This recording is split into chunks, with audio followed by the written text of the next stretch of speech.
like doesn't even fully work anymore. I'm like, when am I gonna be on? I'm like watching it like go in like half clips, and I'm like,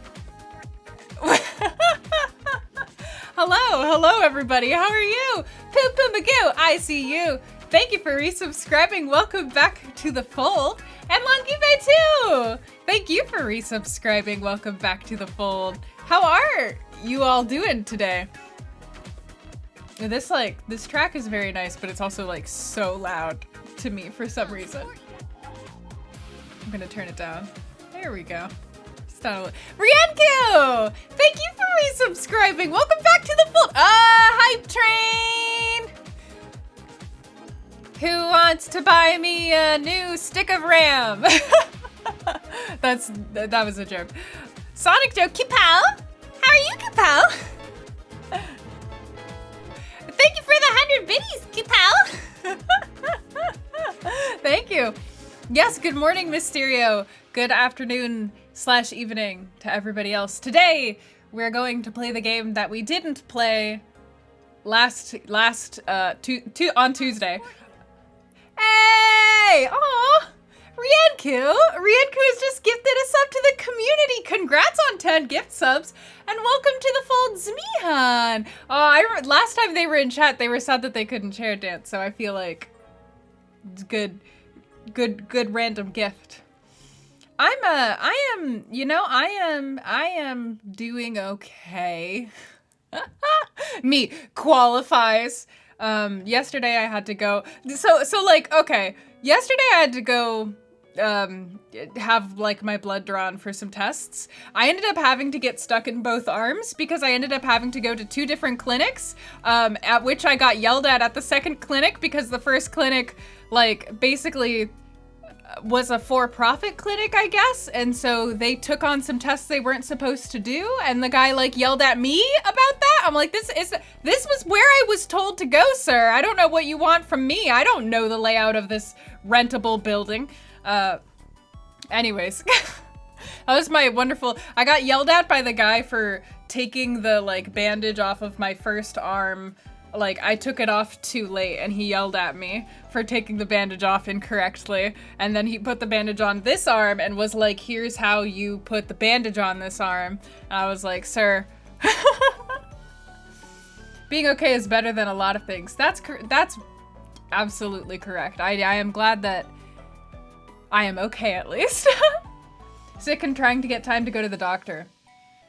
Speaking of, right? I hope you can get that time, Longive. Going to the doctor can be such a hassle. I've been to the doctor, I think, 5 times in the last 7 days, and I'm gonna have to go again. I thought I was gonna be done, but no. They got my test results, and they were like, you need to go get another test! So now I need to go back to the doctor. They can be confusing, can they? Can what be confusing? Yes. I think anything can be confusing, can't they? So I'll answer yes. American healthcare popcorn. Yeah. American healthcare theater. I got, on which side to get a shot? I ended up, yeah, so normally I get my shots in my right arm because like your dominant hand is the one where your veins are biggest, I guess. And so normally I get it from here because like, they're like, they're just like, there's no veins in your left arm. You not drink enough water? And they yell at me. They just like instantly blame me. It's so frustrating. You go to the doctor and they're like, this isn't right. Are you doing how much water do you drink daily? And I was like, 64 ounces. And he was like, oh, that's actually a good amount of water. And I was like, yeah, back off, dude. Back off. You keep getting days off after night shift and you're averaging 3 hours of sleep. You're too exhausted to do anything? Oh my gosh. Oh, I'm so sorry. I wish I knew a way to help you get more sleep. Sleep is so important. It's so hard to do. It's so hard to make progress on things when you're severely sleep deprived. You can go to the gym again. But if that, yeah, Fuzzy, right? Yeah, you can go to the gym again. It takes a little, to be honest, I was surprised. Use the butterfly needle. Just do it. Trust me. What? The butterfly needle? I don't even know what that is. I definitely, I think I ended up having an easier time transitioning back into public life than I think most people have, which surprises me. I guess I'm just a cold turkey person by nature, so like I went out to eat with a friend at a like completely gluten-free establishment, and I didn't have my mask on because I needed to eat. And once I did that, I was like, I guess I just don't care that much anymore, unless there's too many people around, you know? If there's too many people around, that's different. But if I'm just like, everybody's still social distancing and I'm fully vaccinated, and I just got really used to it in a way that I thought I didn't. We missed the hype train again. When will I have my cute kitty emote? Apparently your veins are small, unless the person is very good. Okay, it's the tiny needle. Yeah, no, I mean, like, literally, I'm sorry for people who are weird about needles, because this is, like, an unfortunate thing, but, like, literally, like, the lady was trying to take blood from my arm, and she wasn't getting it, and, like, instead of doing what the second guy, who was great at his job, did, where he made me, like, clasp and unclasp my hand to get the blood flowing, she just took the fucking needle and started going, like, she started, like, lifting it, so the needle was, like, digging in and, like, up against, I was like, ow! Like, she didn't give a shit. The guy, like, blamed me for the fact that, like, you can see I have, like, bruising still from the one that she did. The guy was, like, blaming me for, like, ripping off the thing the wrong way. I'm like, sir, this was not a me problem.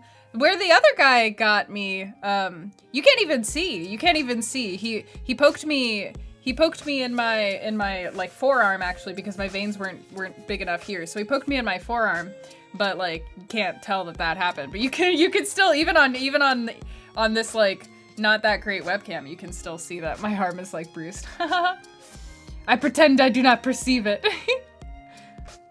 You have to get a tetanus shot. Ooh. Yeah.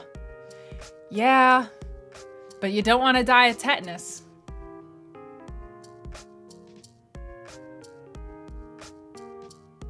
An IV on your hand? Wow. Jeez, you do have really tiny veins then. What the heck? Sounds like it feels weird and gross. Yeah, it hurt. It hurt. It hurt. It's like the same feeling that you get when like your nail like something pushes up on your nail and it hurts. It's the same feeling. A nice prominent vein in your left hand, so no one's ever had a problem getting your blood. People have always had problems getting my blood, but I guess that's not like surprising. I'm an extremely tall but waifishly thin person, and so I'm like, everything about me is secretly very small except for my height. Which, just a heads up, if any of us ever meet in person, it's probably gonna be weird that I'm tall. At least that's what whenever I like meet people at meetups, they're always like, I didn't think you'd be this tall, and I'm like, yeah, I'm taller than the average height of women all around the world, and also some men in some places, so I don't know what to tell you. Did I just punch you in the face instinctively while you were stabbing me over and over? Man. Hello, Jacques King.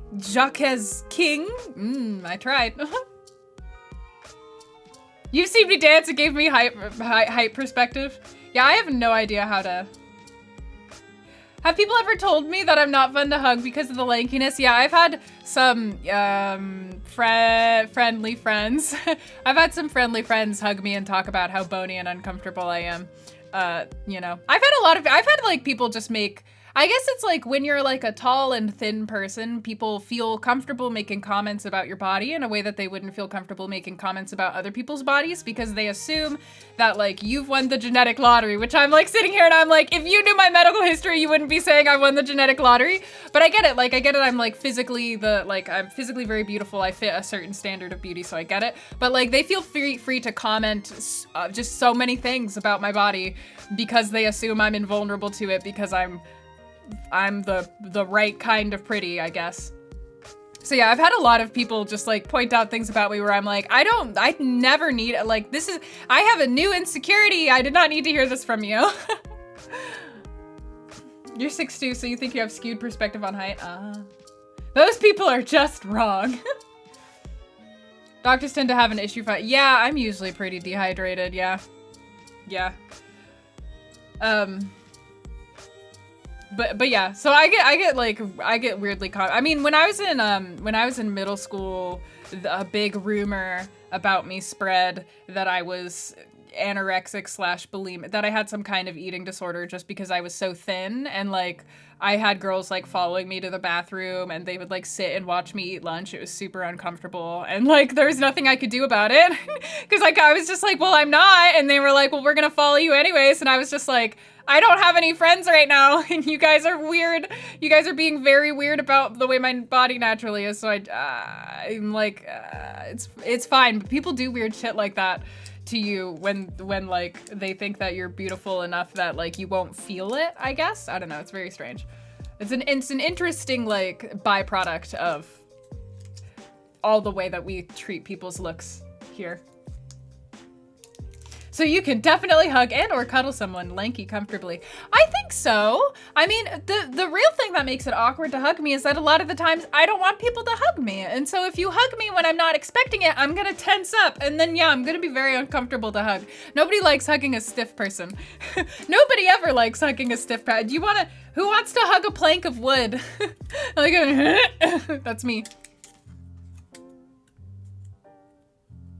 You mean like bony?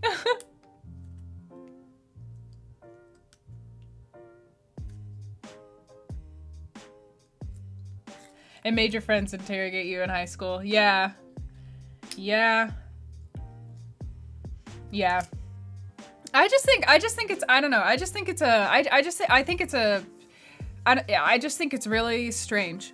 You know, it was one of those things, I can safely vent about it here because like nobody here is gonna judge me, but like it was one of those things that when I was growing up I was incredibly frustrated about, but I couldn't tell anybody about how frustrated I was about it because they were like, stop complaining about being pretty, and I'm like, it's not really the same, but that's fine. Like, I get it. I get that I have the privilege here, so even though I guess some people see me as so privileged as to be like impossible to exist, and they need to like follow me around proving that I'm like secretly a liar about myself or something. I see why that's not, you know what I mean? I couldn't complain about it. Yeah, like, man, it's fine, but I am not a physical touch person. I'm not a hugger. I can be, like, if some of us met in person, and especially like, if I'm prepped for it, right? If I'm like going to a con, I'm prepped for like hugging people, being friends with people. I'm there for connection, but you can't just like hug me out of the blue. If you're a stranger, you can't just hug me. You gotta like ask me first and prep me. I'm just not a person who's like, my sense of personal space is real and is a real boundary that I need to like mentally like move that boundary in order to prepare for a hug. So if you don't heads me up on it, I'm just gonna be like, no matter what.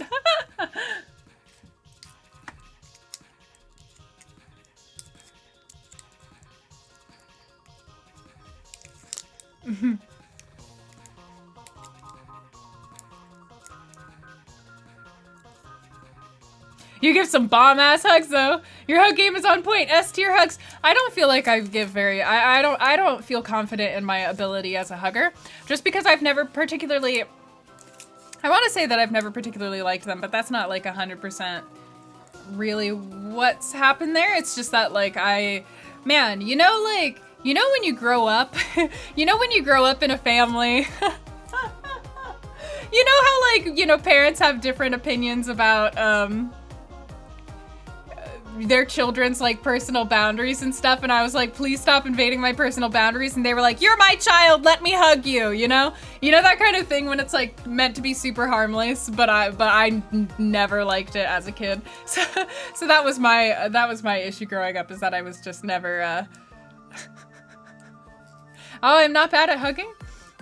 If you say so. I don't know what hugs are truly like.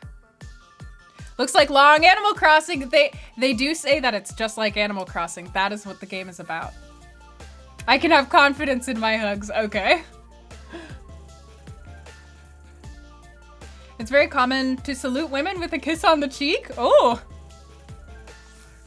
I mean, I guess if you grow up with it, because it all depends on where your physical boundaries are, and in some countries, touching people is just extremely abnormal. Even like family members, people in close relationships. Here in America, we're pretty extroverted with our feelings and hugs in a way that, like, in Germany is not so. Germany is more of a, like, acts of service affection, broadly very broadly and generally speaking, but, like, they're less likely to, like, say things and more likely to do things. At least my family was.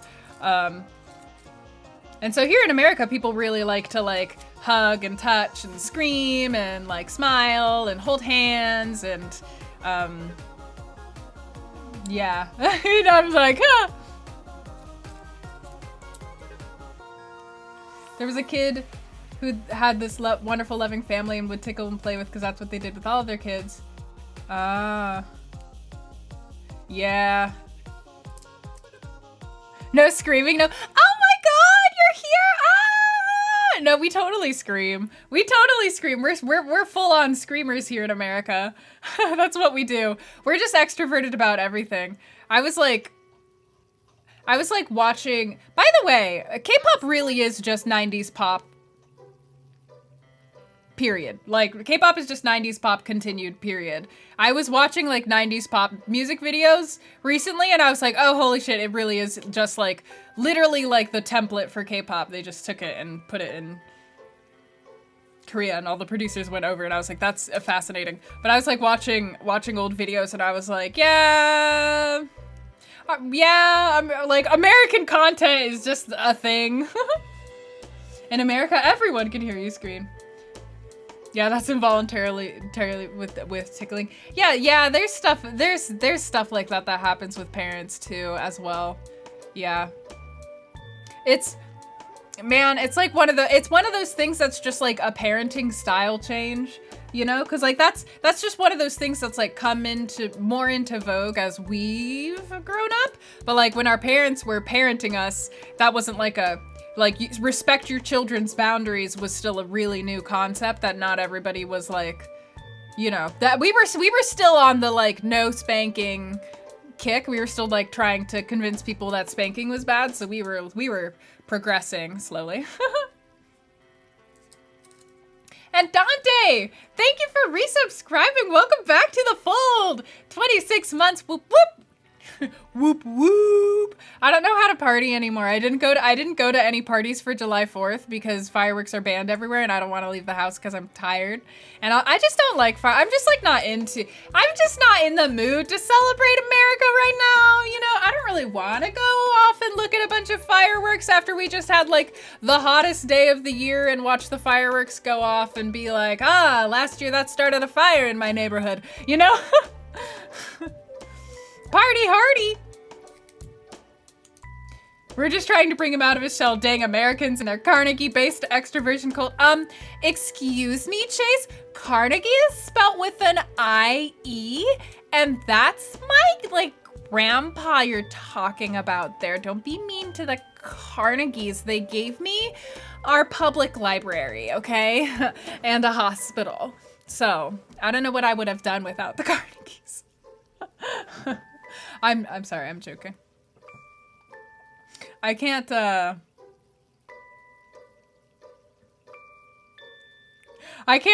do these things with like a straight face anymore.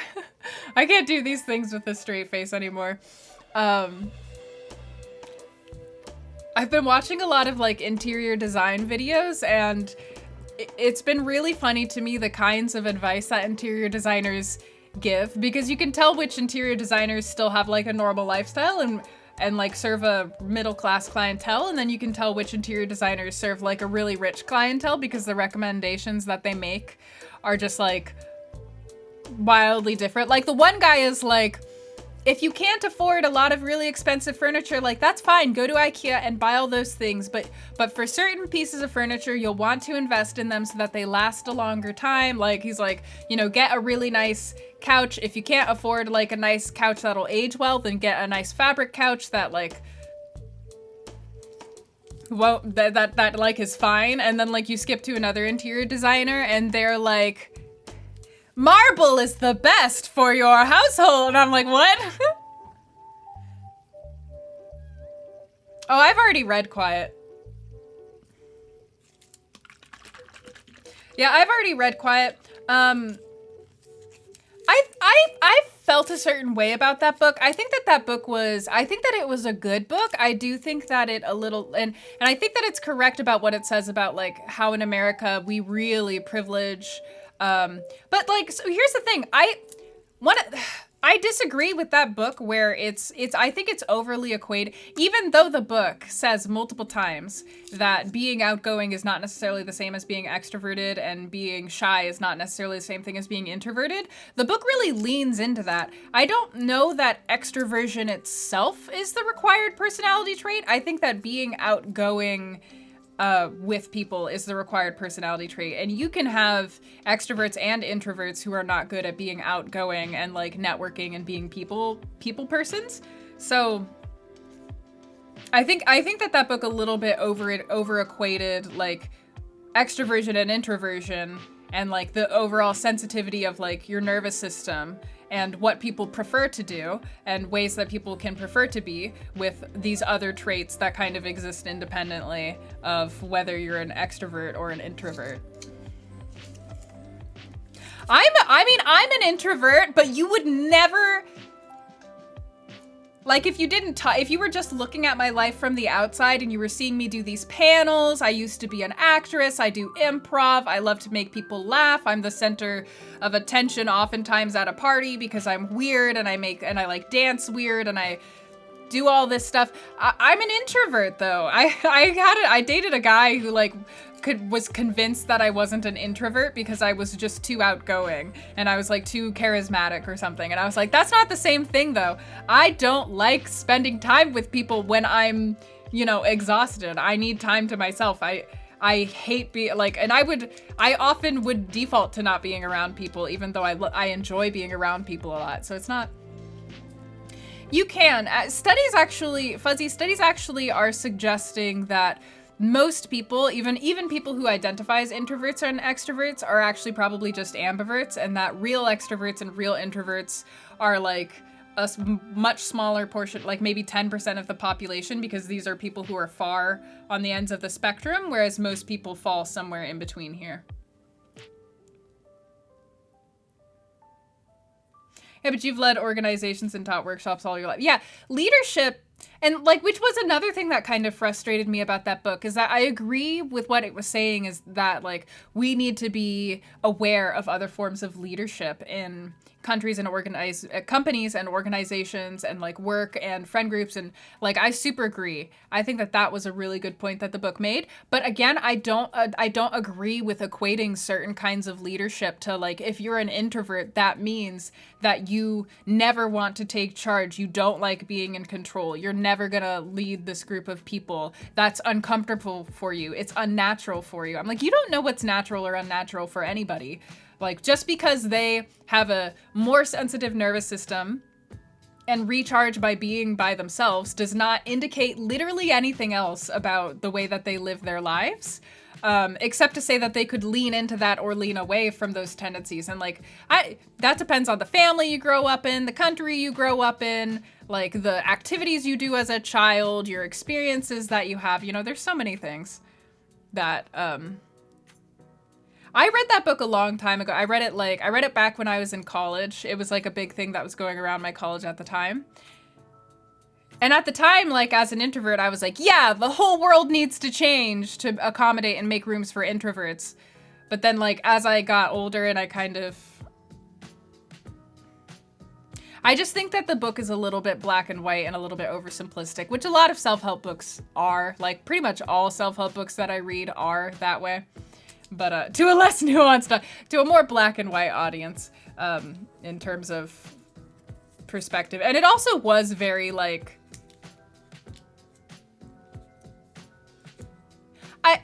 it was just interesting. It was a book that like is not trying to put down extroversion in any way, but like because of how it juxtaposes extroversion and introversion, it feels like it's yelling at people who are extroverted. And I'm not even an extrovert, and I thought that when I was reading it, I was like, geez, I wouldn't want to be an extrovert trying to read this book to learn about introverts, because it just makes you feel like a piece of shit for the fact that your country's culture likes outgoing people. And like, that's not That's not your fault. It was pretty well researched. I mean, but like, that's the thing. Every self-help book was like, be outgoing because that is what works. So like, Quiet coming out and being like, that shouldn't be the way things are. I'm like, I mean, I agree. I don't know. It struck me as a very interesting book because it was a book that I saw go around my circle of friends and go around to introverts, and introverts gained a lot of like, yeah, like I knew, like we have stuff to offer. We're good. Like we shouldn't be put down, and that part was good about it.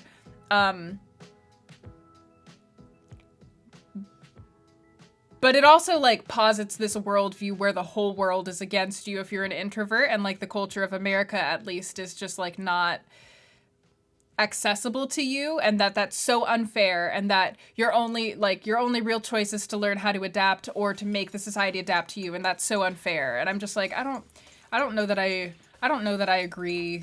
I don't know that I, culture is culture. If you prefer a more introvert, a culture that privileges introversion, go live in a country that promotes introversion. Not saying get out of the country, but I just like, I don't know. I think it's weird. No matter who you are, you're gonna have aspects of yourself that don't align with the culture. And what you do when that happens, no matter where you are, is you either adapt to the culture that you're in and you like change yourself and you grow as a person, or you stop behaving in certain ways, or you otherwise you find some way to exist in this space with the traits that don't fit what that culture values, or you go to a different place where you don't have to change those things and you get to live the lifestyle that you want.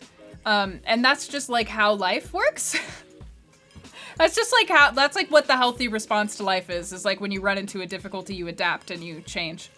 So yeah. I mean that's why I explained it again, Chase. I'm not trying to be dismissive, but it's just like, it seems short-sighted to me to be like, look at how horribly oppressed introverts are and how much like society and the culture.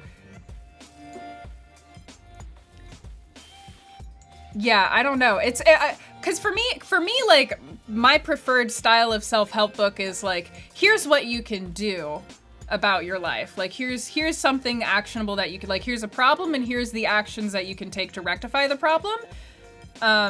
More so than like, here's the problem and the solution is just that the culture that we're in is unfair and other people need to change.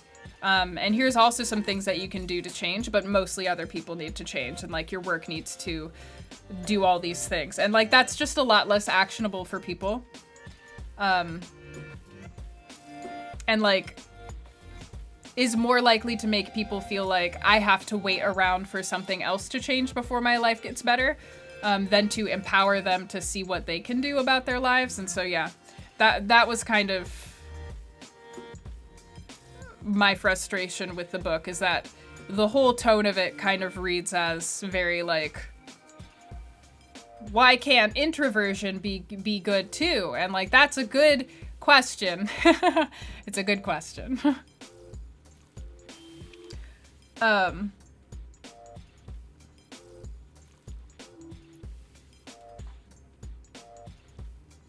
Here's why introverts are actually the best. Yeah, and like there's also nothing wrong with being like, here's why introverts are the best, or here's all the great things about being this kind of person. You know what I mean? I like, if the book was just actually introversion is great. Here, look, introversion is great. And like, look at all the ways that we could incorporate them into like our life and take advantage of their strengths. And here's the ways that introverts can offer their strengths. That would be good. But like, when I was reading it, the tone to me didn't feel like, let's talk about why introverts are great. It felt more like, let's talk about why introverts are deeply oppressed, and like our culture is a problem and it must change or else introverts will be lost forever. And I'm like, that was the tone that it came off to me when I read it. It just seemed more more whiny and less. I've read a lot of self-help and historical books. It was one of the whinier books that I've read. Like, I just don't know how to say it. It just sounded whiny. It didn't sound objective. It sounded like somebody was personally complaining about things that they were frustrated in with life. And then we're like, but the problem is American culture. And then they made it into a book that had a lot of great and useful and wonderful and well-researched information in it. But it also, like, put down extroverts and it blamed people for things being that way, and it charged the entire culture with changing instead of empowering people to change. Adrienne Marie Brown. I don't know if I've read her work. Let me look her up. I read that book a long time ago. I don't relate to what it's saying. Like, I did grow up in a place where, like, people who were extroverts were, like, privileged over people who were introverts, and yet I saw lots of introverts, like, doing awesome things and doing well without having to learn how to be extroverts, and they, like, channeled, and, like, they didn't feel bad about their introversion in any way. Yeah, so I don't know. I guess I just don't understand the... If it's gonna be a self-help book, then I want the ways to self-help. I don't want to hear about how the problem is actually this big, giant thing that we can't move on our own, you know? That's not a self-help book, that's a self-sad book. I don't think I've ever read Adrienne Marie Brown. I'm looking and I don't think I've read any of these books.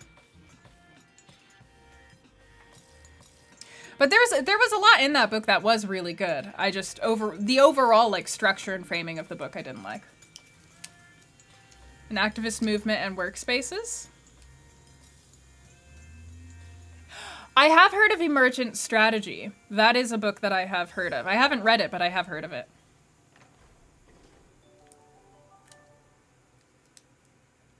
I do have a Goodreads account. You wouldn't really be able to tell which self-help books are good there. Like, there's really, like, from all of the self-help books that I've read, there's really only a handful of books that have been, like, helpful or even, like, scientifically accurate. Like, there's really just a lot of trash out there in the self-help section. Kevin Miller, let me Google Kevin Miller as well. As far as an author,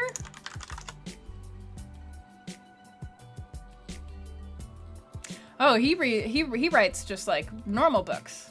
He writes, like, fiction books. This looks like, anyways. Unless he also wrote, oh my gosh, I don't know. I don't think I know any of these books. Flute for Beginners.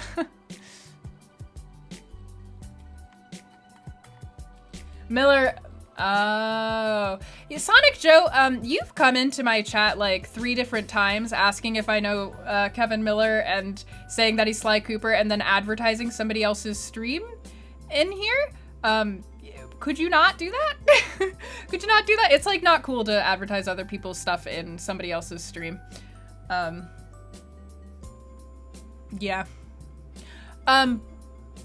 I'm not. Yeah, I don't have a list of the good self-help books that I've read, unfortunately.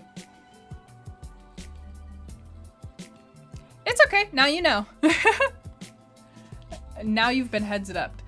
So I'm gonna start Hokko. I don't know if it's Hokko or Hokko Life.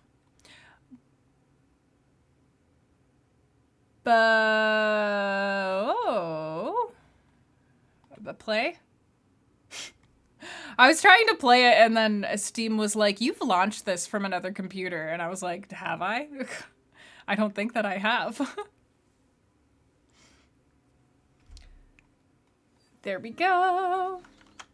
Okay, so this is my first time playing this game. I don't have any experience in what this game is going to be about, aside from like reading the Steam page and like launching it to make sure that it runs fine. So let's go see. Oh! Okay, cool. Character creator. Oh, hey. Those are actually some like nice, this is some nice curl texture. I like that there's actually curls in this and it's not just a giant blob. Do we have normal? Do we have like a something kind of like that? That's kind of more my hair. My hair is like a lot more and less, but I feel like this is like closest.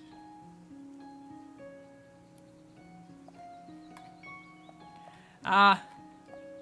Well, I'm sorry. I'm sorry to hear about that. I hope your new Twitch account is enjoyable. Like, I hope you like it. Skin color. I have like a yellow filter over my computer right now, so it's making all the colors look a little bit messed up. That's fine though. Hair color. I have like a dark brown hair. Whoa, that's not dark brown at all. Whoop. How do you make something brown? That's white. How do you make something brown? Let me just go. Ah, it's close enough. It says it's black. There, now it's brown. Yeah, she's adorable.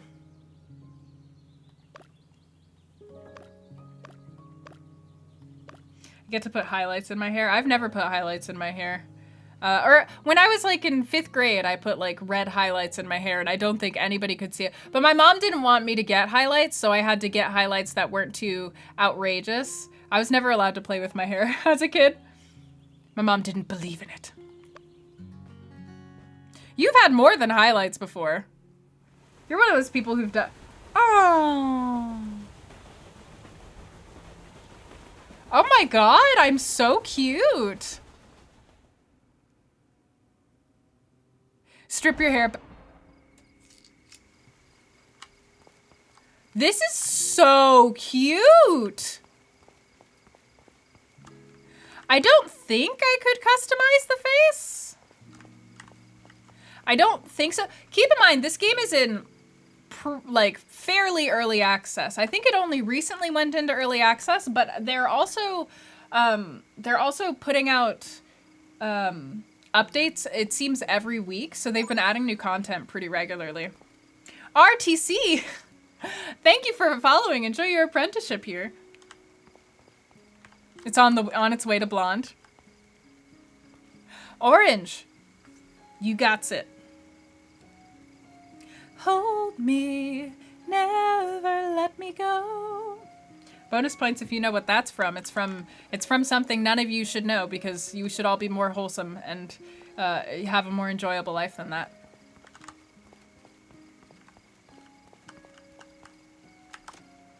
I wonder if you can play this with a controller. It's so cute. I love the glowy colors at night. Oma! Welcome, welcome.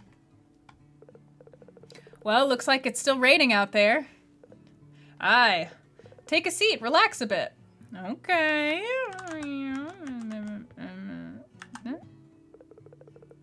Oh, they want me to literally... I'll go sit, like... Oh, I gotta sit here?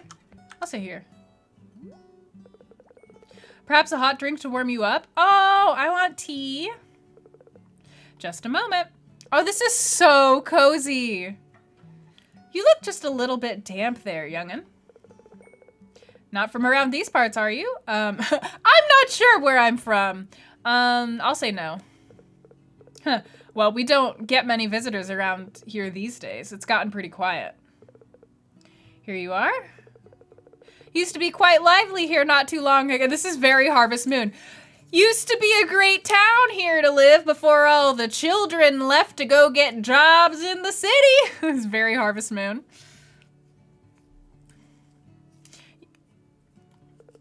Off to make their money in the city, I imagine. Bah! Young kids don't know anything, wanting to go earn money so they can buy houses, these frickin' millennials.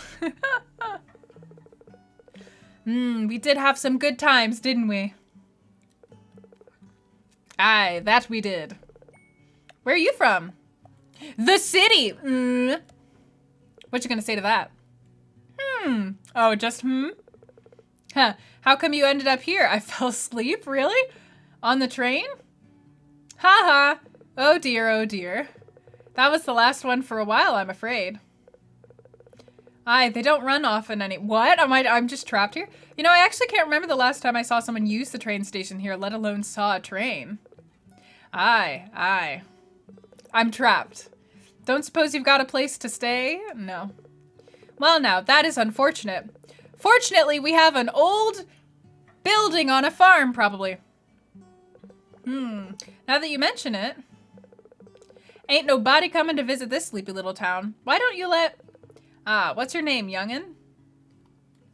My name is Cara. Ah, Cara. Well, why don't you let Cara use your guest room for a while, Oma? At least for the night. It'll be a little bit dusty. Give me a second. You're looking a bit warmer. My name's Moss, by the way. I run the little store just across the street out there. It's not much, but folks need somewhere to buy their milk and sugar, eh? 5 or 6 times. Shaved your head?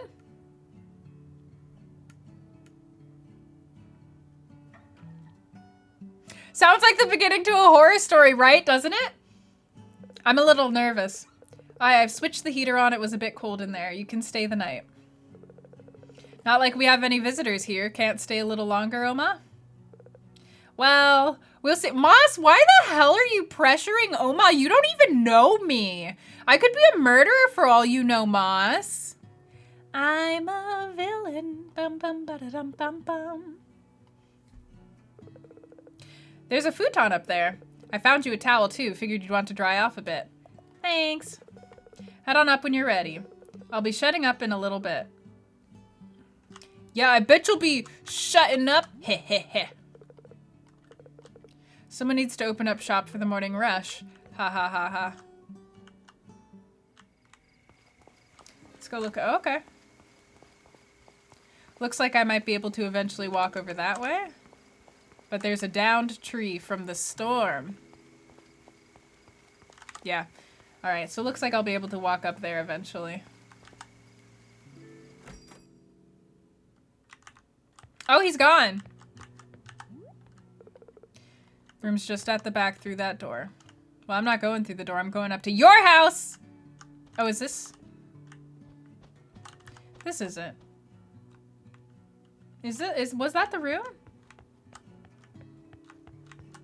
Okay, I guess it wasn't that door. That was the room. It's a cute little room, actually. Like, thank you. This is kind of nice. It's tiny, but I'm not complaining. It's Tuesday.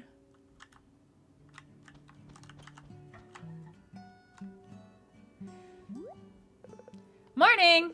How'd you sleep? Great. The wind was so strong last night, it blew a tree down just outside here. Moss is out there now trying to figure out what to do about it. Maybe you can give him a hand. Oh, about the girl, you don't know about me. I ain't got no muscle. No one's using it, so, well, you can stay here for as long as you need. I'll leave the door unlocked so you can come by if you need to take a nap or relax. Wow, these people are so generous. Just, you know, don't go messing up the place, all right? Run along now. Okay, Oma. Are you two the only people here? Ah. Good morning! You look beautiful!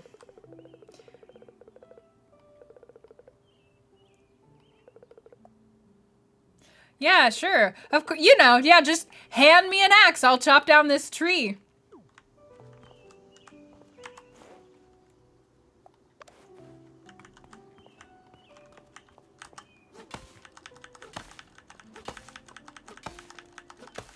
Bro, you just gonna stand there and watch? Yeah, I guess so.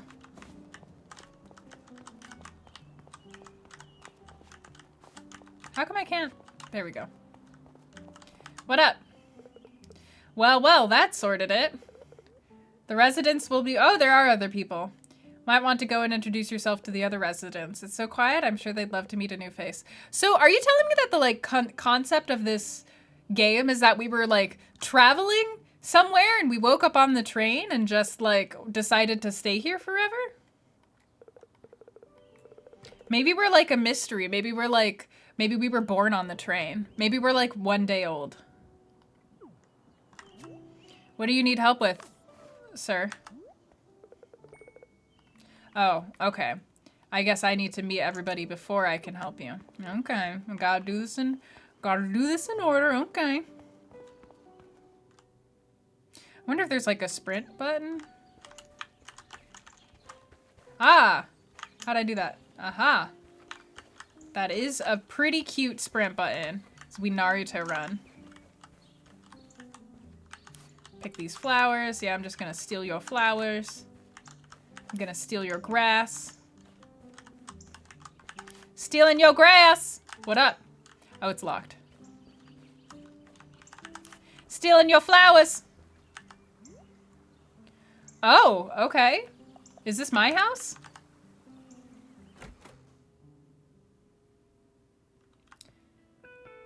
Are you okay? You seem trapped back there. I can't even talk to you, sir. Sir, I will come back late. I hope he gets out of there, because we're not going to be able to finish this quest if he stays in there. There we are. Are you Oppa? No, you're May. Nope.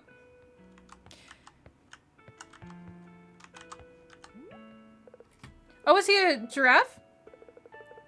I enjoyed my time at Portia a lot, but I also thought that it was a little rough in areas. I'm much more excited for my time at Sandrock. They rebuilt the game from the ground up. It looks like it's going to be missing a lot of the kind of wonkier things that made it unpleasant. So like the character art is a lot better. There's a lot less trouble with the engine. Things run more smoothly.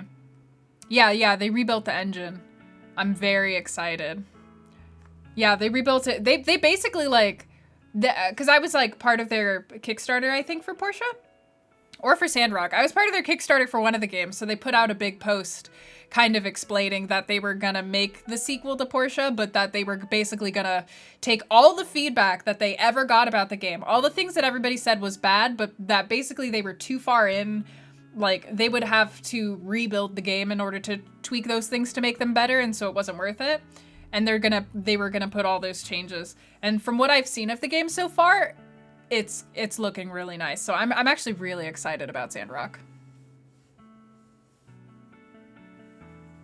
Yeah, I believe Pansy that it is a translated game, but I'm not sure. At least the way I understood it is that there was some non-native English at some point in there.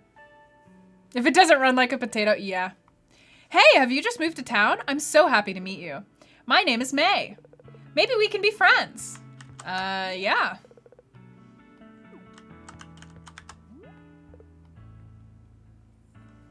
I hope you don't mind that my place is a bit of a mess. Okay. I'm gonna change the outside of this building a little bit. Let's see if I can customize this. Oh. Oh no. I need to be rich. What about your roof? Ah, okay. No customization for you. What about you? Why are your houses just like out here side by side? Just to eke out a little bit more performance. Oh my god, is he like a Sherlock dog? Hi! So, you're the new villager. I love Oleander. Cara or something? Well, welcome to town. Look, if you ever need anything, go bother one of the other residents. I'm not your tour guide. Oh, we're gonna be best friends. You're so grumpy. You're such a grumpy old dog. You're a grumpy old fool. Do you want to be friends? Hello? I suppose it's good to stop what I'm doing and chat to my neighbors once in a while. I love the grumpy villagers in Animal Crossing. I'll support you. Yes? You want something, or do you just enjoy bothering the older folks around here? I love old people, Oleander. So many months. Hey, Cece, thank you for resubscribing. Welcome back to the fold. And it made it bare. Eesh. That stinks. That stinks so much. I only ever played my time at Portia on... Is this a second bridge? No. This is the same bridge. Don't mind me. I'm just weeding your garden, old man. How many other villagers do you think we got out here? Or is it just those two?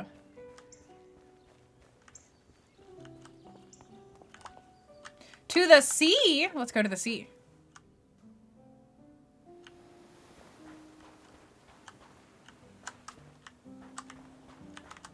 I guess we'll be able to catch bugs. This looks important. Oh, maybe we'll need to like clean up the ocean or something. There's a lot of... Is it 9:40 a.m.? Does time pass when we take actions, maybe? This game is very pretty. Ooh, okay, stay safe, Cece. Get back on the... There we go. It's very pretty looking. It sounds very pretty. It's a very cozy game thus far.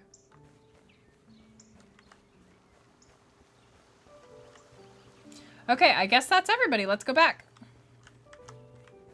So there's 4 people in this town and everybody else has moved out. I'm so cute! You go inside here.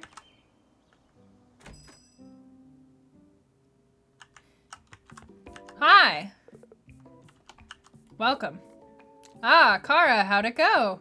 I'm sure they were all delighted to meet you. You know, you got me thinking. Seeing a new face made me realize how much I miss the old days. Not long ago, when we had more folk living here, the town was all like, you know, if you gave me an empty house for free, I'd totally live here forever, dude. We had a grand little community helping one another out. Truth be told, we ain't been doing much to make the town inviting anymore. Oh, really? Oh, really? You're saying this is partially your fault and not just a random happenstance of chance? That's interesting. That's like an interesting... That's interesting. I've never actually played a game where any of the residents admitted that it was in any way, that there was in any way anything that they could do to like make things... That's like one of the most frustrating things about like Animal Crossing is that everyone's like, gotta make the town better, but they just like wait around for you to do it. I always wanted Animal Crossing to have the villagers participate a little bit more than even they do now in like shaping the town so that it feels like more of a community and less of a just you kind of thing. I didn't realize he was supposed to be a giraffe, but you're right. It's kind of weird. It's kind of weird that he's so tiny.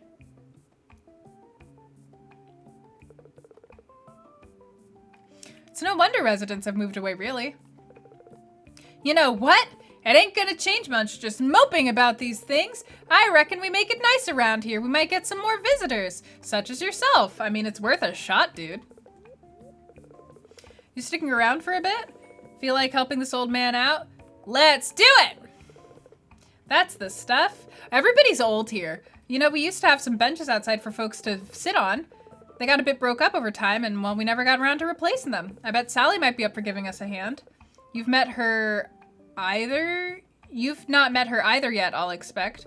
Why don't you go knock on the workshop door and see if she's in? Dude, I tried to knock on the workshop door and she wasn't in, so don't blame me.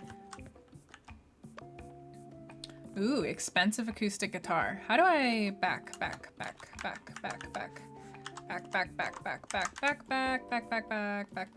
button, escape. Wallpaper, tambourines, conifer seeds, grass seeds, stuffing, fabric dye base glue, backpack upgrade, pickaxe, axe, net. Okay. I don't want to grow up. I'm a Toys R Us kid. Okay. Naruto running.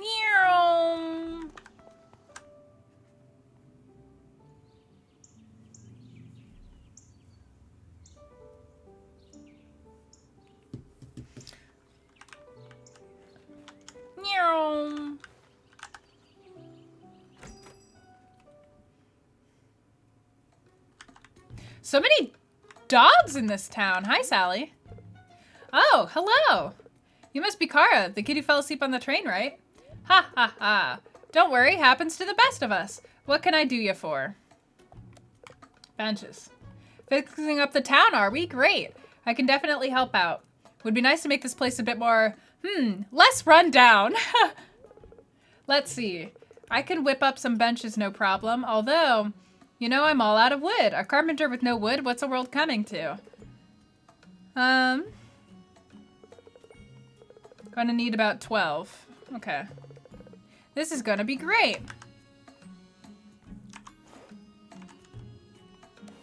I gotta give this game a little bit more time, but so far I'm interested in whether, can I not use the axe? No. Can I use the axe on this? No. So far I'm curious about whether this game is going to, axe? How do I... No. Yeah, equip it. Okay, so now it's equipped. Okay. I don't know why I couldn't use it before. A little bit more or less rundown. Yeah, I wonder if this game is gonna have more opportunities to distinguish the dialogue between the different types of characters, because grumpy characters are always kind of easy to write because you just need to make them mean. But one of the things that I admire the most about Animal Crossing as a writer is how distinct the individual personality type voices are, and like how differently they all talk. In some games in Animal Crossing, the differences between the characters aren't as pronounced. Like, there was always a lot of overlap between the, like, normal villager and the cute villager. There was some overlap. But yeah, I wonder if this game is gonna have personality types in the same way.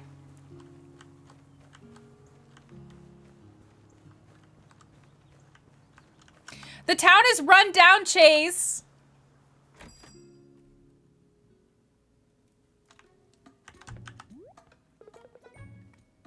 Got logs.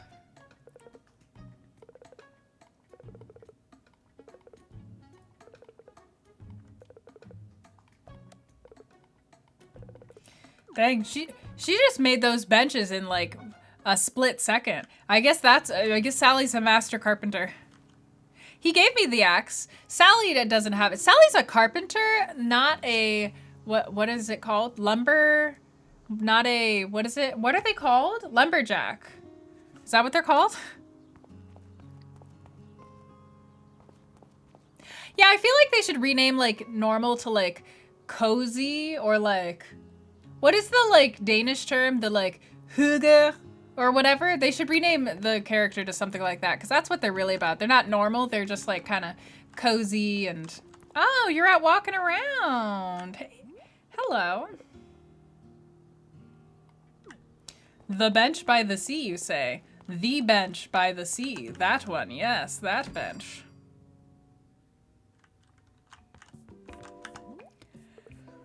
Hygge! Hygge! Hygge! Oh, Cara, how'd you get on? Benches. These are just perfect. You know what? Why don't you take these and find some nice spots in the town center? I wonder if I'm gonna get to place these wherever I want, or... Ooh, I do. Let's place these benches off in the side for people who, hello? No? Yeah, for people who maybe, well, we need more benches out here, because I'm gonna put so many. You guys have no idea how often I use benches, because standing up is very tiring. And I'm not great at being outside. So I use like, I'm like, whenever I go to a place and I look around and there's no benches, I'm like,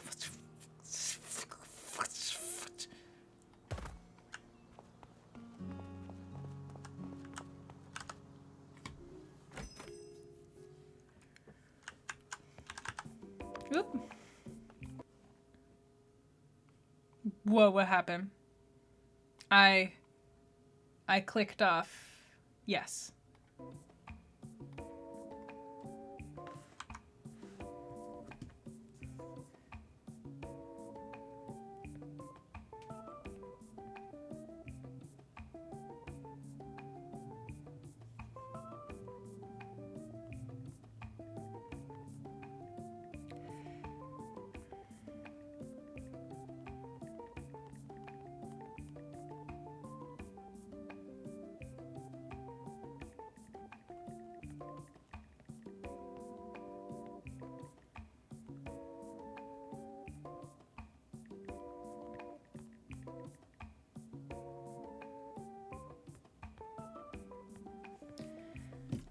Sorry about that. Sorry about that. Had to respond to a work message. Hi. Marvelous. I've no doubt it's made the place a lot better. I've so little doubt about it that I'm not going outside to look at it. It's been the same way for years. Could do with a bit of a freshening up. Thanks. By the way, Oma was looking for... Okay. More homework.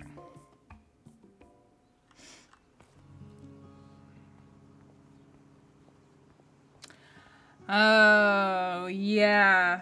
With how Animal Crossing works, what you're talking about is a lot more work than it is difficult to find 20 distinct personality types for a game. You find when you start working with more than like 7 or 8 at a time that there becomes so much overlap that each starts to lose a little bit of their like distinctive feel. So you can kind of either go with a smaller number of really strong personality types or with a larger number of people kind of overlapping and being a little bit more diffuse. Alternatively, you could do it like they do it in like Harvest Moon and Rune Factory games where each character is just their own character, but with characters like that they only have like 20 or 30 max, and they don't have as many different possible potential scenarios that could come up for them compared to how Animal Crossing has it. Yeah, Animal Crossing already has so much dialogue in it.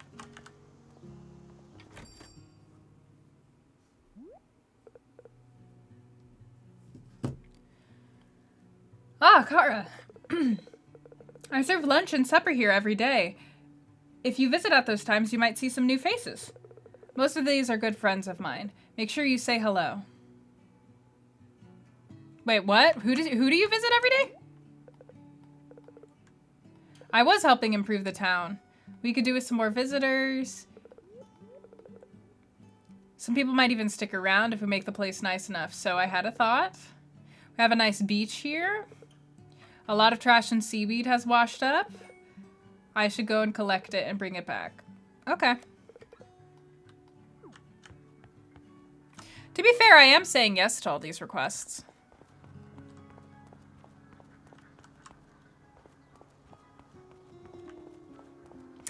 The characters are very distinct in Animal Crossing, actually. The characters are very distinct. In terms of, like, how they all speak... Outside of catchphrases, they all have a different like tempo and pacing and what's the word what is the term? Oh god, what is the term? It's not dialect and it's not jargon. There's a term for how elevated your speech is, basically, and how colloquial it is, like how casual versus how elevated it is. Not lexicon, no. Yeah, I don't remember what it is. But yeah, they all speak very distinctly and differently from one another.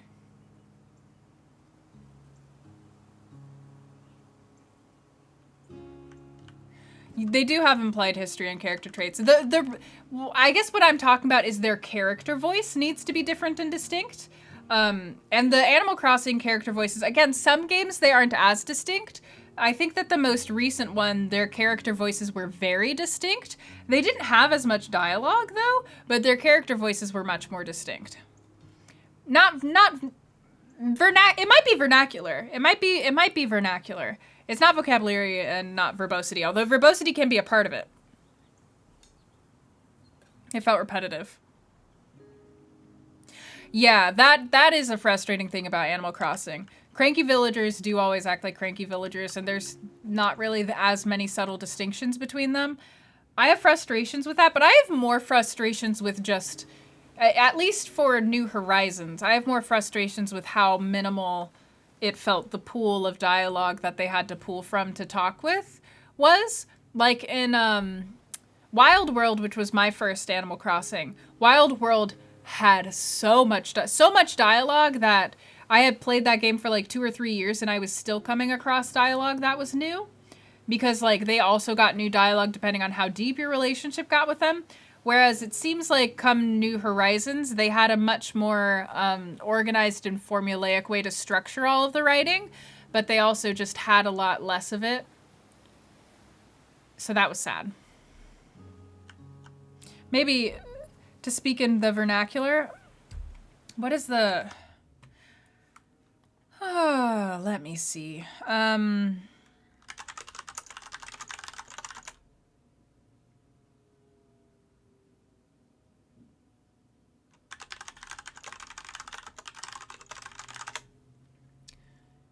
Diction. Diction. It's diction. The word I was thinking of was diction. So that like a character's diction and like their voice, the literal words that make up their voice need to be distinct. And it's just kind of hard to keep them. How do I put this in my pocket? Ah. Yeah, so I think that's why in like they only have like 10 bachelors and bachelorettes in the Harvest Moon and Rune Factory games, because they're trying to keep them as distinct as possible, and then everybody else is kind of a just okay.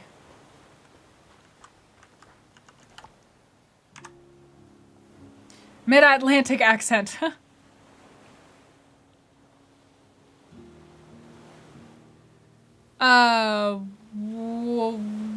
Why are you guys bringing up Mid-Atlantic?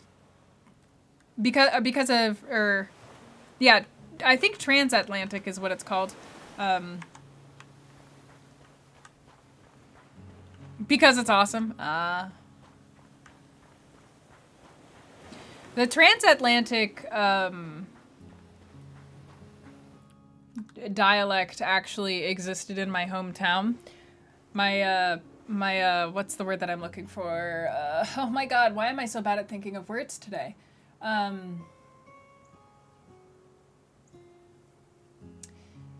You know the linguistics. My linguistics instructor told me that back in the day, actors used to come to basically anywhere in the Midwest to pick up the accent.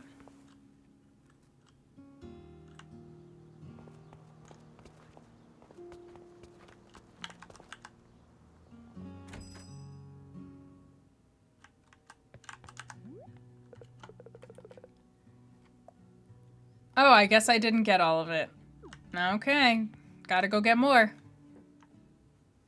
How did you know I didn't get... Why don't you go inspect it, lady? If you're gonna go inspect it, you just get it up yourself. It's not like anybody's coming to your shop. Ain't like anybody's coming to your shop.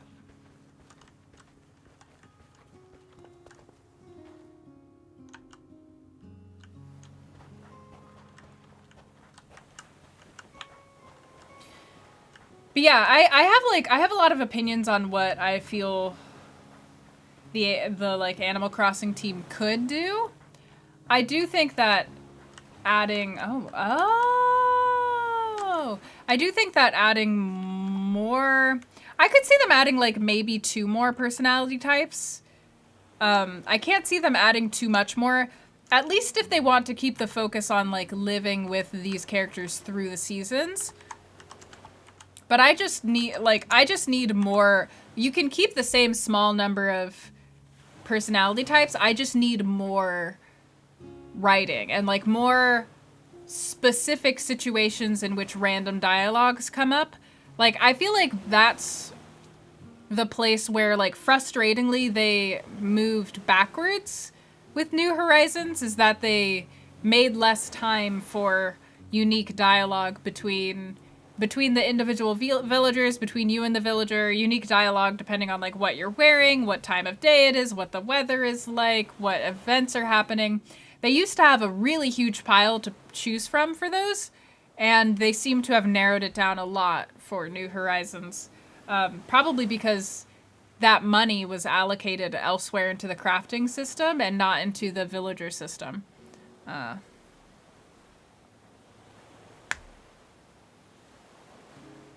What kind of subtypes would you suggest? Like, what are you thinking for subtypes?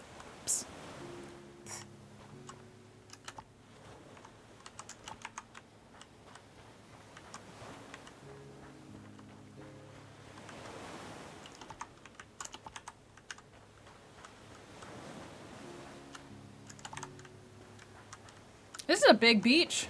This is like a beach lake.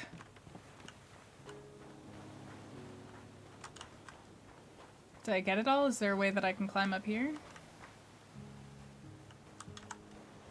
I wonder what these... Ah, I could probably put houses there later, huh? You could build a beach house that's just for fishing.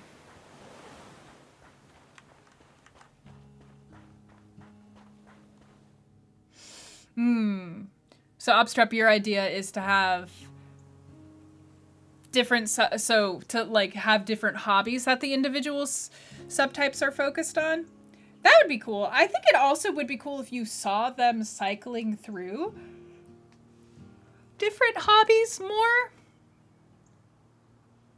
to make them feel like they were changing over time. Because then you could have, like 2 cutie villagers, but one's really into fashion at the moment and one's really into gardening or something, or furniture. And then that would distinguish them a little bit, but then it wouldn't necessarily be stale. It wouldn't necessarily get stale because it wouldn't necessarily be too stable. But I wonder how you would code that.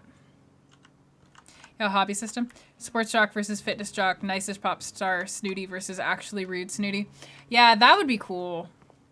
I like that idea. That's pretty cool.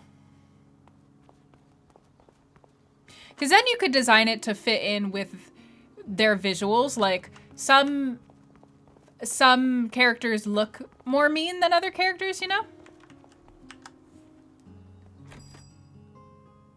What time is it in game? It's 3:20. Almost nice. Okay, now I gotta go talk to Sally.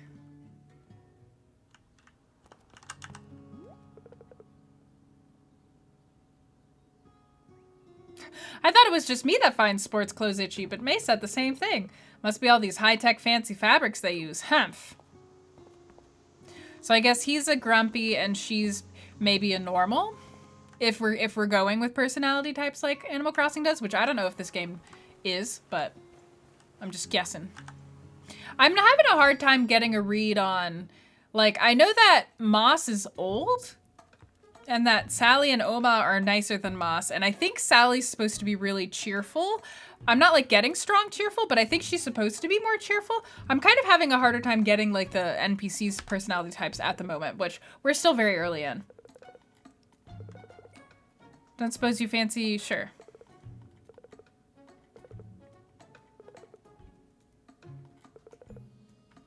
Okay, wow, 15 logs. Oh. Crushed it. Here you go.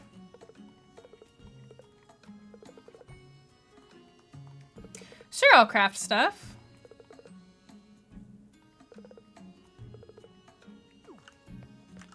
I didn't see how many planks. 3 planks?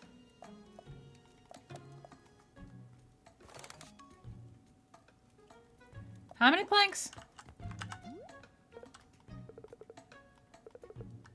Okay, not enough planks. I guess I'll just use up all my wood. Oi! How did I click off the screen like that? The mouse is not in the same place on the game screen and on like my actual screen. So I keep being like in the corner of the game and like clicking on my other monitor somewhere. I did an amazing job. Have I done this before? Okay.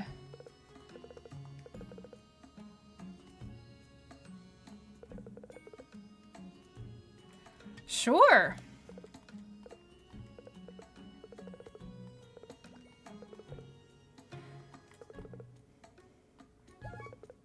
Okay, so I need to craft myself a... Okay, I need to craft myself a shovel to plant some trees.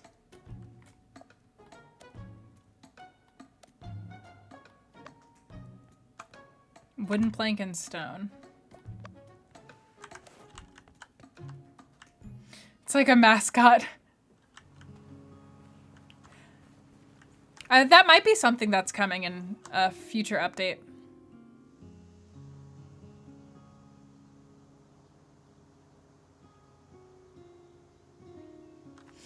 Fuzzy, that's a really interesting concept. I think that the difficulty with implementing that, at least from like a, or at least from a writer's perspective, would be that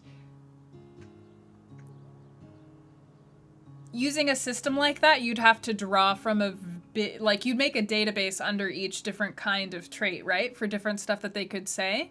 But depending on how you write all that stuff, you either need to write everything in the same exact voice, or you need to write each individual trait in a different voice, which would make when the characters swapped between them feel weird, because either all the characters talk the same, and they're the same level of like casual or formal, they have the same tempo, they use the same like metaphors, and they pay attention to the same things, or alternatively, you know, when they're being kind, they're very like compassionate and understanding, but then when they're also being rude, like you'll have like very distinct voice differences.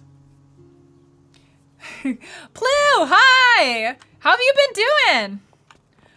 So yeah, I guess that would be the difficulty implementing it from my perspective, unless you had a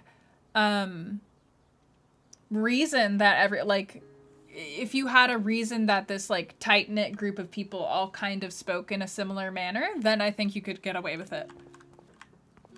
Right, Moss.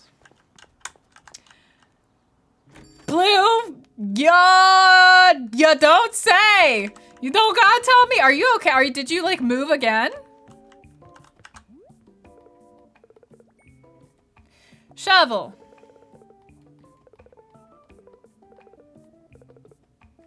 Seeds. Oh, thanks for giving me all this free stuff. I guess we're gonna try to actually get new people to move in. You have not moved yet? Well, that's good at least. Let me see. Cool, so now I have the stone, but I need to make my own planks. And then disappear again. Yeah, it's the thing that validates how wild your life is that you come in every once in a while to be like, guess what happened? Which like I can relate to, for sure. I don't know how to re-equip the axe. Ah, with the R button.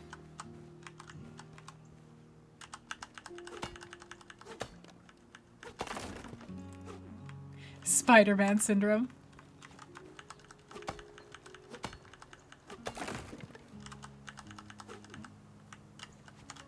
Can I not? Huh, okay. I guess we're just not gonna have any trees anymore. Sorry guys, but you're forcing me to cut down trees to plant more trees. I don't know what to tell you.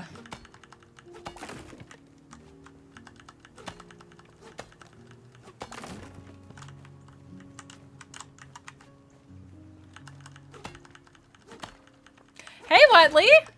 How are you doing?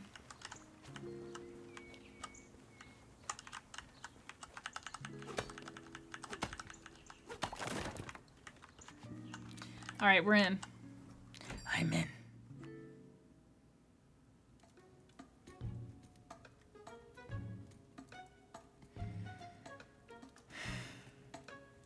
Okay. I'm all good. I'm in the clear.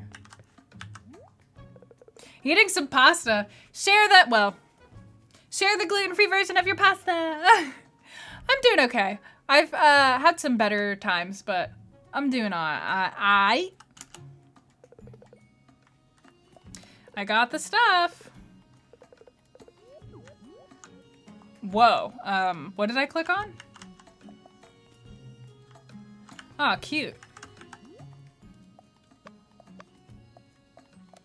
There we go. We got 3 of these. Craft 1 of you. Got the shovel. Okay, gotta go plant the seeds. You feel that?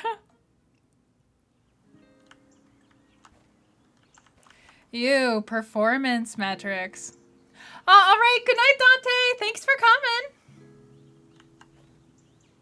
Way, gluten free, gluten free. Shout out to your roommate. If you find any good recipes, let me know. Okay,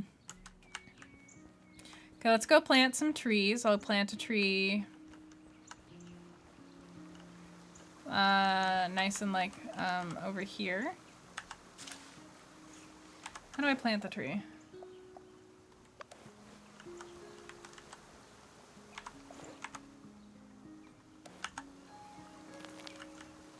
Never let me go. This is gonna be a problem when I play this game that like this song starts and it goes da da and all I hear is the cheap bootleg ripoff, the animated musical of the Titanic, the song Hold Me, Never Let Me Go, which is like the love song in that, and it's bad. It's a bad movie. It's super bad. But I watched the whole thing. I didn't even watch the one that everybody on the internet knows about. There's a different one, and that's the one that I watched. And it's also bad. It's just as bad.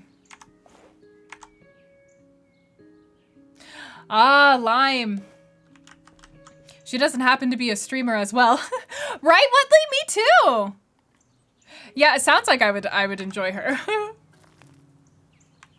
Sounds like I would enjoy her. We're going through that chronic illness life together. Professional matchmaker? Oh my god, that sounds kind of hard. That sounds very cool though. I'd want to pick her brain on that. Basically, your new roommate sounds very cool.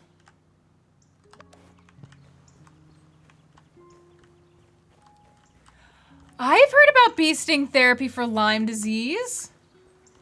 Has it been working out? I know that it's like a new, fairly, well, they say, experimental. The Fae Queen!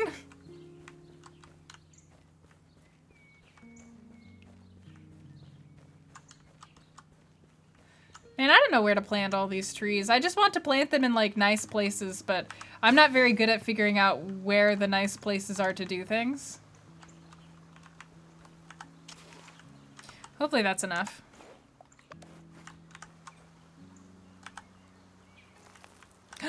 She keeps the bees in. Holy hell, that's awesome. That's awesome. So does that mean you guys also get a lot of honey?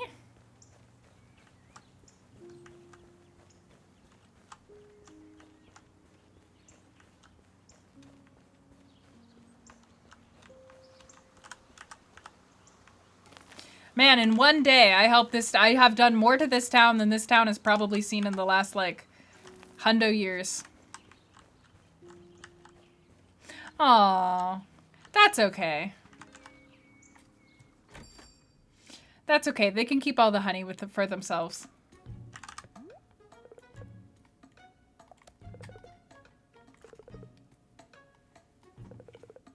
I'll support you. Hey! Hell yeah. Thank you, Don, wherever you are. And thank you for resubscribing, Marketune. Welcome back to the fold. Unreal Time Animal Crossing. This is it's a very cozy game. What now? Okay. You know, it's only what time is it? It's like 6:30. Do you guys accomplish this much work in a day? Because, seems to me like all you guys do is stand around in your shops waiting for nobody to come in. Yeah, it's still in early access, but it's, like, I'm feeling good about where they're heading. I'm sorry, Blue.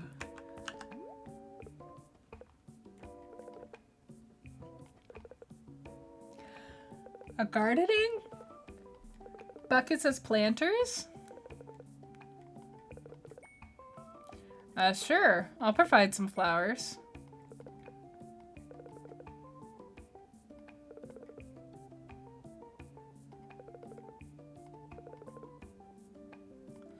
Okay, I'll go plant the flowers for you. Never make a shovel when people tell you to make a shovel, because then you'll be doing shovel chores for the rest of your life. Tell them to make their own shovel. That's what I've learned from Hokko Life today.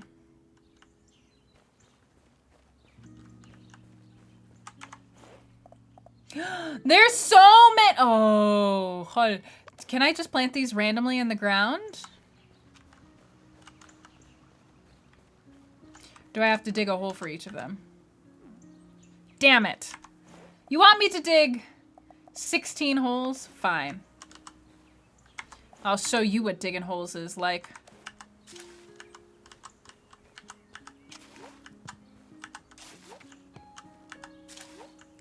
Never let me go.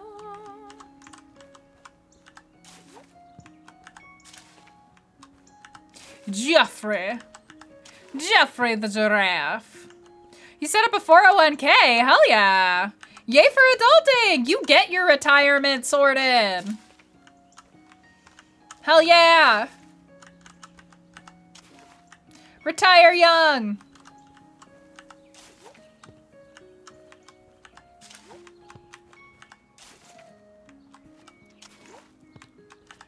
It is bold.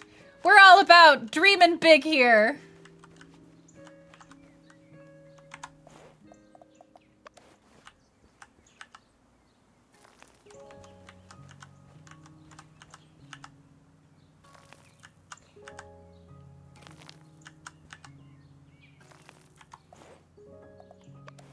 Oh, those were worms.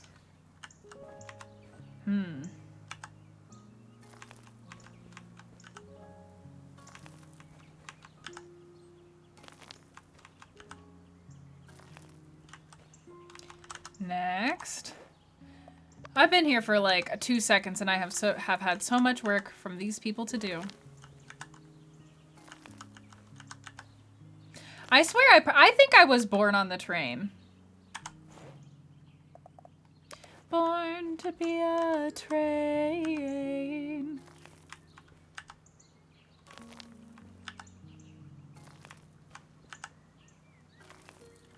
There, all done. I'm gonna see if I can go buy a net. Maybe they'll just give me a net though. I don't know. Do you think they've been giving me a lot of stuff?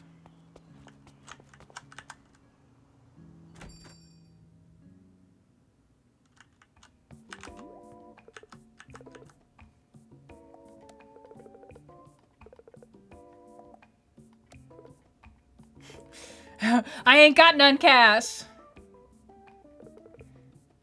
Okay, so we're... I've got a guy. Okay. If you say you've got a guy. A realtor who used to come by the inn. She was thinking about moving to the country, fed up with the city hustle. Girl, same! If she's... Man, this guy is suddenly so positive and optimistic in a way that he wasn't. Okay, we gotta get the realtor to move here. Used to come by in the evenings? Okay.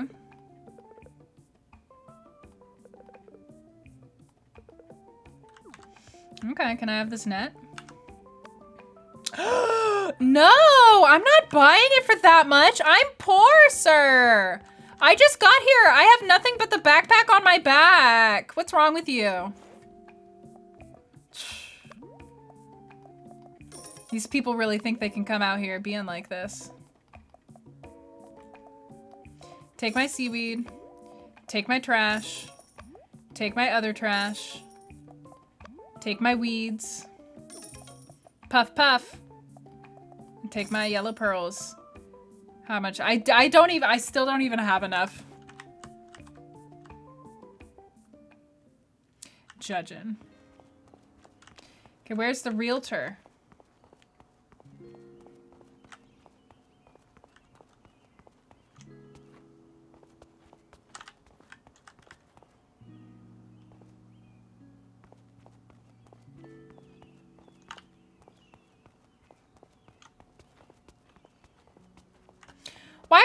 Why have a Skyward Sword stamina wheel? Why not just let us run normal? I wonder. Insert iKirby here. Yeah. I know the Naruto run is so cute.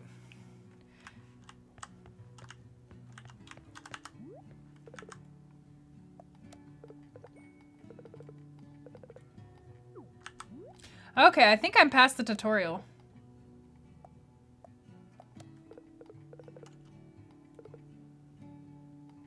Okay.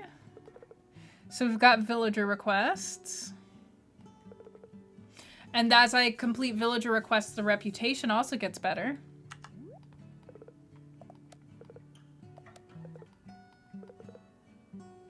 Lunchtimes and in the evenings. Okay.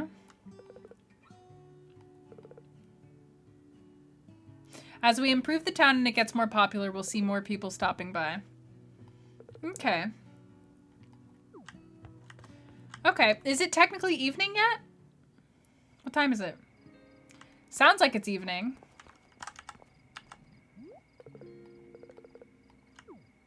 All right, hello. Now leave me alone. Well, I'm gonna, if nobody else is in here, just take a peek a second time. Nobody's auto-generated. Okay. If nobody else is in here, I'm gonna go see if I can make some quick cash. I don't know how much how long the amount of content that's in here at this point will last. Again, since I'm pretty sure that they recently came onto early access. Give me you.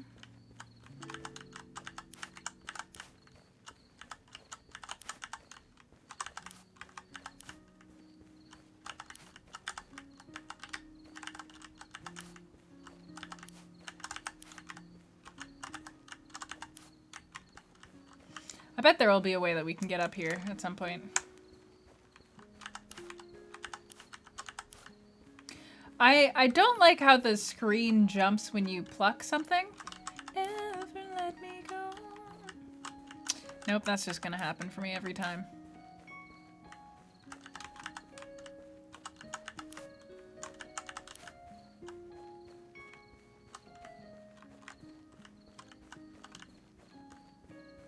Okay, let's see if I made enough money there.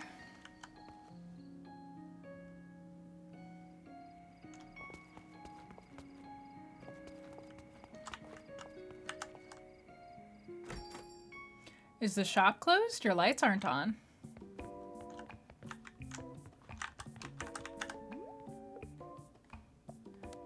Buy my stuff again. All 14 of my grass tufts. And okay, I'm not gonna make enough money. Stuffing, fabric dye, and glue. Did you have anything else to talk to me about? Never mind.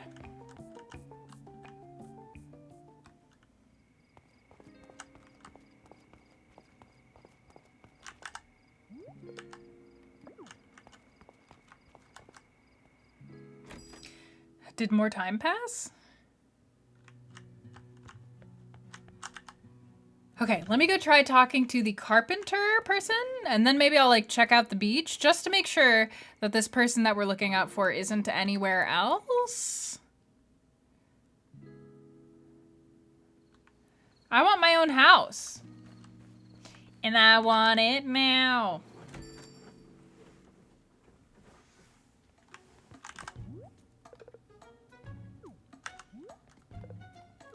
Okay, so Sally's just very forgetful. Poor Sally. What about you, May?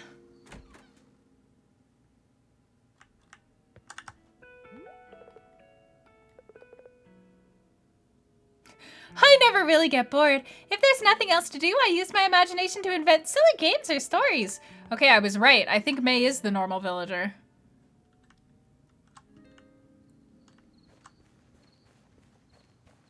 I'm gonna chop down every single one of these trees. Watch me.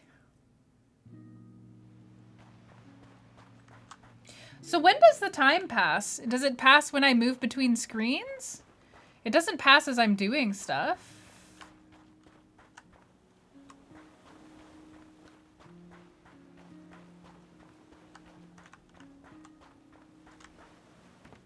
Deforestation Simulator 2021.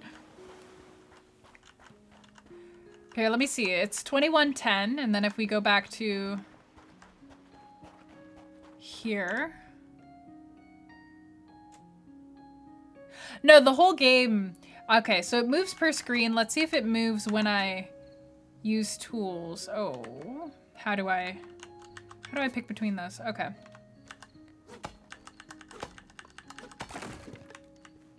Okay, so it's just moving between screens, I think. Yeah, this is a the one of the things about this game is that it's Animal Crossing, but not real time, and so. But I wasn't sure how the time moved, so it seems like it moves between screens.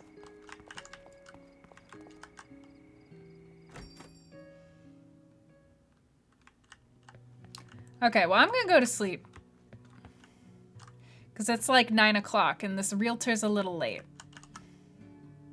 I wonder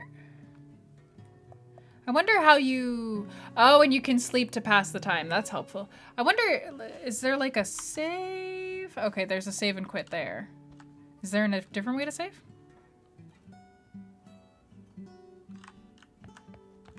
Yeah, I don't know that this is one of them. I'm past the tutorial, though. For sure. I'll support you. Okay, they're just telling me to fish. Hey, Chip! Thank you for resubscribing. Welcome back to the fold. Almost 2 years. Time does fly. What? So that's... Yeah, that's fair. Time does fly. Got new stuff in here?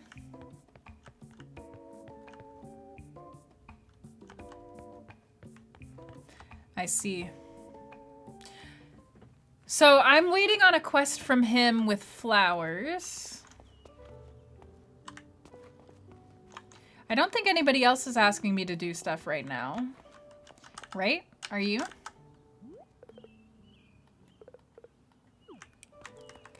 Oleander hates me.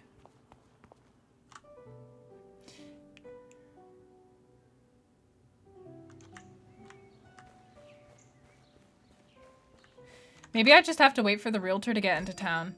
They said if I improve the town, things will go better, but I just chopped down a lot of trees, and I don't know if that counts as improving the town. Also, I only have two... I only have 2 blueprints right now. And I guess I just have to wait to get the flowers. So maybe I'm just gonna sleep for like 4 straight days until we get the flowers. Or I see the realtor.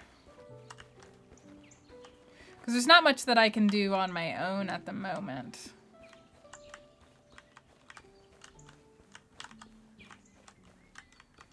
Not all the grasses regrow. Let me sleep until the evening.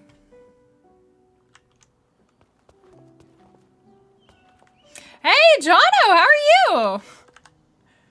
I feel like it's been a while. Okay, let's go to sleep for... Let's go take a little nappy poo. A little sleepy nappy poo.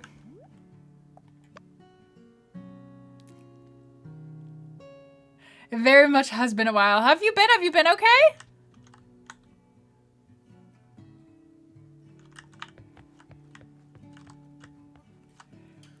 I like the in music. I like the guitar music there.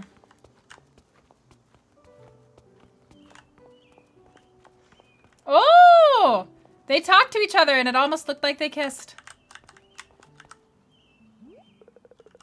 I'd love to organize board games evening, but I'm worried people would say no. Oh, that's so sad. To be fair, Oleander would say no. They're enjoying talking to each other, I think. All right, nothing has happened. I'm gonna sleep for 6 hours.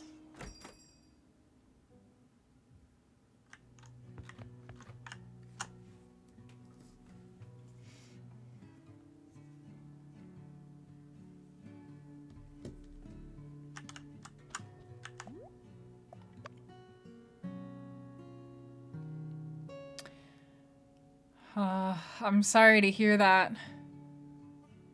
Sounds pretty stressful. I'm glad you were able to get new work. I got it. Yeah. I also lost my stable work thanks to the pandemic, so I feel you on that. I feel you on that. I haven't had like a stable living wage since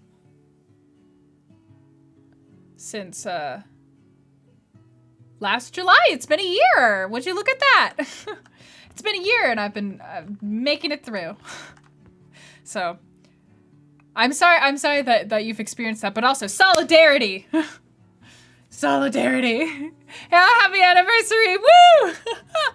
Hey, I made it. I made it here. I'll take it. Where's the realtor?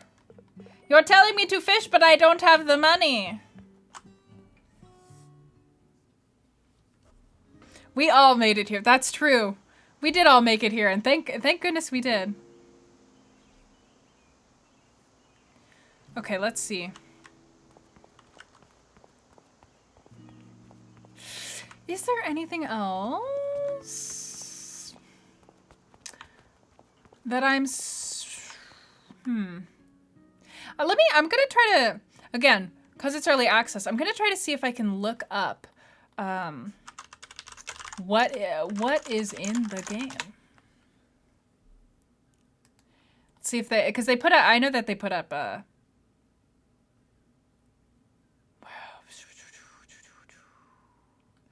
updates somewhere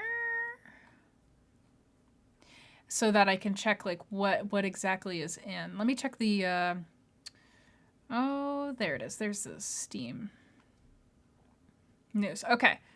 Early access. Yeah, so the early access launched in May. So very recent that this happened. Let me what is the recent updates? So they've patched it 6 times. Okay, so I think the realtor is in the game. Let's see what else is in there. Yeah, okay, so the realtor is in the game somewhere. Then we have, oh, they had a recent patch last Thursday. The game has autosaves, and it has a design tool, so we can get to the design tool, so you can like design clothes like in Animal Crossing. What else do we got?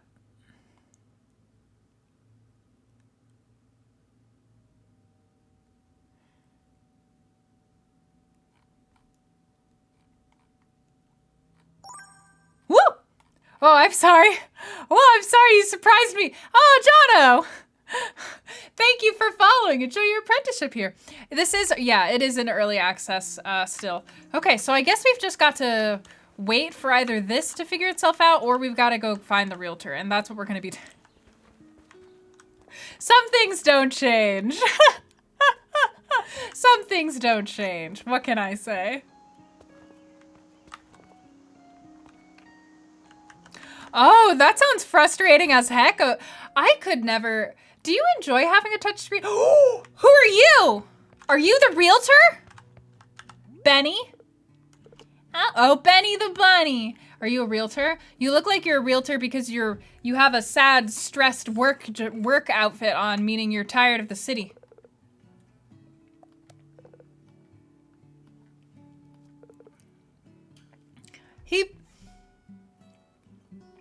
He kind of like, I don't mean to be rude, but he kind of gives me a little bit of like Five Nights at Freddy's vibes.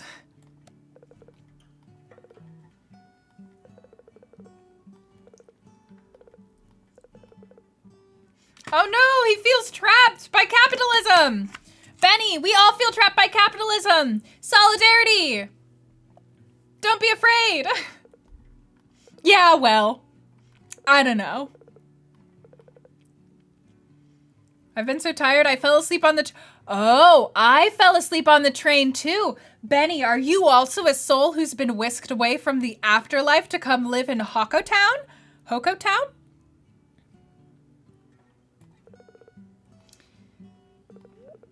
Sound familiar? Haha. What are you talking about? I've been alive for 21 years. Is that so? Maybe there's something drawing us here. You know, I'm happy I missed my stop. Oh, this is creepy. I think that this is secretly a horror game. Yeah, the premise is just that we fell asleep on the train and there's not that many trains that come here, so we're trapped here. But I guess we're basically just starting a new life here because we don't seem interested in when the train is coming back. And we also don't remember anything about our past life.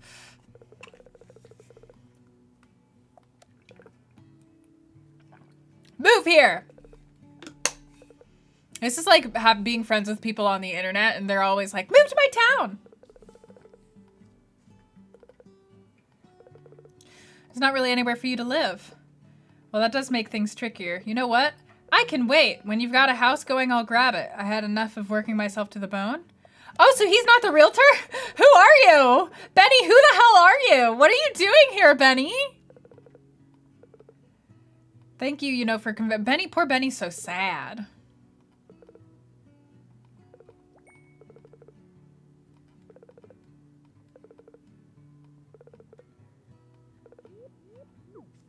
Girl, I'm trying. I am trying to find this realtor to work my charms on her, okay?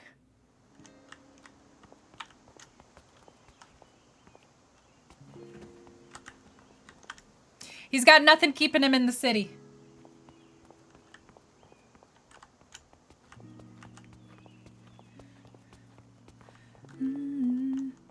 Zipper from... That's who... Yes, he does remind me of Zipper. Boy, wow.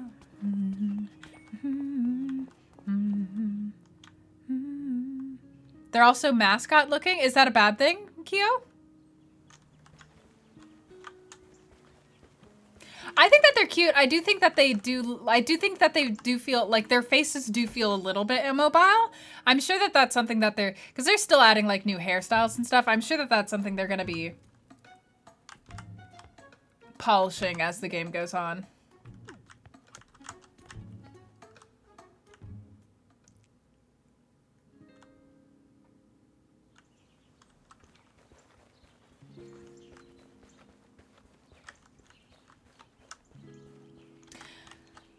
I don't know. Maybe I'll sleep for 2 more hours and see if the other realtor is there. I thought he was a real... Man, now we've just got a depressed bunny moving to our town. Like, that's fine. Welcome in, Benny. But I wanted a person with a house, not a depressed bunny. You're fine. Give me the realtor. It's just Benny. It's just Benny. I don't even know what your job is, Benny. Tuck in your shirt. Okay. Try sleeping for 2 hours.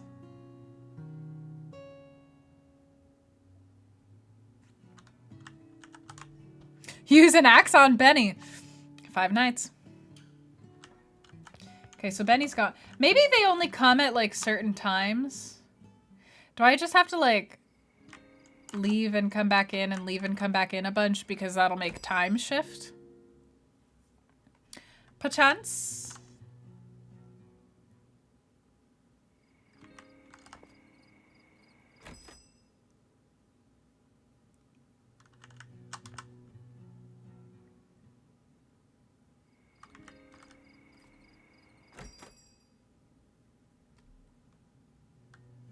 I'm gonna sleep until tomorrow. Well, no, I'll sleep for another 2 hours. Maybe this is a realtor who comes by like to get crunk. She like drives out to the middle of nowhere and gets crunk in the middle of the night so that none of her coworkers see her because she's a city-going realtor.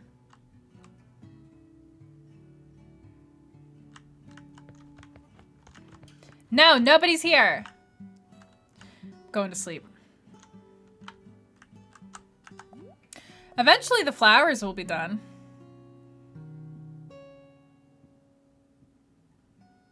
Yeah, they could have more movement with the eyes.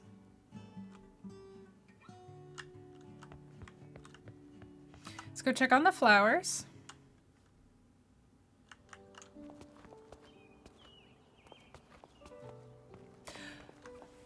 I mean, I guess I could be like working harder to make money or something. Maybe there's more trash on the beach. The trash was worth a lot of money. Okay, the flowers aren't done yet. They're like, keep improving the town. And I'm like, how? With what? Oh, hey. Oleander's always out. This is worth 2 gold.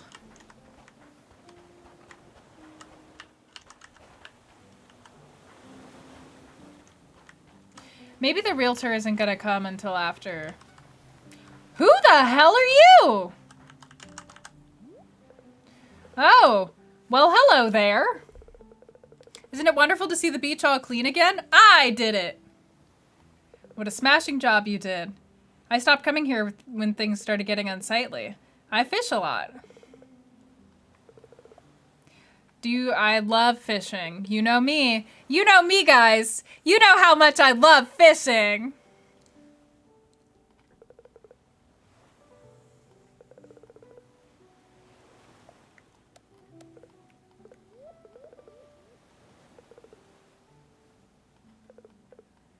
Oh, cool. Yes, please. Teach me how to craft a fishing rod. Now I can make money. Maybe if I make a bunch of money, the realtor will come. That's probably the way to get the realtor to come, is to make a bunch of money. Fishing, woo! I agree with that, Wetley. Even then, I'm not that big of a fan of fishing in games. It depends. It depends. I feel like I would be a fan of fishing in games if they did it. What is this? Ooh, fishing collection. Oh, grass tufts. Easy caprese. Oh no! Oh no! Oh no! No! I sold all the grass tufts. No! How many days is it gonna take before I get to do something?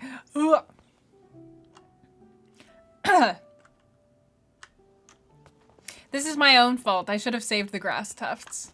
I wanted to buy a net! Maybe if I go talk to him and I'm like, I'm so sad I don't have any grass tufts. Will you buy me some grass tufts? Good for nothing. Who needs him? His name is Moss. Who needs him? Yeah, that's fair. That is a little silly of me. R.I.P. my heart. Okay, I guess we're sleeping all day. It's Stardew Valley day 1. Oh no!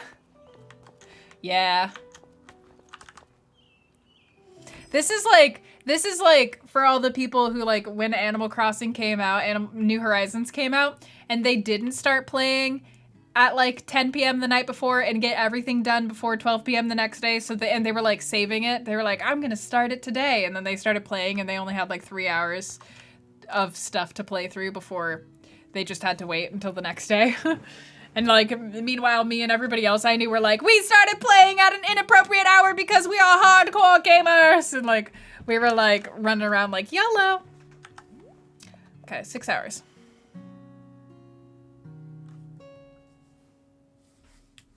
Well, now you all know, don't sell your grass tufts, okay? A crafter is only as good as their tuft of grass. It's their smallest tuft of grass.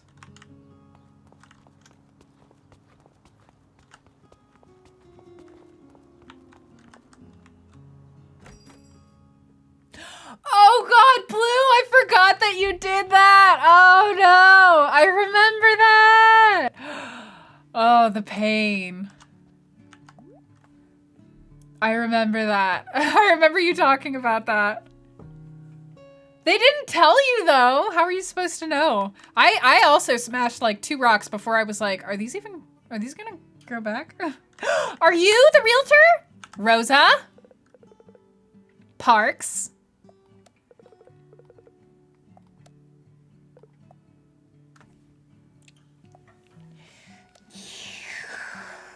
Rosa, your blue eyeliner is to die for, Rosa. Yeah. Yes, let's build more homes. I'd like my own home. You're sure? Okay, wow. This was an extremely simple. I guess all I needed to do was wake up and come downstairs, and Oma had already done all the work for me. Go, Oma.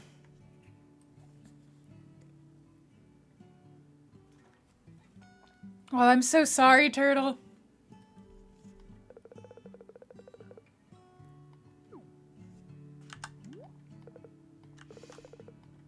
All right, I'm gonna unwind with some drink. I told you Rosa came here to drink away from her colleagues. Rosa's ambitious. Okay, well then I'm going to sleep until tomorrow if you're not gonna set up your shop until tomorrow. It's Friday. It's Friday. Time to start work, Rosa. No weekend for you.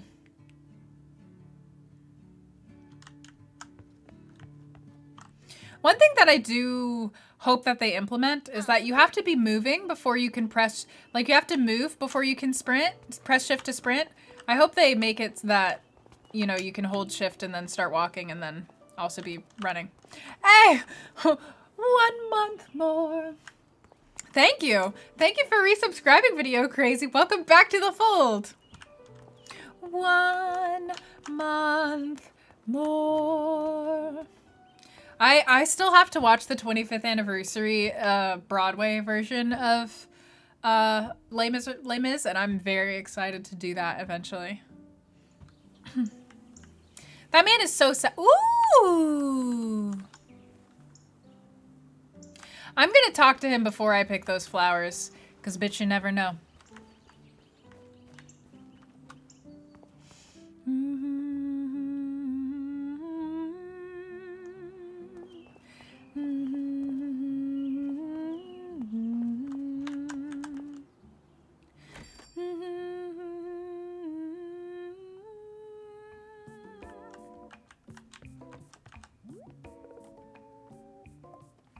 Okay.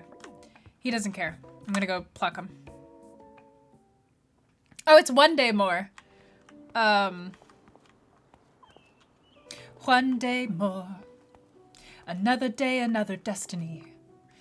It's like the what do they call those?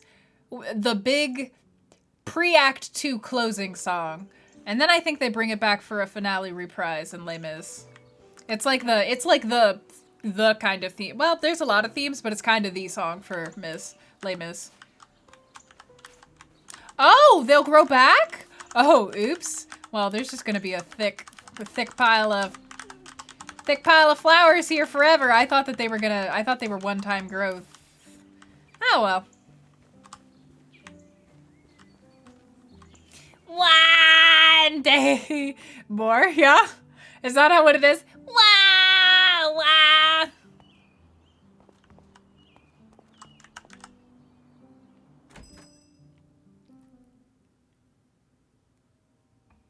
Yeah, you get a shovel to move them.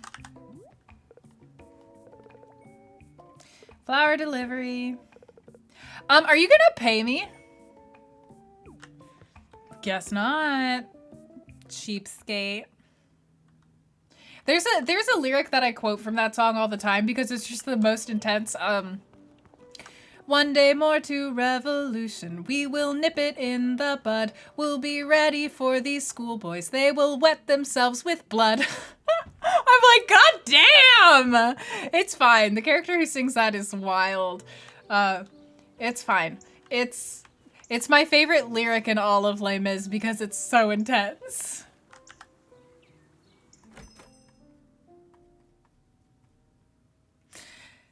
Oh yeah, hopefully I can relocate the flowers. Hi!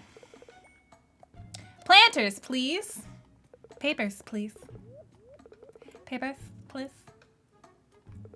Be a sweetie and get me some. Be a sweetie and do some unpaid labor for me, you sweetheart.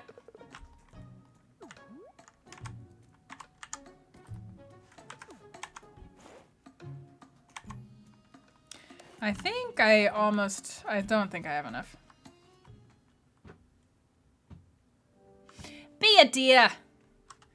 Be a dear and work for no pay. Okay. It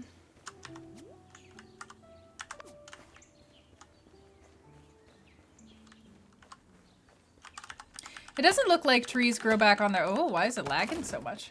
It doesn't look like trees grow back on their own in this game. So we might need to be judicious tree planters.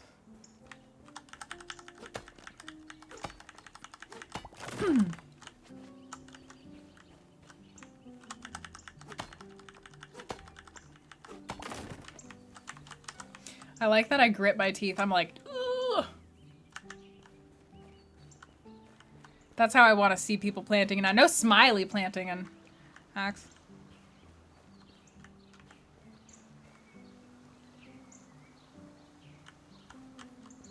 I thought something very different And then he said with blood. Yeah. I mean, that's what they were going for there. They were like going for like, they'll wet the bed, ha ha ha, with blood. And then you're like, oh. But that's what I love about the lyric, is that it juxtaposes the, childishness. I mean, because like really in the story and also in the actual revolution that the play is based on, a lot of those people were very young and naive and not smart people. So yeah, like juxtaposing their like youth and inexperience in that way, but also the cruelty of the character who sings that line, because he just doesn't give a damn. That's what I like about it. It's good writing. It's very blunt, but that character is very blunt. There's no subtlety, but there's no subtlety to that character.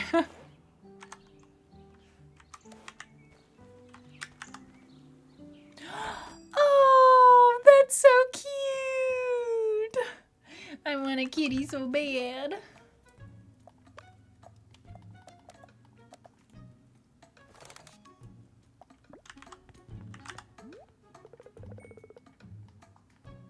Got wood.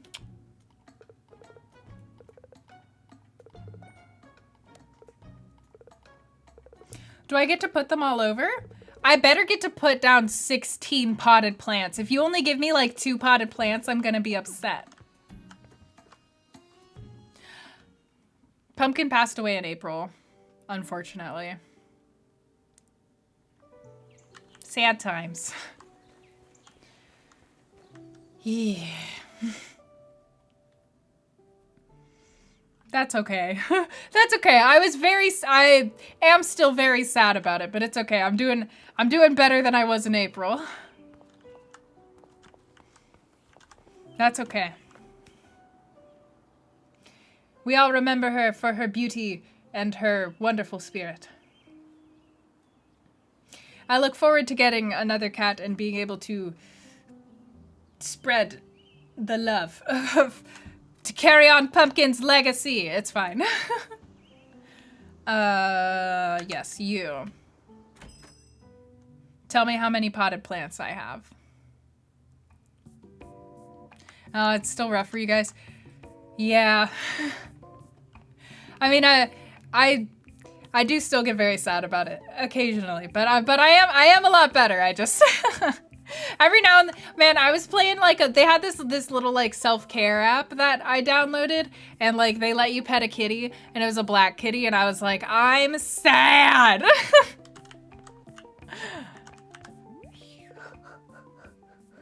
Ah, grief, the human experience that brings us all together. All done. I'm finished doing your work for no pay. Oh yeah, I'll put them out. It's a very Cara story. Wait.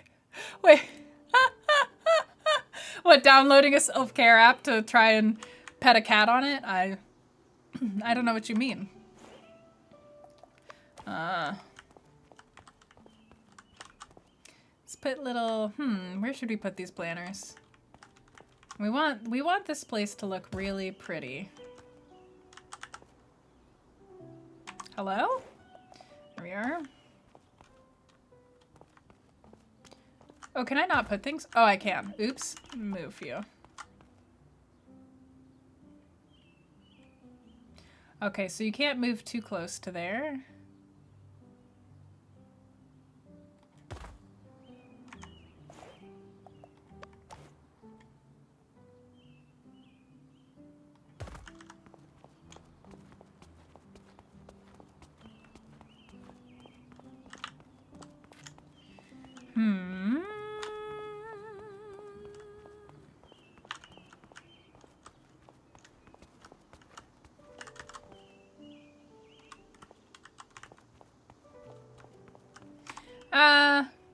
I don't know. I guess I'll figure out a nicer place to put this sometime later.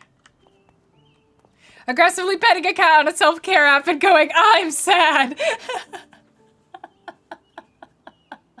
That happened this morning. I'll have you know. That happened this morning.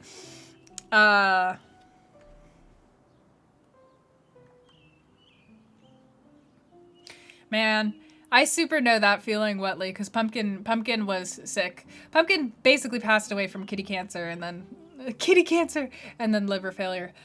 So like we kind of knew it was coming, but then like it was a maybe she has more time to like she has no time that happened for us. But so Wetley, I like feel what you're talking about. That was like my constant big fear. But you know, as much as you can, use that fear to motivate you to like be present and open your heart as much as you can to your lovely pet. And that's, you know, that's, at least for me, that's the best way that I found to be able to cope with that fear, is just to try to be like, while I'm here, I'm gonna go hard. And because I did that, I don't have regrets. I planted the planters. And Nora with loves right now. Go, Wetley, go!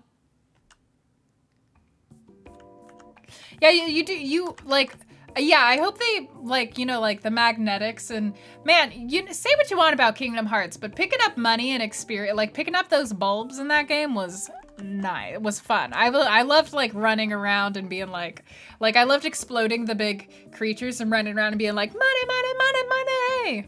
So, that was me. Especially since it happened super quickly. Yeah, that does really, really... But hey, it's a natural part of life. And, you know, I also, like, follow the order of the good death. That makes it sound like I'm in a cult, but I'm not. But I believe in, like, you know, trying to treat death as a more normal part of life and not trying to shy away from it as much and, like, hide it and consider it as, like, taboo or gross. Ask a Mortician on YouTube is a great channel that everybody should look at if you're okay with the topic. It's very great. Death positivity.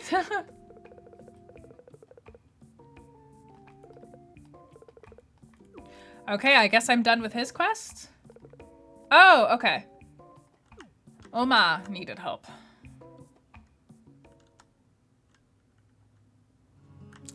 I believe that, Wetley. I haven't been watching their I haven't gone back to watch their videos in a while. I like binge watched a bunch of them and then YouTube stopped recommending them to me. So I forgot that their channel existed and I need to go back and give it a rewatch, see how things are going. Sure.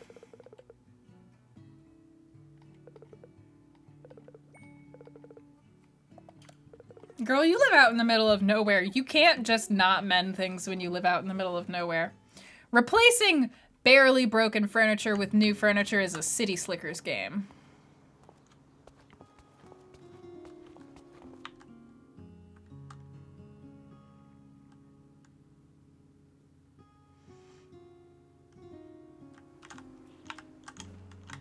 Go!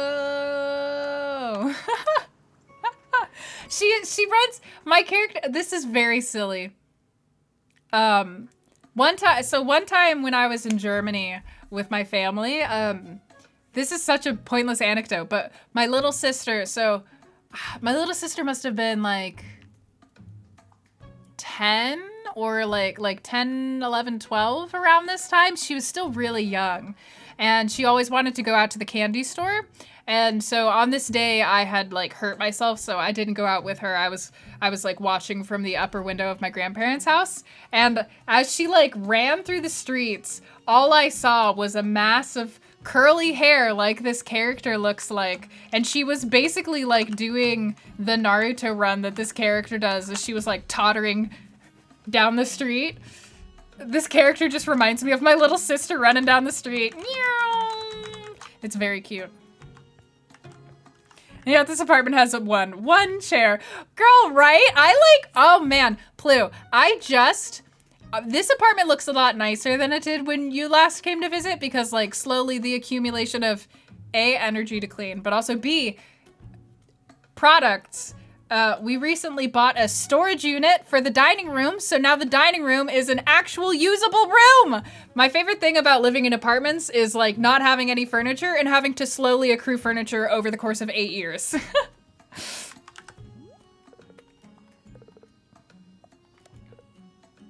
Yay, storage. Yay, using rooms.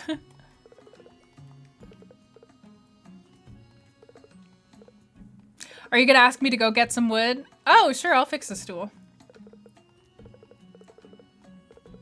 Design table. Cool, let's see what we can design.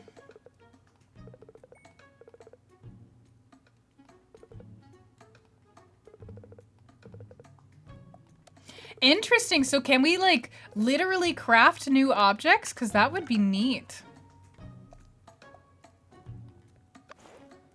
Stool. Only like just got pots and pans. Yeah, we stayed in this apartment for like a year and 3 months. And then I was like, maybe I should hang up the pictures. Maybe I should hang up our pictures. Ooh.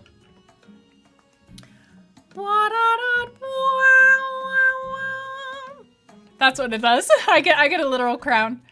Oh, you can make it tall, small, broken leg.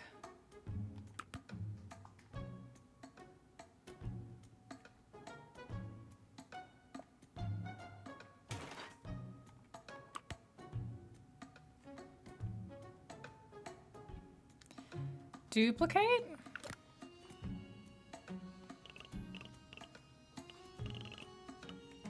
How can I tell if I'm putting it in the right spot? Ooh, that is not the right spot.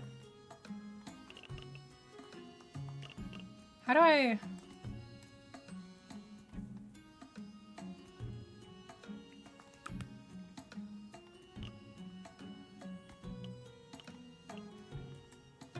I'll support you.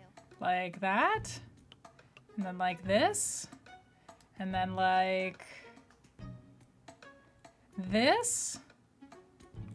Why does this look so much worse than the others? Does it look fine? I guess it looks fine. Okay, we did it. Melia! Thank you, Melia. That was very sweet. I appreciate that on this day. On this day, which has been a sad day for me. Thank you. Thank you for resubscribing. Welcome back to the fold. Oh, I am definitely going to be playing My Time at Sandrock when that comes out. I am excited. This is no longer a broken stool. All right? This is a wholesome stool. How dare you? You don't get to say that. Okay. The game is a little bit laggy. Hopefully that's something that they can, that they'll like fix as they're going on. From what I've been seeing, they've been doing a lot of that kind of like fine tuning cause like that's the great thing with early access. As you expand out to people, you get their feedback and you figure out what is like quality of life and needs to be fixed.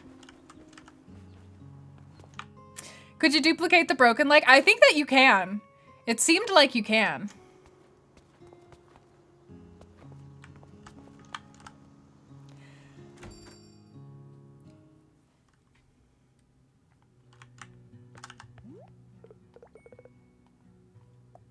Here you go. I done. Ah, well, you can't just start. Ah, well. This is fantastic. You can't start with this is fantastic. Don't start with, ah, well. You're welcome. Okay, I guess I gotta go fish again. Fish and wait for the realtor to eventually come out of their house. Let's go see if the grass has grown. This is very soothing music. I have a feeling this game is gonna, once it's got everything implemented and it's a little bit more polished up, I think this game is gonna be really popular.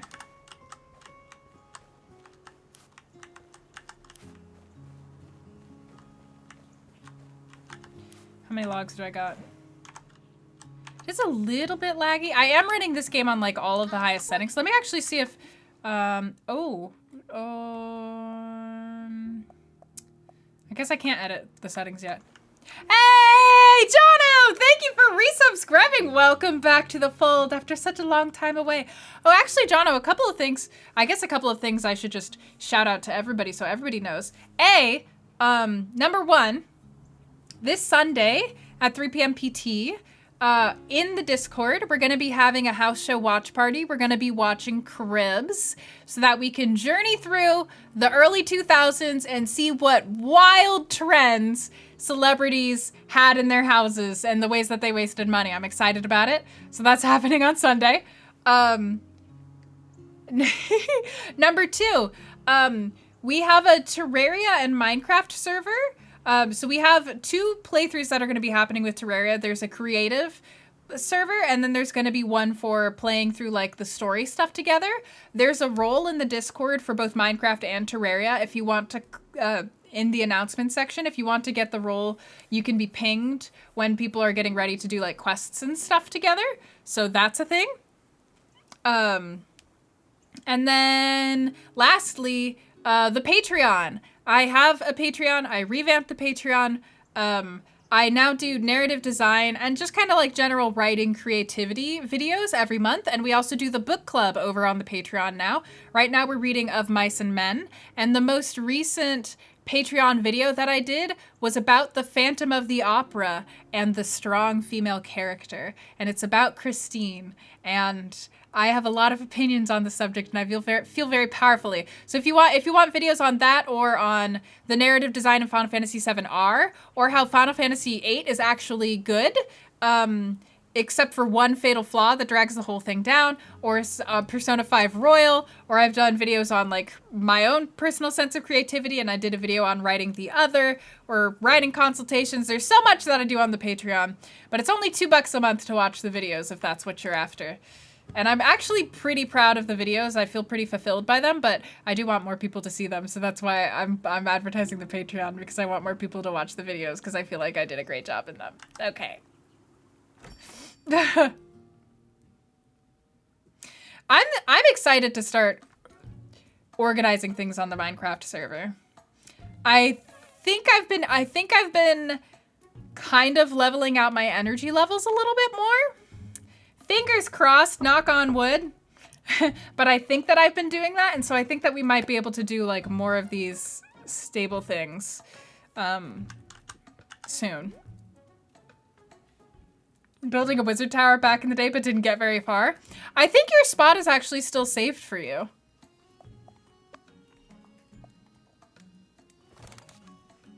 The Minecraft server has gotten real big. There's a lot there.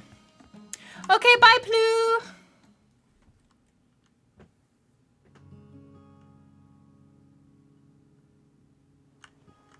Okay, let's try fishing. Let's try making any money.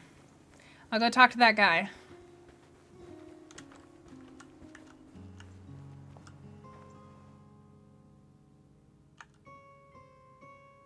Oh my God, and I also forgot, To Be With You is coming out on Steam tomorrow. Oh God, I'm so bad at this. I'm so bad at advertising my own work. My game that I made, that is an hour long and is a semi-autobiographical horror visual novel about unhealthy relationships. It's very good. It's very good, but also grain of salt with the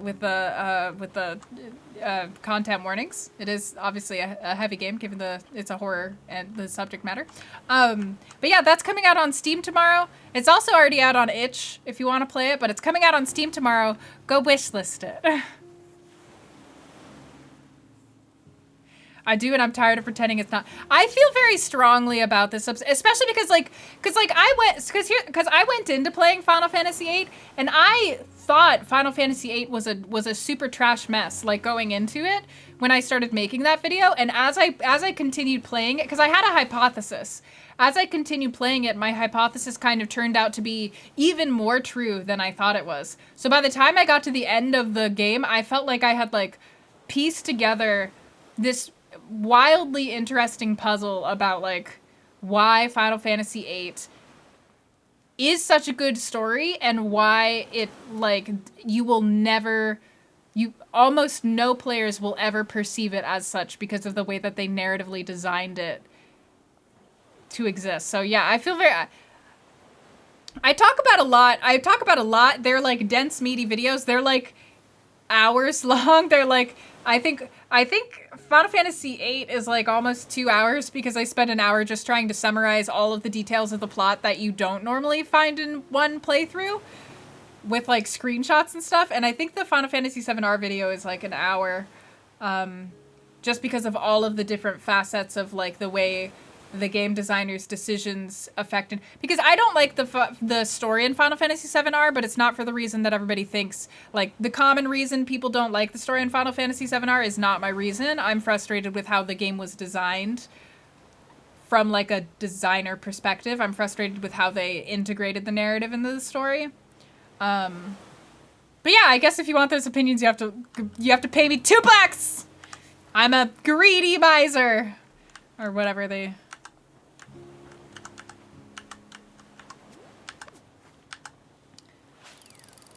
Okay, let's try to fish. Thank you, Wetley. Semi-autobiographical and horror in the same sentence. Well, it is based on my experience in an abusive relationship, so there's that. For the full thing about To Be With You, I made that game in a month, and my goal with it was, like, it was a game that I had always wanted to make, but I had never had the money to be able to, like, justify spending that amount of time on one game until I was invited to be part of a game jam for playcrafting, and they paid me money to be a part of that game jam. But my whole goal with To Be With You was to kind of give people the experience of what the slide into an abusive relationship feels like and what it looks like and what it is like to be in that. So that not only can people gain more empathy for and like understand how people can fall into these abusive relationships, because if you've never been one and you're looking in from the outside, sometimes people are like, oh, why don't you leave and all that. So that was one of the things that I wanted to do. The second thing that I wanted to do was to like give people that experience so that when they ran into it in real life, they would be able to recognize what's happening and get out. And like, one of the most wonderful things that has come from To Be With You is, even though not that many people have played it, I have gotten messages from people who were like, either like, this is exactly what I went through, and it was kind of so nice to see, you know, to see other people calling it out for what it is. And also from people who were like, you know, like, I recognize patterns of this in either myself or somebody that I'm friends with or in a relationship with, and I realized that, like, I need to change something in order to be safer and to be healthier. There's also a director's commentary on To Be With You after you beat the game and you replay it. I, like, walk you through everything that happens in the game, and I explain what is going on, how the manipulation is happening, like, what the goals are there. So I, like, really try to walk people through it in order to explain how it happens, in order to help people. Well, what am I doing? Nope. In order to help people avoid it themselves. So that's my whole pitch with To Be With You. It's $3. It's only $3. So yeah, if that sounds like something that's up your alley, you can go play it.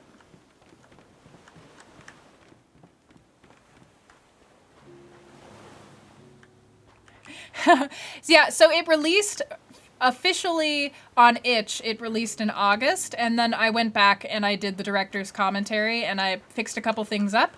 And so it's releasing tomorrow on Steam, but it says it was released in August 2020 because that was the first time it was released anywhere, which is a thing that Steam cares about when you're listing games. Thank you, Gingiraffe. Thank you, I appreciate that. Aw, Roni. Thank you.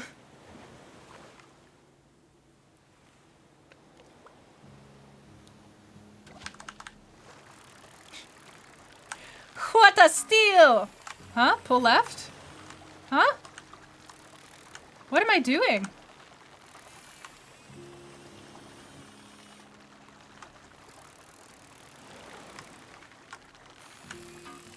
I don't okay, let's go talk to the fishing guy. A director's commentary playthrough stream? I don't know. I might if people are interested in that. I worry about that because the game is such a heavy topic matter, and like right now Twitch doesn't have any great ways to alert people to what they're coming into, and my channel is so known for like way more positive vibes that I'm worried that like people would be coming in and like, because people sometimes turn to the stream when they're having bad days, and I would worry that people would be coming in and then would be immediately confronted with something like super intense that they weren't at all expecting, and that there's no real way to warn them. Yeah. So that's my concern there.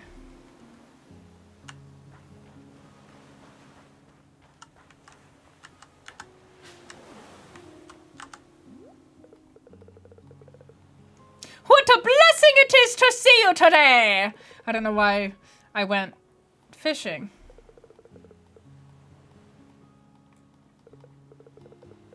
Whoa, okay. Fish takes a prize. Press E. Okay. Once you've hooked it, you'll need to reel it in. Hold interact to reel. If you reel too much, your line will snap. Be careful if you start seeing orange or red, you should probably wait for the fish to calm down. Sometimes the fish will swim left and right. Push in the opposite direction to stop them from getting away. Once reeling is complete, you'll pull the fish out of the water. Okay, if you say so. Oh wow, this is really dark. Yeah. Yeah, that is my concern. I would probably do it sometime if Twitch comes out with some kind of feature where like, kind of like, you know how we have the mature content warning so that like when people come in, they're like, I'm over 18. I would love if we had a little pop-up like that, but then I could say like, just so you know, the game that we're playing features these heavy topics, especially because I wrote it. I know like we would go in depth on some of those topics, and there's nothing graphic in To Be With You. Cause I'm not that kind of writer. I'm not interested in like exploiting trauma for anything.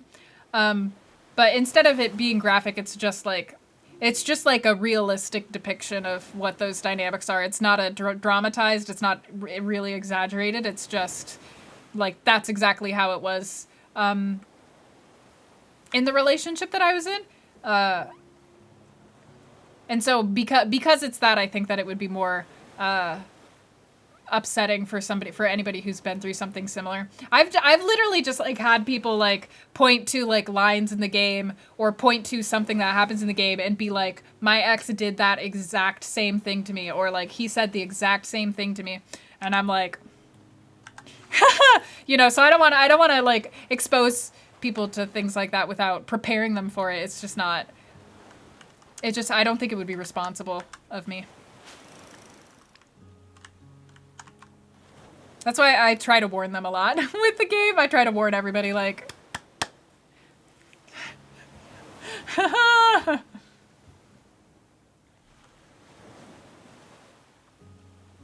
These fish aren't really sensitive to the presence of the bobber. Is this something that people like because it makes fishing more difficult, or is this something...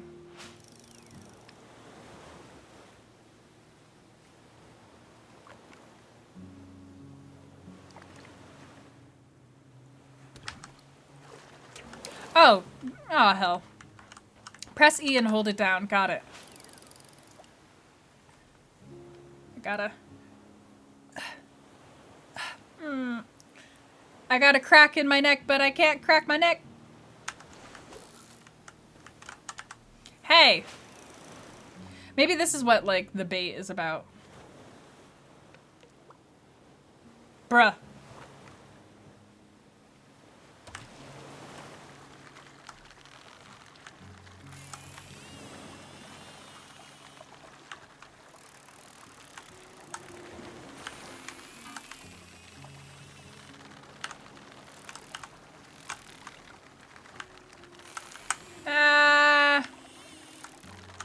Why is this so hard?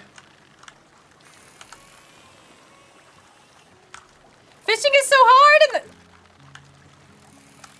Fishing is so hard in this game! Oh, finally. A bream. Oh, thank you, Jonna. Thank you for bestowing me the crown and taking it off. We've angled the final boss too. I'm not sure that a bream, a salte sebrem, was the one.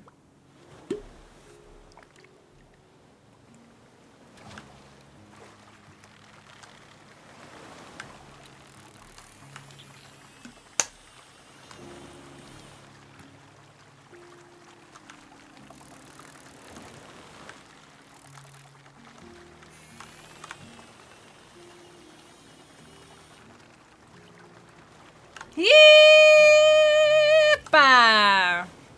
That one was way easier. Maybe I'm just getting better at this. Well, hopefully I'll be able to, like, I don't know, sell this and buy myself a house.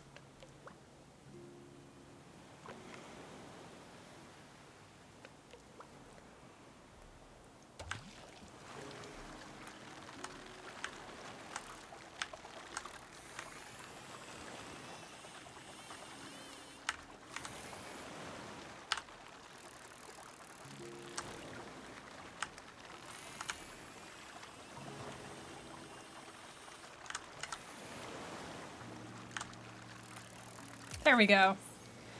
Place! I've never heard of such a fish.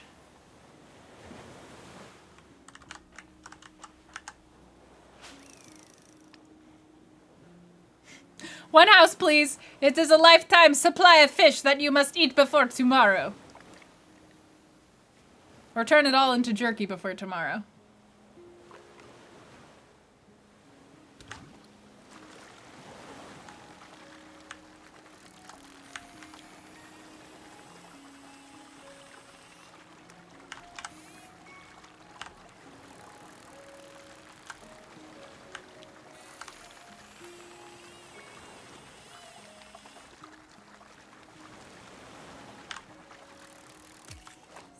Bream. Alright, let's go see how much these are worth. At least we found where to get the fishing rod.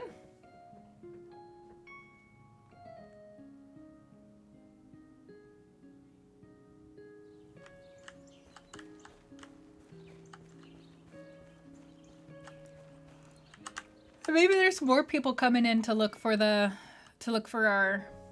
place to stay.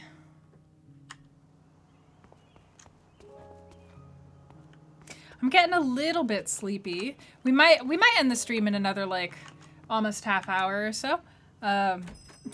Still a little bit tired after accidentally having to get extra blood drawn.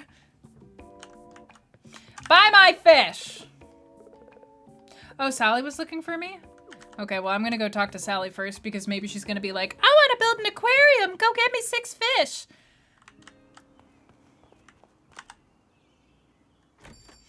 Anybody in here? Oh. Misleading! Seems like they're using they, them pronouns for everybody. I wonder if these characters are they, thems, or if that's like a quirk of the dialogue feature. Because so far I think everybody's been called they. Which is fine.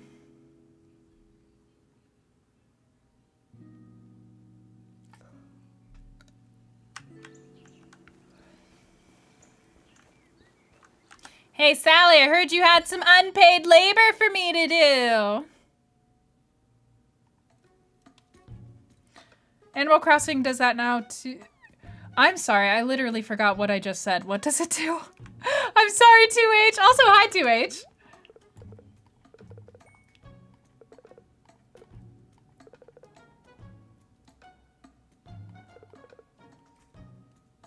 I'd love to.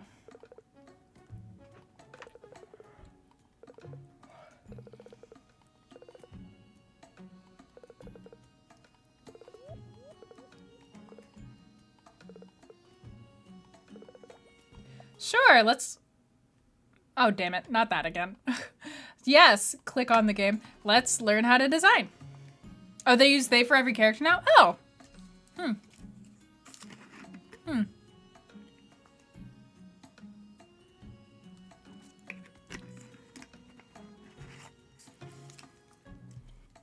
I guess that's fine.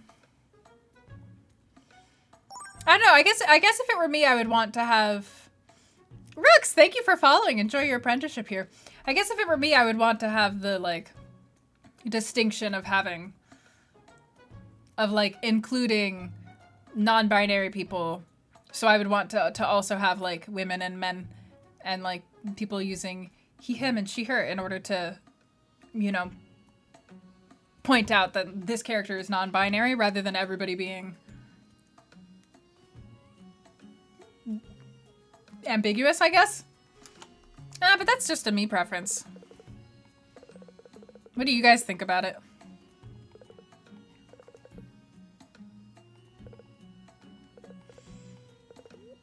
Okay, so there's blueprints for designing things, and different pieces of furniture need to be big enough to, like, functionally use.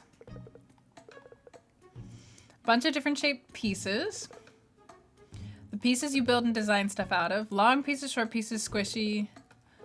All the pieces. Why does Sally remind me of Chase? Yeah, glad to have you. Oh, really? We're on the same page.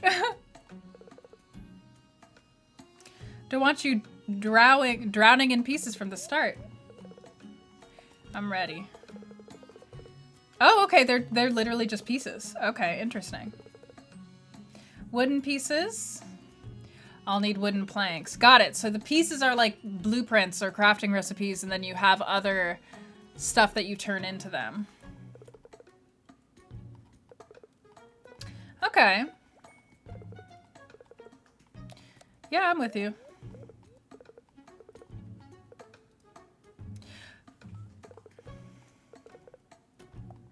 Okay, sure.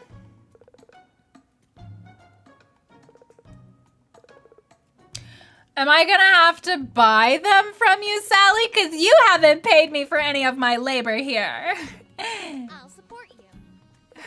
Hey, Rooks! Thank you for subscribing. Welcome to the fold. Well, if you would like to come join us in the Discord, your sub grants you lifetime access as long as you don't do something as long as you don't break the rules. But yeah, even if your sub runs out, you'll still be able to access the Discord as long as you sync it up with your Twitch account while you have a sub. But yeah, welcome in. That's fair, Zach. That's fair. I don't know. I like having genders. I just wish that like roles and behaviors and like like ways of being weren't so ascribed or prescribed to genders more so. I like having genders. I just don't like that depending on how you were raised. Cuz I was raised by parents who like were like, Cara, you just be whatever you are when you grow up. You're going to be kind of freaky probably. And they just like they were like, you're probably gay. It's fine. So they just let me grow up the way that I was, and I didn't have like I didn't grow up with any kind of culture that would necessarily impose rules about ways that, if anything, my dad was actively counteracting that at every opportunity because he was like, feminist, want my all-female children to grow up empowered. And so I like grew up with a very like non-existent cognition of like prescribed ways of being with gender. As long as it's not enforced on me, yeah. But in this video game, that's fair, that's fair. Oh, that's very good, Roni. I hope that them coming into your workplace goes very smoothly.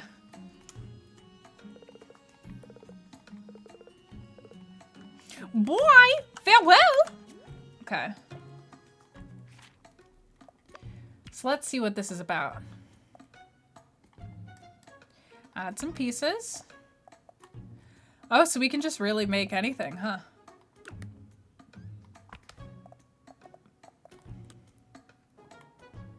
Can I make this bigger? Oops.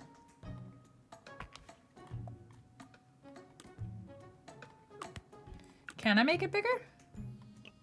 No, that moves it. Can you enlarge it?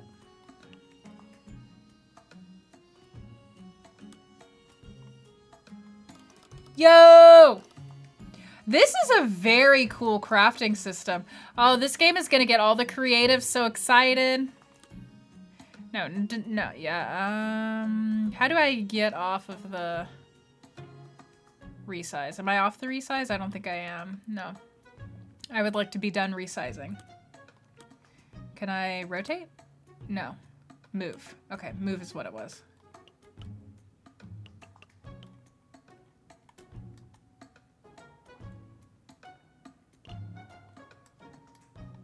I don't think I have enough wood to build a table like this. This is also a tall table. I think they might end up thinking that it's a stool. Oh, can I just...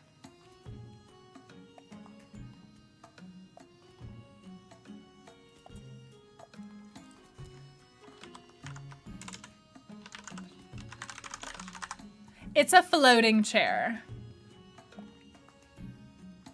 Yeah, it does remind me of My Sims. I agree. I could never make it to 5 stars in My Sims. They wanted me to do way too much work in that game. The civilization stage of Spore. I did not spend... Man, Spore... Spore. They responded positively to it? Good. Good, good, good. I feel that. Okay, let's go sell my fish. Now that I know that they're not going to sneakily steal my fish from me.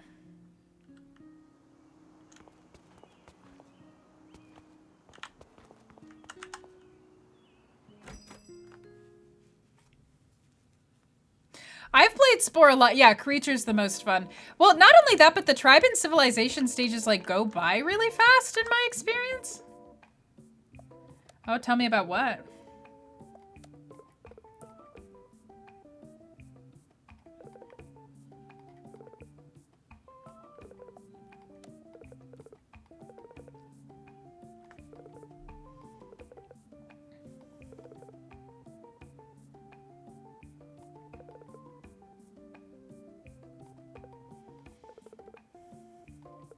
You can replant flowers, stand in front of them with your shovel, and dig the plant. Okay, cool. So we can replant the flowers. Nice.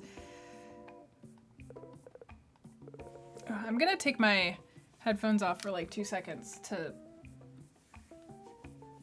My ears. I was wearing my headphones a lot earlier today, so my ears are a little sore. Normally these headphones don't upset my ears, but I slept on them funny. They go by fast.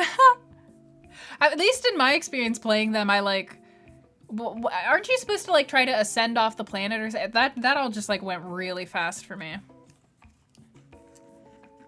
Yeah, I think that they should have... I think they should have just kept the scope of the game a little bit more narrow.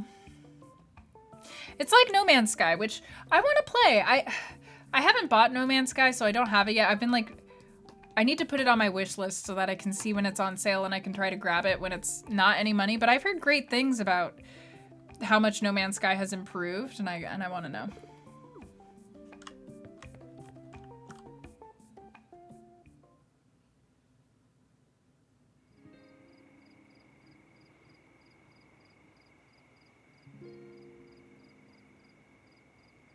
Do giraffes have some crazy nerve for their vocal cords that goes from their brain down and around their main heart artery and up their back?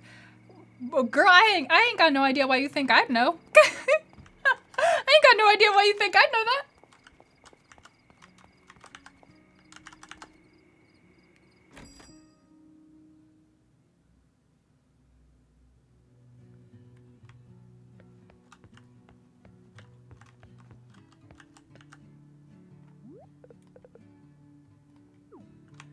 Having a good day, are we? Now that I know how to fish. Oh. Now they're telling me to look for bugs. Okay.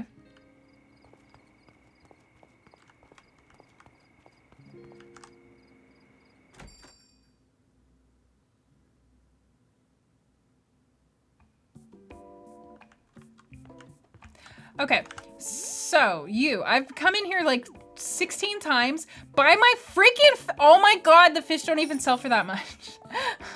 I'm gonna be poor forever. Oh, the breams sell for an okay amount.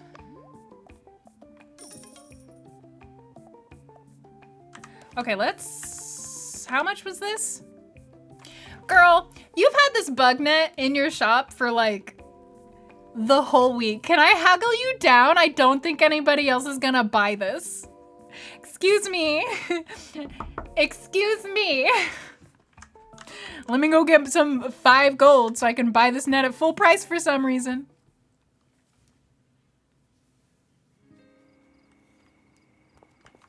Haha, nice. Nice, Gnarls Darwin. Not a fish for a house.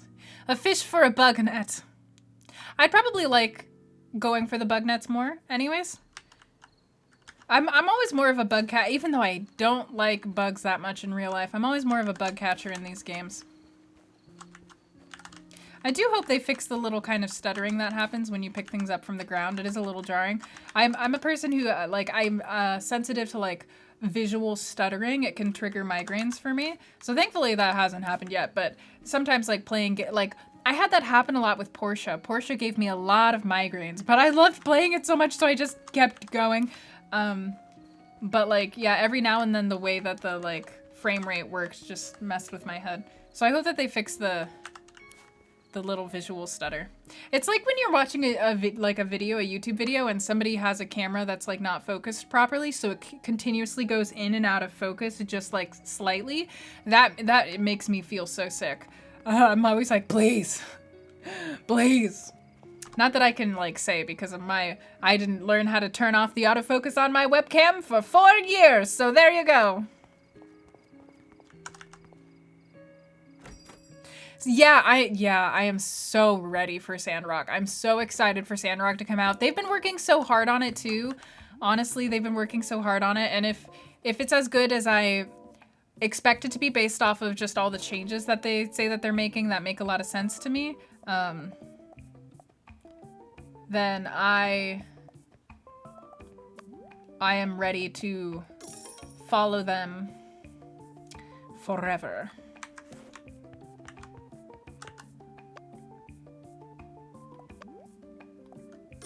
I'm a bug net. I got a bug net.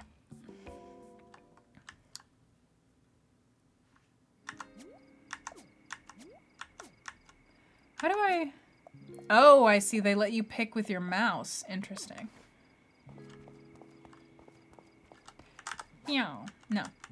Meow. Small blue butterfly. Oh, yeah. Oh, yeah. We gonna get all them buddies. Let's go get our buddies. Buddy, buddy, buddy, buddy, buddy. Yeah. New record.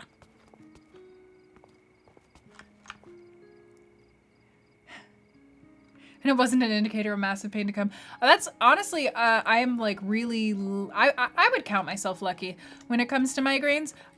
Pain is not often one of my symptoms. I can get pain, but it's actually pretty rare for me.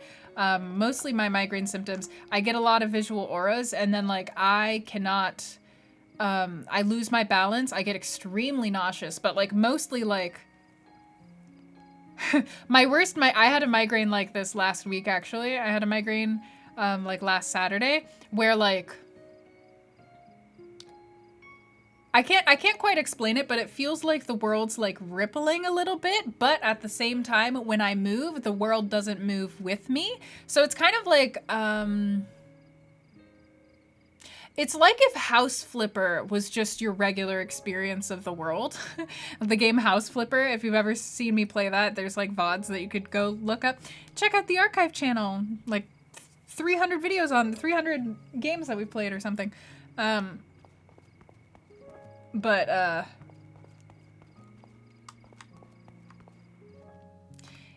so my migraines are mostly like, yeah, so with migraines, there's something called a halo effect, and for what what that means is that basically like a lot of people's first symptom of having a migraine, they're like heads up that a migraine is coming and that like maybe they can head it off as they get a visual effect. And for some people it's like it could be a glowing halo. It could be like a halo in your vision where like it kind of looks like it's rippling, like almost like a heat wave. For me, I can get halo effects, but I more tend to like, I'll be like up and walking around, or I'll be like talking to someone, and then all of the sudden like my vision will shift from normal vision to like it gets like stuck. like if this were a video camera and you were editing it, it just gets stuck in one position on the axis, but the rest of my head keeps moving. And so like if you can imagine like having your vision stay here but having the rest of your body be moving around and like unable to place itself in space, that's my heads up there's a migraine coming. As I'm just like if I'm like walking, I'm like I was like hanging out with a friend and they were like, ooh, ooh, ooh, you okay? Like they tried to catch me. Sounds fun, maybe not so fun to actually experience. It's not necessarily the only thing that sucks about it is just that, like, you know, it's hard to walk. I hate feeling nauseous. I hate feeling, like, disoriented. Sometimes I have a hard time thinking straight, like, talking and putting words together when I have a migraine. Have a hard time eating, like, that kind of thing. Get really tired. Mostly the nausea is the worst part, though. The nausea's, instead of having pain, I just have intense nausea, and I hate it. I hate the nausea part.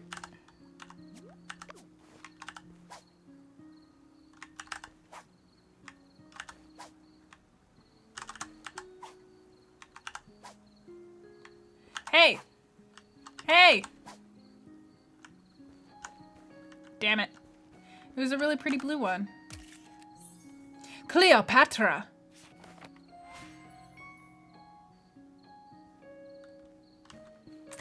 Suffering with VR sickness forever. Is that what VR sickness is? That's hilarious. Also very similar. That is why VR headsets make me feel really sick. Basically, like, anytime a game simulates the kind of visual experience that I have with a migraine. So that's, this is my guess. I'm not a doctor. This is my guess from like me living. But like whenever there's like those like the frame skip or like, I had this really bad with Amnesia. There was like a blur when you like there was like a visual blur and a visual lag that was like exactly the same to how it is when I get a migraine. And like that will just, my brain's like, ah, I see, so we're going there. And I'm like, no, don't do it. But it does. Ooh. I want the blue one. Yes! Purple Emperor. I bet that's worth a lot.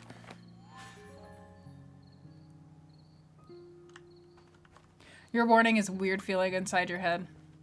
That's fair. Sometimes the first warning is irritability, so I apologize to those around me. My first warning that I'm getting a migraine is I'm just like, yes, for some reason I hate you all. Swallowtail. I'll swallow your tail.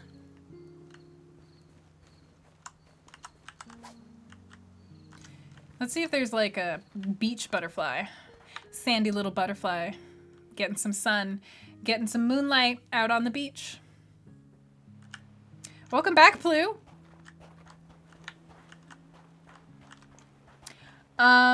We got a fishing rod. We learned how to fish.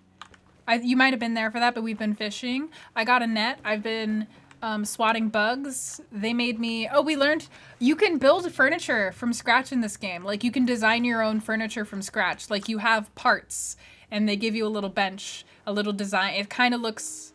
Yeah, it's like a little builder craft station, kind of like the ones in my sim, and then you can literally piece together your own furniture. Good night, Melia. Thank you for the lurk. Good night. Ooh, everyone's gone to the... I mean, if you saw that stream... I don't know if you were there for the whole stream, but if you saw that stream, like...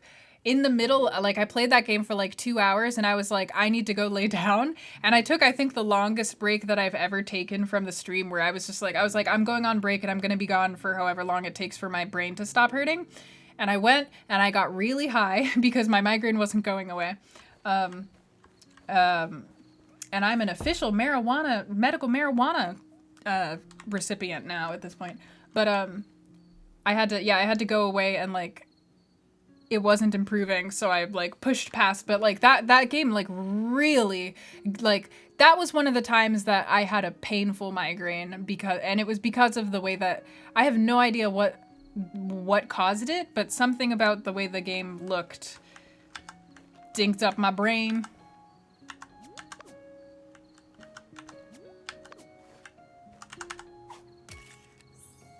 Yeah. Yeah. I feel bad, but I was determined to beat that game. It wasn't that long of a game. Does it help with migraines? So it depends on, so like, now that I'm like an official medical marijuana person, I've like, what they kind of tell, because like marijuana, the way that it affects you, it can affect everybody differently, and there's a bunch of different ways that you can partake in it that also change how it impacts you. So like what they tell you to do is to log which kinds of things you take and like log your reactions. And so the best weed can have a lot of medical uses. It depends, but one of the best things for me when it comes to basically all of my illnesses is that it combats nausea so well. So it combats nausea. It doesn't get rid of your pain, so it's not necessarily like a painkiller, but what it does is it makes it feel like the pain that you are feeling is no longer immediate, and if you focus on something else, you don't feel the pain anymore until like you're not focusing on something, and then it comes back, but it doesn't feel like it's like immediate pain. It feels like it's slightly at a distance to you, so it's a lot more bearable.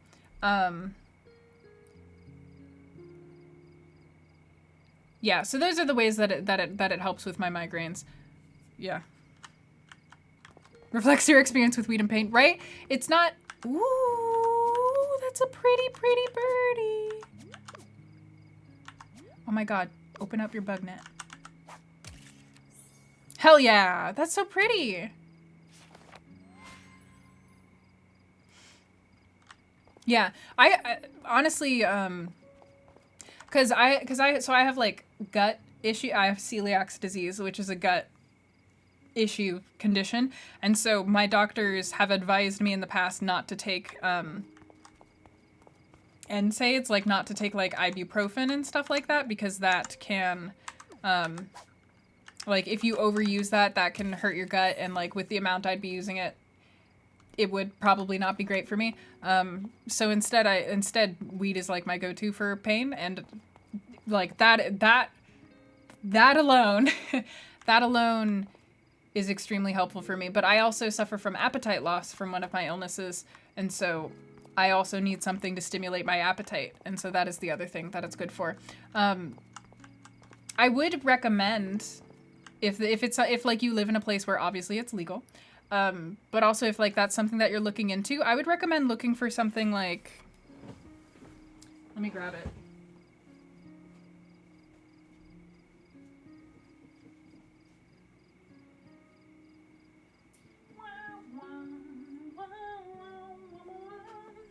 Okay, I don't have the one that I've actually been using because it's almost out, so I don't know where I put it.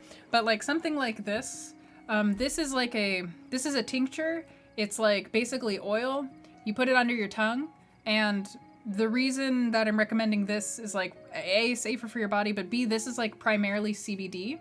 And so when you're going for medical marijuana, you can have like, you have weed that is high in THC, and that's what gets you, that's like what has the psychoactive effects. And then you have weed that is CBD, and CBD has a different range of effects from THC. And so like, if you want to remain in possession of your faculties, but also get some relief from like physical aches and pains, this is good. It's a lot less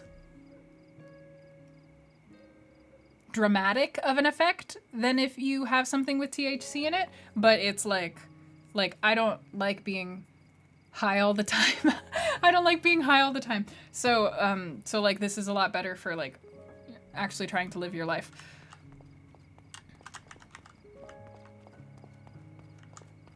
Ooh, cluster headaches. That doesn't sound fun.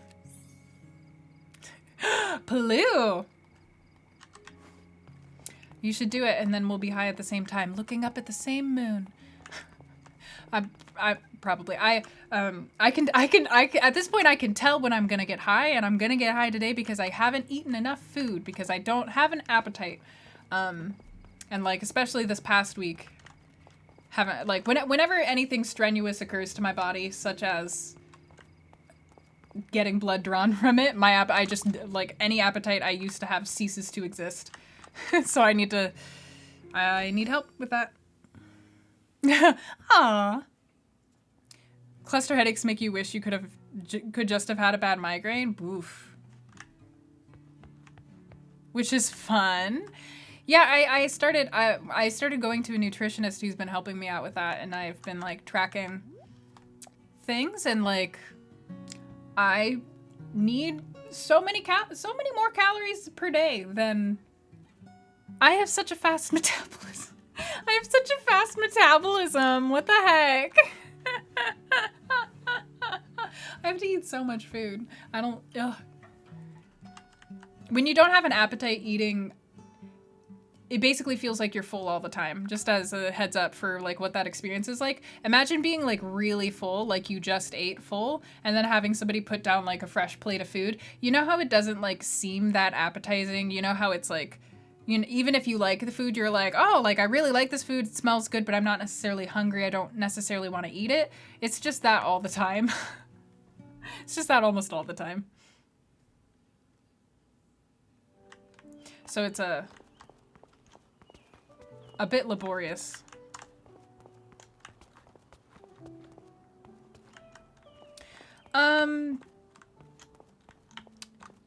So my nutritionist actually did recommend, I mean, I have something here.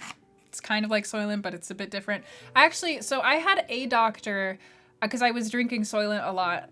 I had a doctor tell me not to drink it anymore. But then the nutritionist that I was seeing did try to pitch it as an option, and it wasn't a fit because of like what my like dietary restrictions are.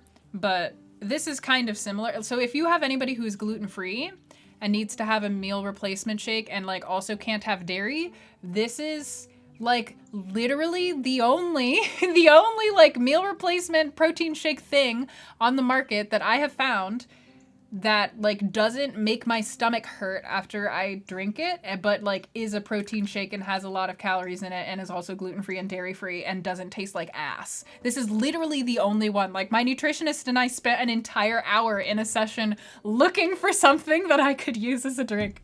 So yes. The brand name, yeah, it is Owen, and this is specifically the chocolate flavored complete nutrition shake. And it's spelled Owen for only what you need. It doesn't taste like amazing, but like if you're a person who has had to try a lot of protein shakes, you'll know that most of them taste like absolute garbage, and this one tastes fine. Hey Frank.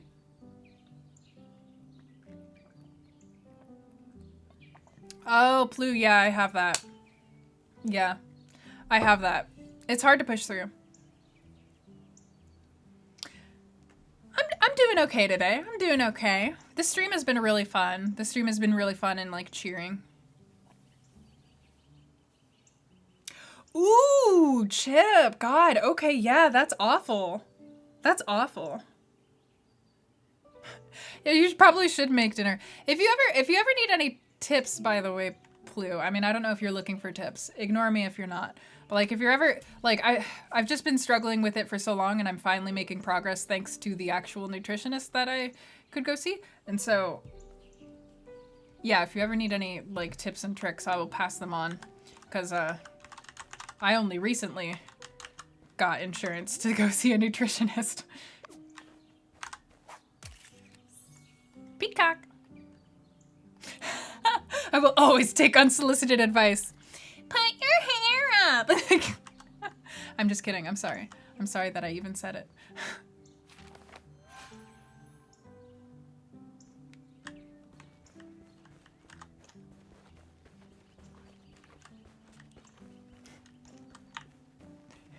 Yeah, that's the easy way.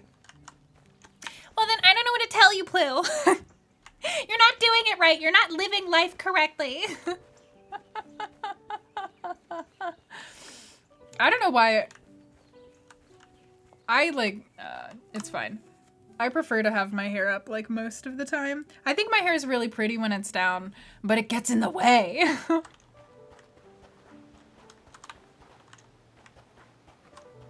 I gotta go. I wonder if they're gonna have a museum in this game. I bet they're gonna have a museum in this game. Brimstone! Fire and brimstone butterfly. Schmetterling. Wir haben ein Gelbschmetterling.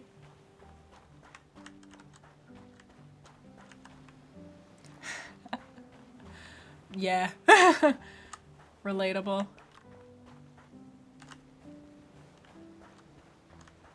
I've heard it's just like been regular hot in California, like not like hot hot, it's just regular hot in California.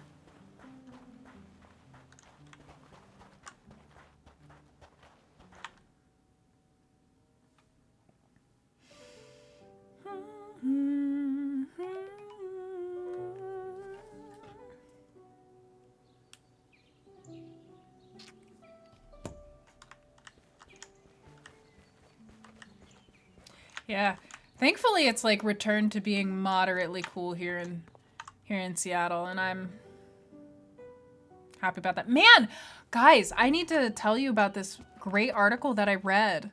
It was about talking to strangers, and it kind of like broke down the mechanics of like how you talk to strangers in this like wonderful way where I've never seen it broken down like that before.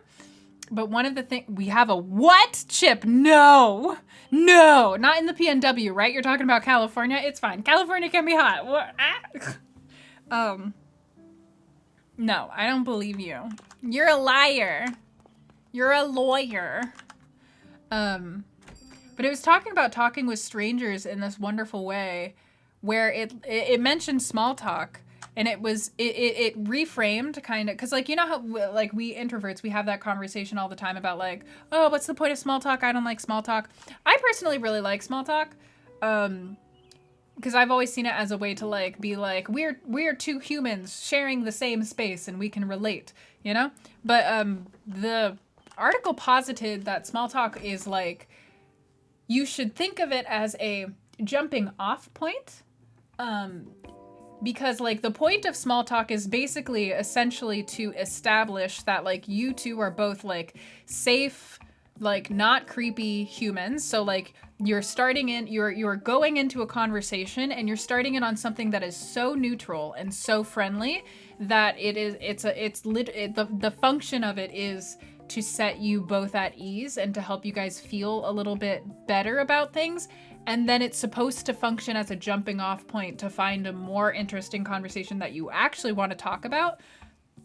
So yeah, it works to like set people off, set people, to calm people down when they're talking to a stranger, and just to have something kind of to say to establish a neutral point as you transition and like hopefully get to say something more interesting, like, it's really hot. Like, yeah, it's really hot. I haven't experienced heat like this since 72 when I was back in New Mexico. And it's like, oh really, you used to live in New Mexico? Yeah, I was and like you jump off from there. It was a very interesting article.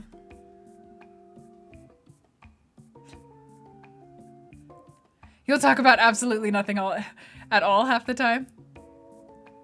Seems like a good skill to have. It's all practice. Let me tell you. Let me tell you. I've been told that I'm really good at talking to strangers. I guess I'm a streamer, so I probably have to believe that that's true. But I've been told that I'm...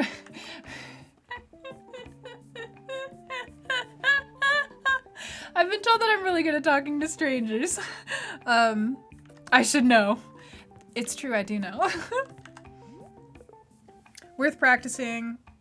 Opens up doors. It's also just like, it's a great way to help feel less scared when like going out into the world, when you like know that like for example, I went into the post office a couple months ago, and there was a huge line, and it was like during the time of COVID, so there was like a huge line, small space, everybody was really cramped together, everybody was kind of nervous because of the pandemic, everybody was kind of like wary of each other. We were all like, we were all in that mode where we were like, we are seeing each other kind of as threats because COVID is a thing, and we're having to stand next to each other because it's a tiny little post office and there's not enough room for all of us. And so I stood in there for like a really long time. And a couple of times, like, people came in through the doors and I was able to like direct, like, it was clear they were lost, and like I saw what they had in their hands, and I was like, if you're trying to ship this, you can go here. And like, they were old people. I was like, get in, get out, go. But like by the end of it, like, we were all like kind of stressed out, right? And like standing there like ready to go. And there were like 3 different times where like somebody walked out of the room, and I was the next person up, and everybody looked at me, and like I was like clearly getting ready to go, and then like somebody who was already in the post office room went to the desk, and I was like, ah. And so like that happened like 3 times in a row. And I like started, I don't know, me being me, I started like kind of exaggerating it a little bit for comedy, and like me and the guy next to me started like joking about like, oh, is it gonna be this time? Is it gonna be that time? And like by the time that I was actually finally able to go in, like everybody was like, yeah, like it made like a nice little moment so that we were all communally like, oh, the line moved, and like having a nice time instead of seeing each other as threats and stuff. And I kind of like low-key live for those moments when like I'm in a room of strangers and we can all find a common bond. This is why people think that I'm an extrovert, but I'm not. But I low-key live for those moments when I get to like go into a space and like cheer people up or make them laugh or like find our commonalities. It just like, I get a huge kick out of that. I get like a boost to my whole day from that kind of thing. We aren't getting the heat wave. Hi, Connor. You didn't already see other people in public as a threat. Yeah, I know that's a really difficult thing. I ascribe to like, basically the way that I've learned how to operate in public has come from the Dalai Lama. I've been like, the Dalai Lama is like, oh, you will never be lonely if you treat everyone in the world as though they are your friend. Approach them with warmth, like they are already your friend, and they will respond in kind. And I was like, 16-year-old Cara, I was like, Dalai Lama, I will try. And I like went out and tried, and I was like, this shit works. So I'm lucky enough that even though like, I've had some bad experiences with people, I'm not afraid of strangers. If anything, I'm like wanting to cheer up sad strangers' days like a little weirdo.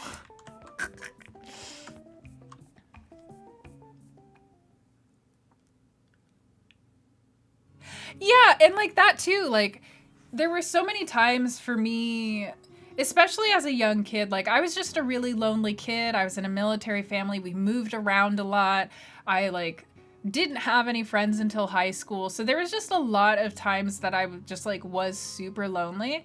And I remember how much it meant to me to have different adults at various points in time, like strike up a casual conversation with me or like do something really kind for me, like at the grocery store or something like that. And I remember how much those expressions of kindness meant to me as a kid because I was so lonely and because I felt so alienated from the world. And like all I want when I go outside is to be that person for other me's. Like that's all I want, because I remember how much it like restored my faith in the world to have these nice people out there doing nice things. But I just like people, so there you go. I'm just a strange person.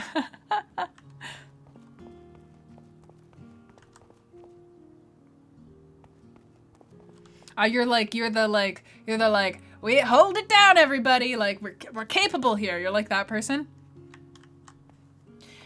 I can do that. I have a reputation for leadership. I like can't go into a space without somehow becoming a de facto leader of something. My bad. But at the same time, I'm also the person who might lead the room into chaos because I like it when I like breaking social norms. I like giving other people permission to break social norms by breaking them first. I'm like a chaos agent. It's fine. I think so many things about the way that we live are stupid, and I'm like, what if I just don't? Like, I'm like, nobody's gonna talk about this thing. What if I talk about the thing, but I make a joke out of it? Anyways, you see why I am this. The way I am on stream is kind of the same way that I am in person. So, I'm just probably generally happier on stream. Since I'm like the mood maker here. A season 3 Uncle Iroh! You know what though? Season 2 Sokka wasn't that bad. Sokka comes out really good. I want to be any season Uncle Iroh, honestly.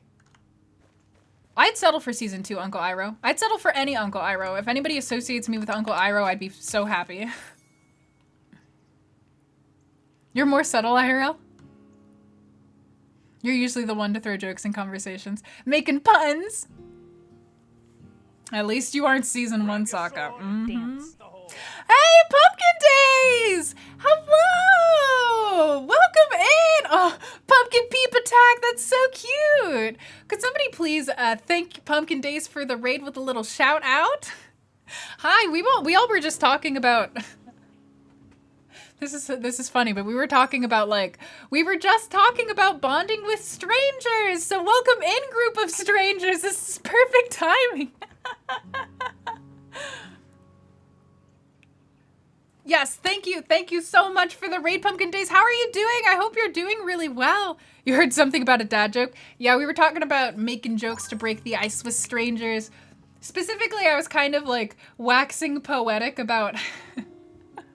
I was talking about how I'm an introvert, but I present really extroverted to people, and how much I like going into a room filled with strangers and like trying to find a commonality between us all to like make people feel comfortable or make them laugh, or like you know when like everybody's inconvenienced by something at the same time? I kind of love those situations because you really get to like, man, you get to feel so bonded with everybody around you being like, man, obstruction in the road. We're stuck here for 2 hours. And everyone's like, I got cards. I got some cards in my card. You want to play cards? Like, you know, everybody's just kind of like nice and hanging out because we're all in the same poopy situation. Yeah. Time for bonding with strangers, indeed. But yes, hello everybody. My name is Cara. I go by Chiritomo online. I am a game designer, specifically a narrative designer, and I also stream on Twitch. I like to play a lot of cozy and chill games, and then I also like to play kind of a wide variety of games and talk about their narrative design and talk about like, you know, I guess what the decisions the devs made, what impact those have on not just the story but the whole game. I think a lot of people don't necessarily know that narrative design is more than just story.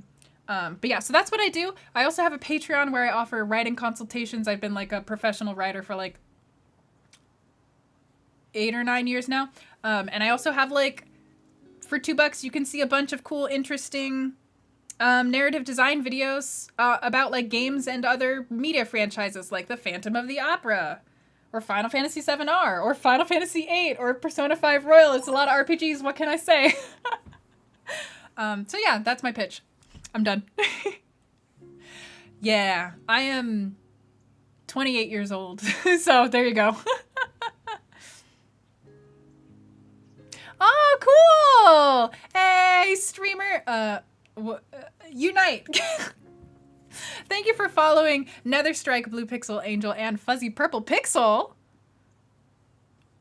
There's so many colored pixel names right now. Thank you for following. Enjoy your apprenticeship here. We're playing Hokko Life. This is a crafting... I don't think it's really farming so much, but it is a crafting life simulator. It's like Animal Crossing, but without the real-time... without the real-time component. And also you can literally construct your own furniture from scratch. It's still in early access, though, but it's really cute. Hokko Life, yeah, it's in early access, so it's kind of Oh yeah, and one of my games is coming out on stream tomorrow. So if you want to play a semi-autobiographical horror visual novel about unhealthy relationships, wishlist to be with you on Steam. It's only $3. I'm sorry. I'm not very good at selling myself.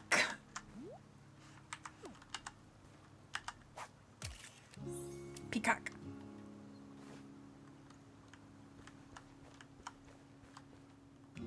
More purple? Darker purple. Oh, they're working on the farming update. Okay, so it is supposed to be farming. I kind of thought that it was, but like these, so like these are the things, so we can plant trees and flowers right now and they just kind of stay there forever. So I was wondering whether the farming was gonna be like that, where like everything stays forever. But yeah, it makes sense that it's just not in the game yet. It only came out in early access in May, I think. So it's still very, you know, they're still adding a lot of content to it every week. Is the hair though, right? This character specifically looks exactly like my little sister.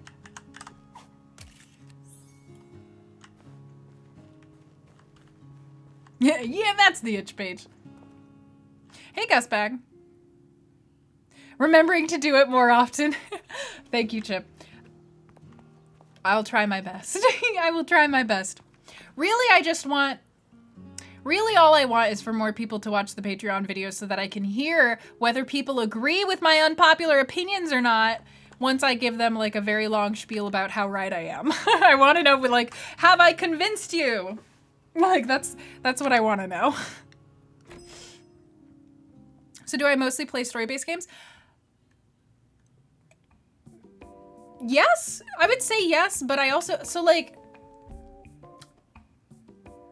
the thing is, I mean, for my philosophy of how I approach narrative design, every game has narrative design. So I approach any game that I know has narrative design and like does it in an interesting way, / life simulators, because I love life simulators. I just play a lot of life simulators. And sometimes, you know, I play like a variety for fun. But like, for example, I played a Dark Souls. I talked about the narrative design in Smite. So I talk about games that aren't narrative based, but like I play a lot of Nancy Drew games. If you know about those, I've played a ton of story-based games. I have like a list. I have a list actually on my website and an archive channel. So there's like 300 videos on there. So you can find a game that like has a narrative that you really like, and I've probably played it and talked about it, if that's your jam. Though I got better at it over time, so bear with me.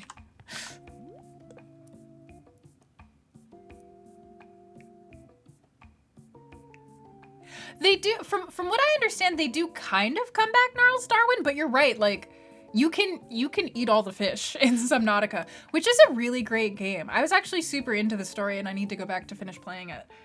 So like Telltale games, yeah, I've played a lot of Telltale games. Chip, you need to watch it and tell me about it. Yours the poofy curly hair, yeah. Oh yeah. Thank you. I think if you say, I think ! games played, that will give you, because there's a list, and I don't think I should put the link on it on my website, but I didn't. But yeah, ! games played, I think will give you the whole thing. There's a lot on there. Ah, okay, here, let me find you the command. I'm so sorry. I'm so sorry. I'm not a professional streamer any longer. I'll just give you the actual link on my website. There we go. I just updated it like 2 days ago. There you go. I'll put the command in. Ooh, yeah. Good night, sleep well. It was so nice to see you. I'm glad that you're doing okay. Goodbye. Thank you so much for coming. And Isaac Startown. How is it that everybody from this raid has such a like pretty, whimsical, wonderful username? Thank you for following. Enjoy your apprenticeship here. So I don't have like a game plan for what I'm doing right now because I'm mostly just waiting for the realtor to finish building their house so that I can build my house. Is where we're at. I do not know. That's a lot of games. Thank you so much for the raid again, Pumpkin Days. It was great talking with you again. Goodbye. Thank you. Thank you. Guys, by the way, as Pumpkin Days is disappearing, if you remember a while back, I think last year, we played the game Pumpkin Days, which is a adorable life simulator. And like, not just adorable, but actually like really in-depth and complex life simulator. I highly recommend checking it out, especially if you're into, I don't know, it's just, it has a really large scope. So if you're tired of playing like life sim games that kind of like you run out of stuff to do really fast, then I recommend checking out Pumpkin Days. 3 squared meals. Hey, that is a bad pun. I guess it's not a pun. Is it it seems like a pun. Do you think it's 3 days? Let me try to go to sleep.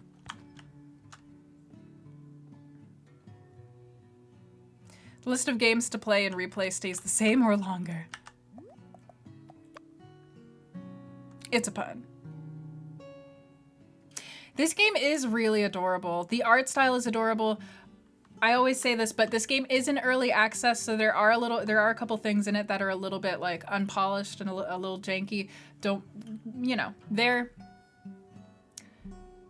working on it. The devs are actually like, this is a really, in my opinion, this is a really safe bet for early access. The devs have been consistently updating every Thursday, I think. Every like Thursday, Friday, every week. And so they've been doing a really good job of fixing things and adding more content and keeping up. And so far I really like it. I love buns. A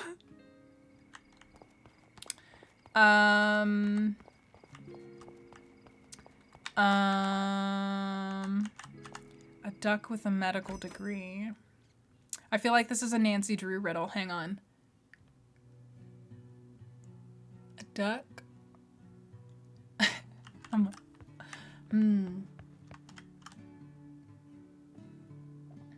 A ductor? Actually, that's good. I'll go ductor. Okay, let's try sleeping until tomorrow. A quack! Click, click, click, click, click, click, click, click, click, click. Click, click, click. Quack, quack, quack, quack.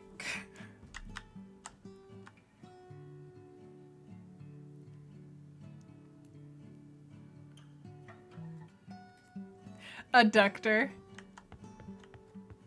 Hell yeah. A stick. Is that the one? Sued for malpractice. Ruby! Hi! Welcome in. Oh, look at that! That's a cute ass little house. Oh my god, if the realtor's house looks like this, imagine how cute they might make my house. Maybe. Let's see.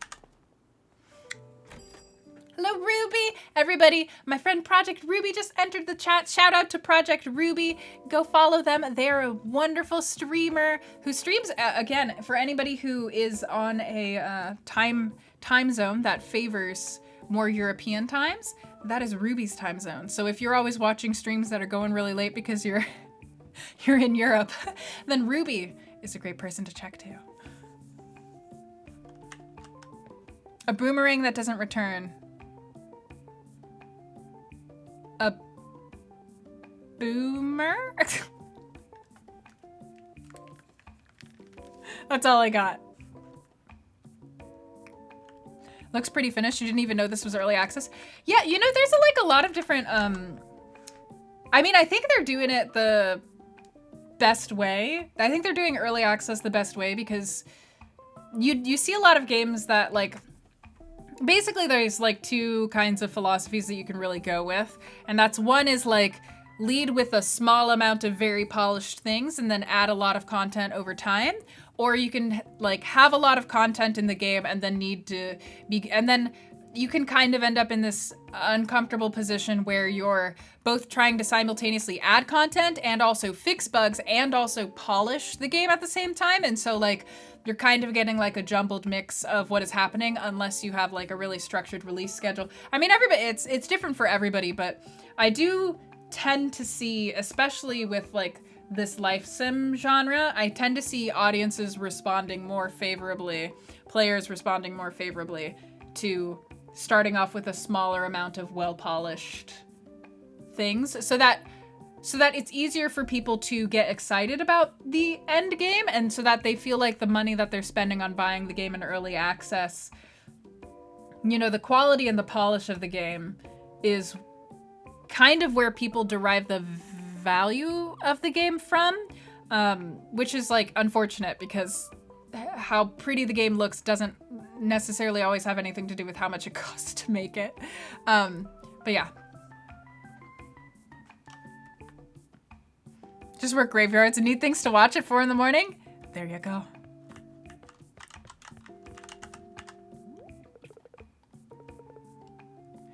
Yeah, I'm so glad I helped you set up shop. Roof and wall patterns.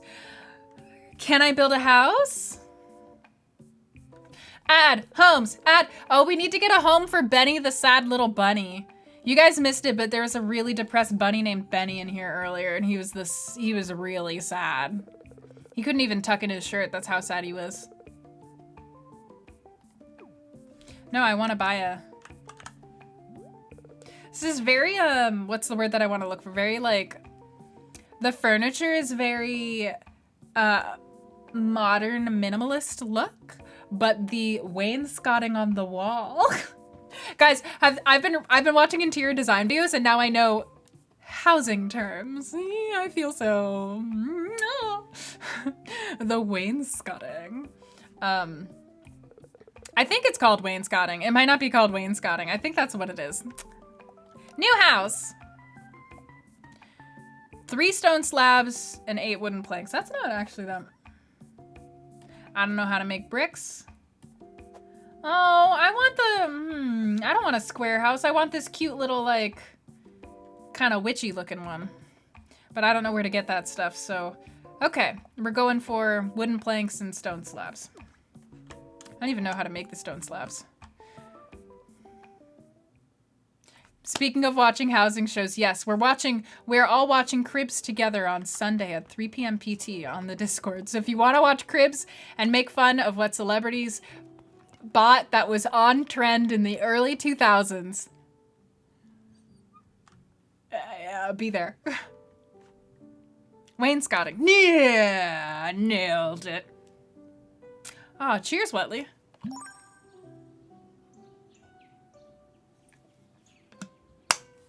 Thank you for following Third Tier Gaming.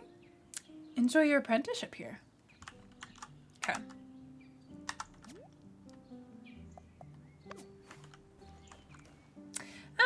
How much money? I'm gonna. How much? Me. Can I put this away? Yes.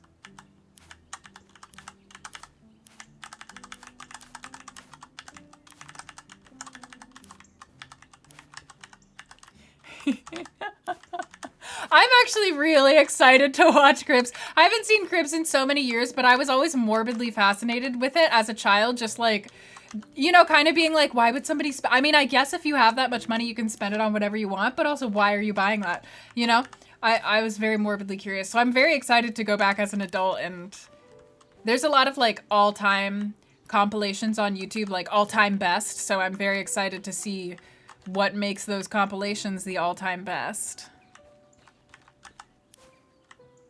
Pimp My Ride. I know I caught Pimp My Ride sometimes on TV. I never like, I don't think I ever actually sat and watched a full episode because I'm like not a car person. 2000, yeah, man. And I love house shows. Early 2000 stuff is also, at some point, at some point we're gonna watch a lot of weird shows. Monster House. I don't think I did. I don't know that I have heard of that. You never watched MTV when I was a kid? So fun, equally weird. I never watched MTV unless I was in Germany because it was the only channel in English that my grandparents had. So we watched a lot of terrible MTV shows in Germany.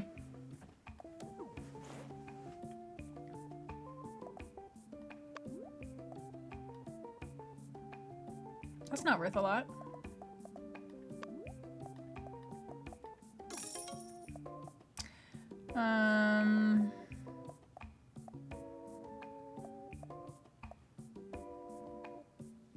Nothing's worth money. Okay, let's go. I don't know, try to catch bugs and fish. They turned a house into a mini golf? What, okay, hang on. What was the concept? Why did they call it Monster House? What was the concept? They did. I heard that a lot of the cars that they made weren't like functional. Like they made them look good for TV, but then they were like too heavy to actually be driven and stuff, or they weren't road legal. But I don't know how true that is.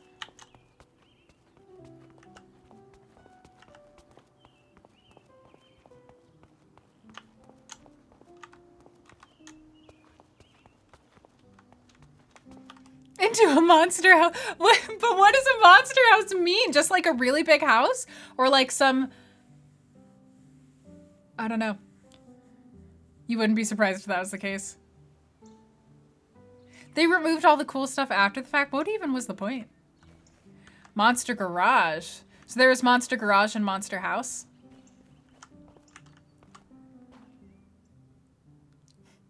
Apparently, yeah, there's a movie and a show and they're not related. At some point,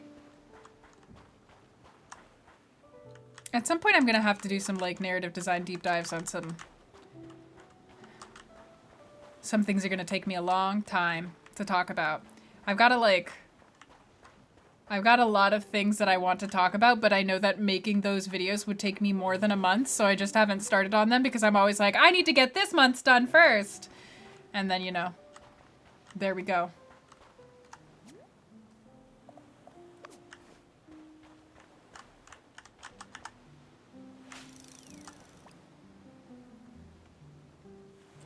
Same. Yeah.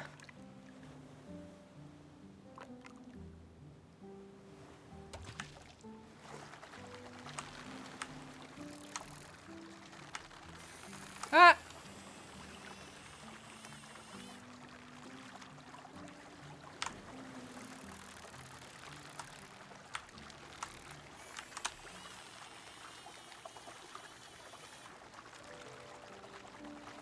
This is a much more active version of fishing, so if you like your fishing to be more active, I think you'd like this game. Or at least you'd like the fishing in it. This would be fun, not ready for it, yeah. This would be fun. My schedule is not free enough for me to justify. Yeah. Maybe that's what I should make as like the Patreon rewards. I should be like, you know, I will do like a patron choice narrative design video. So whatever you guys ask for when we reach like 100 patrons or something like that, then you can pick something within reason, not something that's like ridiculous, not something that's gonna take me like a whole ass year to make, but like you can pick something. Maybe that's what we should do.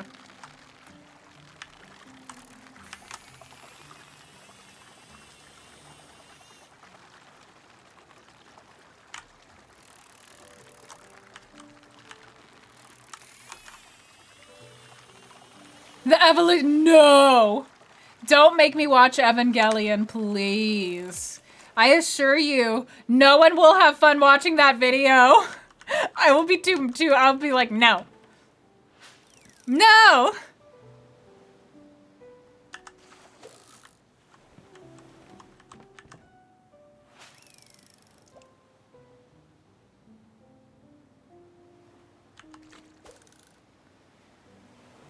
Oh, dinosaurs, Egypt.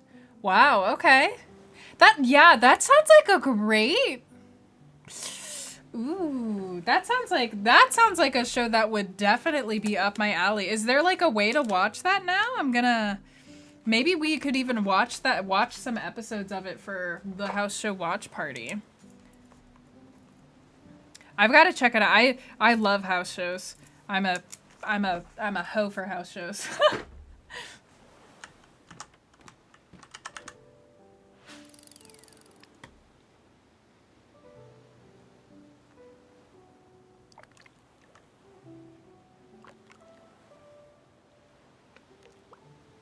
Sounds pretty intense. Whoop!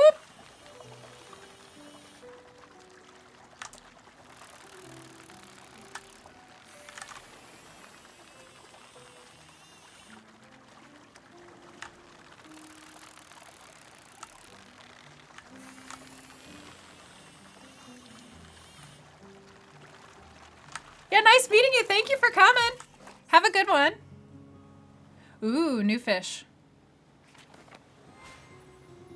Evangelion? I can already tell you what my thoughts are on Evangelion are going to be, and it's going to be that the show is a faux philosophical, obnoxious look into one whiny man's brain, and like I'm like it's not going to be a good time. Just like everything that I've ever seen, like clips, screenshots, reviews, just tidbits, everything that I've ever seen about Evangelion, except for Utada Hikaru's crossover songs, which I love. I'm like, no.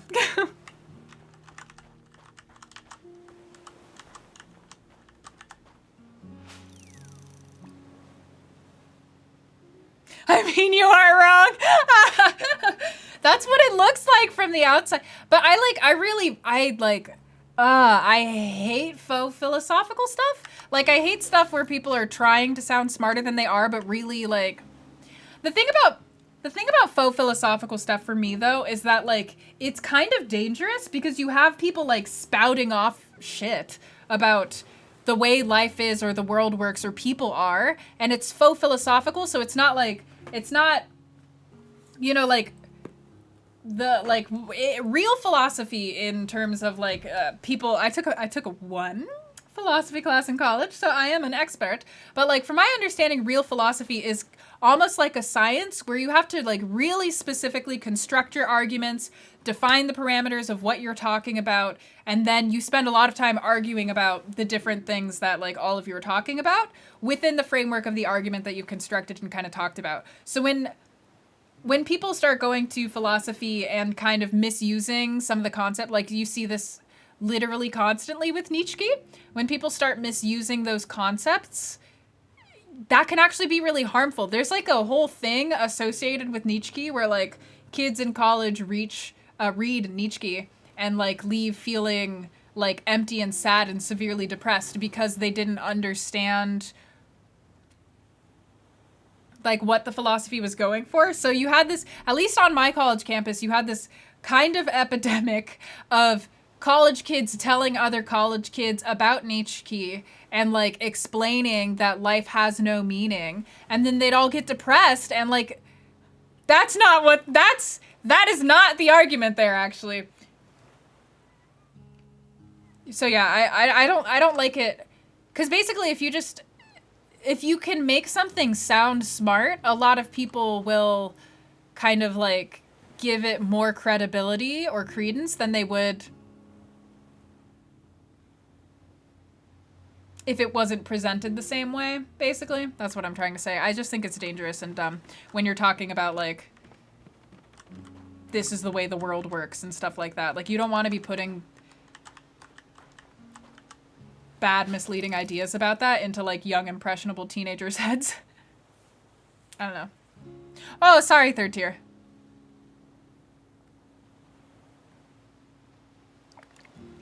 I didn't watch Death Note. I enjoy the concept of Death Note, but, like, you bet your ass I wouldn't have liked, which one is he, L or Light? I don't know which one the bad guy is. I wouldn't have liked the bad guy. I have no patience for... I also just, like, personally, I don't prefer... I'm gonna come at you hard. Personally, I don't prefer any show that presents me with like a psychotic man-child and then tells me that actually he's really smart. And I'm like, nah. Like there's a certain kind of show, and like not every show that presents like this is like that, but there is a certain kind of show where it's like basically just a thinly veiled disguise for whoever is the writer of it to whine about their problems, but like not in a constructive way or like a reflective way, or like they're not adding anything meaningful. They're just like, if I were in control of the world, all the women would love me, like that kind of thing. And I'm just like, so whenever a show gives me that vibe, I'm like so far away from it. I'm like, no, I don't even want to know whether my impression of this show is true, because like the fact that it's giving me any warning signs is enough for me to just like, there's a million other things that I could be spending my time doing. Ghibli movies? I generally really like Ghibli movies. I really, really like them, generally.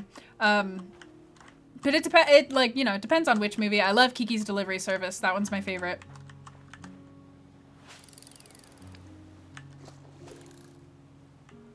To avoid all that. That's how you feel about so much anime? Girl. We don't need to go into it, but y'all know that I have my bones to pick with, not all anime, but like kind of the anime that is like most popular. I don't know if it is still most popular. I guess Connor, you would be able to tell me whether, you know, the kind of anime that I hate is still the most popular one. But based off of the TikTok of yours that I saw about that one show where like this guy gets sucked into a game with his mom and all the jokes are edgy jokes about his mom, I'm like, I really enjoyed Fullmetal Alchemist Brotherhood. I have not seen non-Brotherhood Fullmetal Alchemist, but I really liked Fullmetal Alchemist Brotherhood.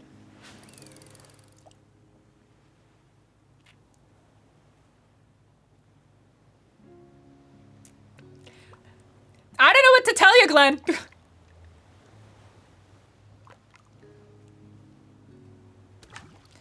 Brotherhood is really solid. I like Inuyasha as well. Cardcaptor Sakura is my favorite anime of all time. Okay. Hi, Dawn. Welcome back from work.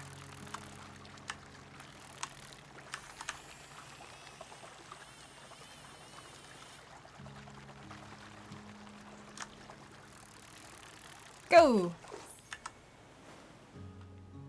You're still watching it but loving it so far? Okay, no spoilers. Everybody, no spoilers in the chat about FMA Brotherhood. But yeah, I really, really like it. Also, the author is a lady.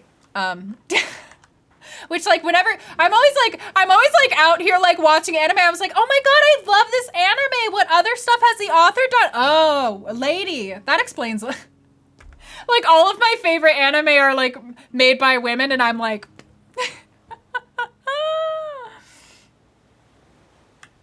yeah. Those kinds of fake deep and also Clenad? Air? Are you talking about those kinds of fake deep and exploitation shows? FMA OG does a lot better than Brotherhood. I'm not sure that I would. Yeah, see, I heard that. Not only did I hear that To Your Eternity is good, but Utada Hikaru did the theme song for To Your Eternity. So, you know, I already like looked into that and I was like, oh shit, that actually does sound good. So I might give it a try sometime. Maybe not like right now, because it's kind of like a show about death. And so like, my cat died. I'm sad. So like, maybe not right now, but I think eventually I'll definitely check it out. I watched some episodes of Fullmetal Alchemist non-Brotherhood when I was a kid, and that show scared the shit out of me, so I don't know. Yes, I have seen Agretzko. I love Agretzko. Same writer as A Silent Voice. Yeah, see, I saw that too, and A Silent Voice is really good. I really liked A Silent Voice. Connor and Connor's channel, if you guys like anime and you don't want to have to weed through all the bullshit, Connor, who is Cold Complaints in the chat, Connor has a YouTube channel where he talks about anime and also other things, but also anime, and analyzes them, dissects them. I get all my anime recommendations from Connor. You still gotta see season 3. I don't remember how season 3 ended, but I know that I felt pretty okay with it. Like, it wasn't anything I was angry about. I don't remember whether I was happy about it, but it definitely wasn't something. I remember when I'm mad after a show ends. If you guys want to watch a K-drama, go watch Crash Landing on You.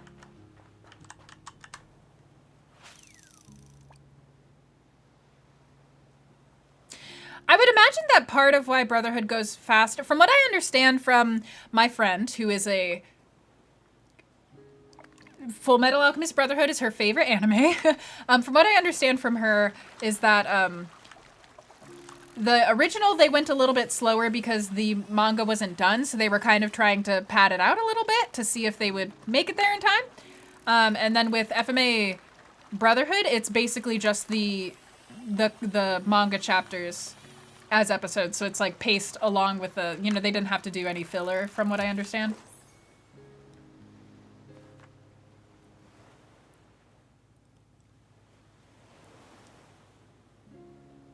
That is exactly why, yes. I remember back from my nerdy anime days. Remake it. All right, I was supposed to be trying to buy myself a house. And I mean, by buy myself a house, I mean buy myself a pickaxe so I could make my own house. But yeah, everybody, you guys should go watch Cardcaptor Sakura. It's the queerest anime I've ever seen in my life. It's so good. And just ignore Rika. Just ignore her. They edit her out later. Just ignore her. It's so gay. It's so gay. No wonder my parents thought I was gay. No wonder they thought I was gay before I knew.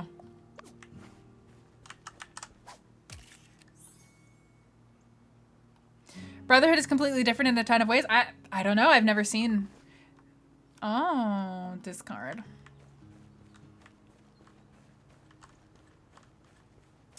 So it's not that it flew over kids' heads because it was queer. When we exported it to America back in the 90s, and what they did to... I'm so mad. I will never not be mad about this.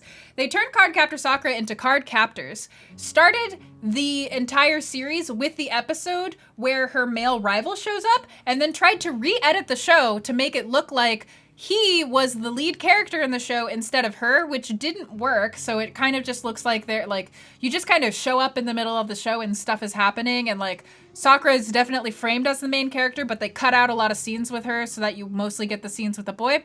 And then they cut out any scene that had any references to Japanese culture. So all the characters' names are different. So instead of Sakura Kinimoto, her name is Sakura Avalon. And they like edit out any Japanese text. They edit out every gay character in every gay scene. So anytime there's any gay, they edited it out. And they edited out like entire episodes because there was so much gay that they couldn't salvage the episode.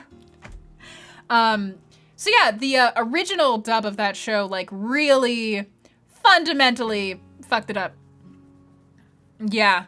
That's why I'm like, you should, I will warn you, Cardcaptor Sakura has a slow beginning because it starts off as, I mean, it's like kind of a Monster of the Week anime, but it's like one of those Monster of the Week anime where like the longer it goes on, the deeper the lore gets and the more complicated the overall plot gets. And then you're on the plot truck. Then you're like just fucking chugging and it's like awesome.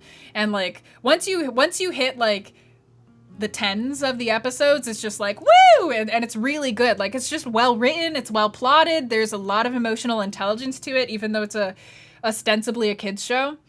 The creators behind it, Clamp, who are like 4 Japanese women, mangaka, they specifically made Cardcaptor Sakura because they wanted to give children an image of a world where like all love was okay. So they like made everybody queer as fuck on purpose so that they could kind of teach kids that all love is acceptable. And they wanted kids to want to be like Sakura because she's so like understanding and accepting of people. So like, I cannot explain to you how queer this show fundamentally is. It's so good and it's magic. It's Magical Girl. It's so good. It's my favorite anime ever. I just rewatched it and it actually was better than I remembered it as a kid. It was better. So I'm like, I love it. It's fine. It's fine. I'm calm, but I love that show. Nice your folks were good about it. There's like a hilarious story about anime in my family, but I'm not going to do my dad like that. 4 kids. Yes, it was 4 kids, Silfella. You knew.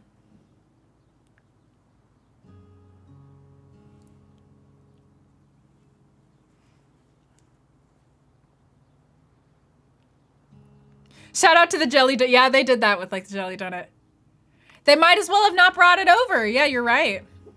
They've gotten so much better. There's now a Canadian dub of Cardcaptor Sakura. So if you want to watch a dub, there's a Canadian dub that is like good and actually accurate. I cannot watch it because the person who voices Lee in that show is Izzy from like Digimon season 1, and like I don't know what it is about Izzy's voice, but I can't hear the voice actor for Izzy's voice anywhere else and not just instantly project Izzy onto the character, so I can't watch the dub. But I've heard it's really good now.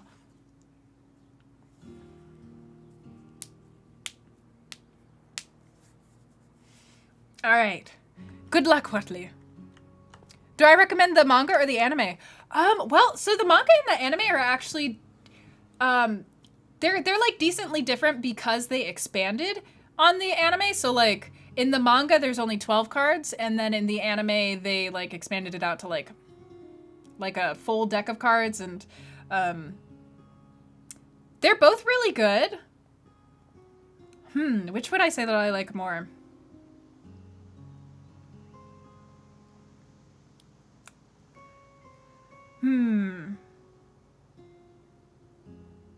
I don't know. They're both, that's hard. They're both really good. I guess if you like are a person who is like very sensitive to pacing and you think that you might not make it through the first like 10-ish episodes, which like they're good episodes. They're fine. It's just that there's not really something to engage you and like pull you forward until you get to like episode 10.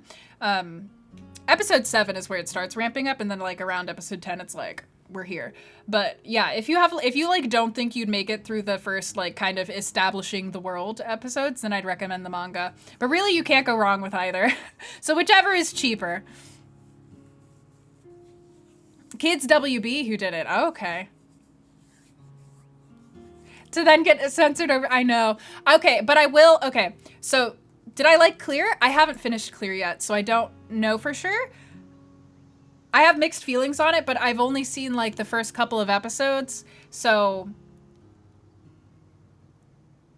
I want to hold off and watch longer, because like knowing Cardcaptor Sakura, they could be building towards something. Like I think the pacing's a little weird, but they could be building towards something, and the pacing kind of always is weird in the beginning of their shows. They're not great at it.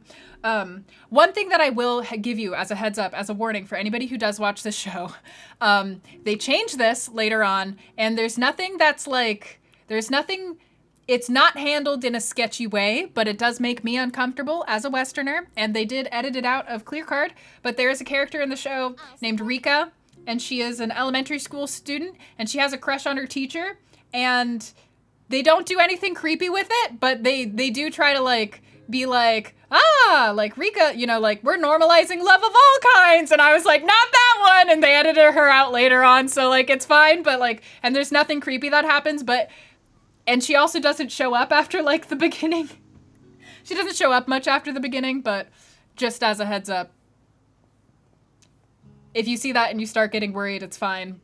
But yes, you're right, it's weird. In the manga, they're engaged. Okay. That's so weird. Do they keep that in Clear Card? Because in Clear Card, they're like, Rika's gone. She went to another school. Like, they're just like, oh, we don't know. She's great. A quick little edit at a Manga S moment. Krethian! Thank you for resubscribing. Welcome back to the fold. Congrats on almost 2 years. So I didn't watch all of Tsubasa.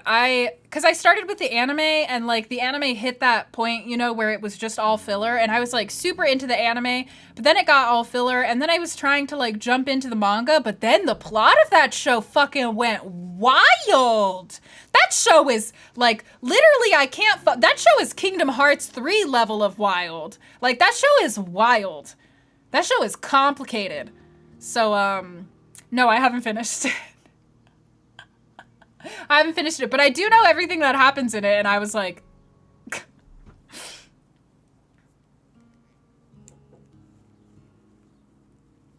You got lost and gave up. If it's a compliment or a criticism, the first opening was so good. I don't actually know what the words are. That show came out when I was like 11, so the fact that I watched it when I was 11, the fact that I still remember the music was so good in that anime. I was so upset when the anime went to filler, because like that anime was so much better than it had any business being, and then filler. Yeah, filler. There was like a moment where like a violent but plot important thing happened to one character, not in a bad way, just like too gruesome to show on television at the time slot that they were airing the anime, so they were just like, I don't know, I guess nothing, we're just gonna not have the plot anymore, and they just stopped. They just stopped having the plot. They didn't like skip the episode or try to do the episode and skip that moment or anything. They just were like, full stop. So that was a decision. The aesthetic was fire. The aesthetic influenced a lot of what I now perceive as like looking and sounding magical. That show was like deeply influential to me, even though like in hindsight I am sad about it.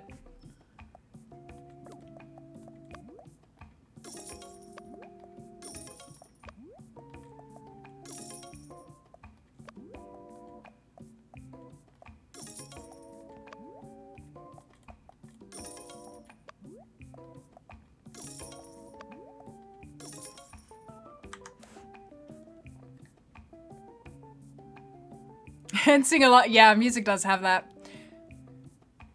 Zoids. Tsubasa came out on Toonami? Tsubasa was weird as hell though. You don't know if it's a compliment or a criticism?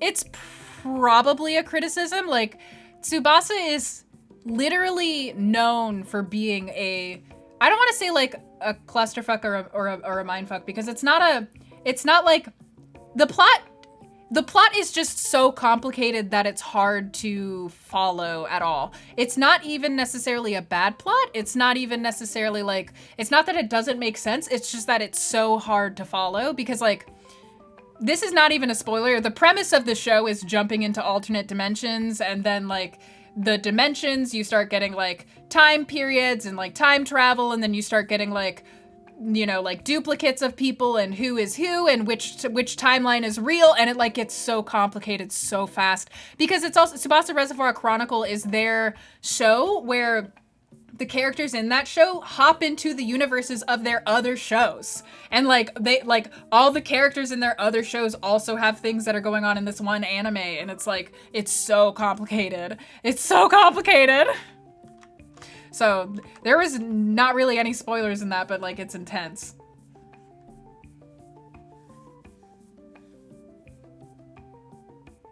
Oh no, we were talking about Tsubasa.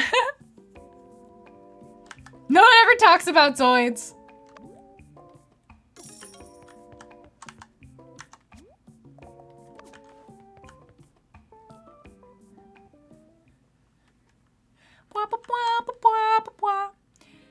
Yeah.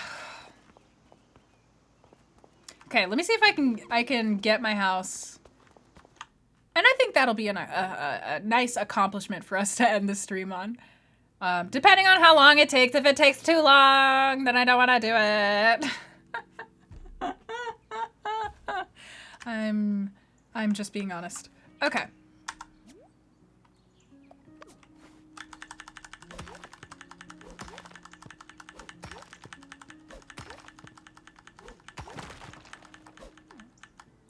Ah. I mean, you know, I don't even fucking know the answer to that question, and I know the plot of both shows. God damn it. So there you go. Is there no other rocks?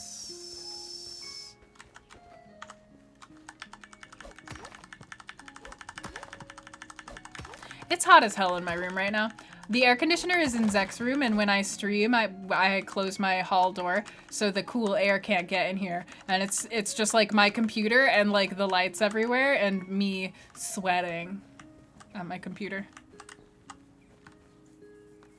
If it was not for libraries are so important, and they're also my happy place. I love library. Like pretty much every library I've ever been to, I walk in and I'm like, this is the perfect ambiance. Like, you know? Public libraries are so important. Support your local public library.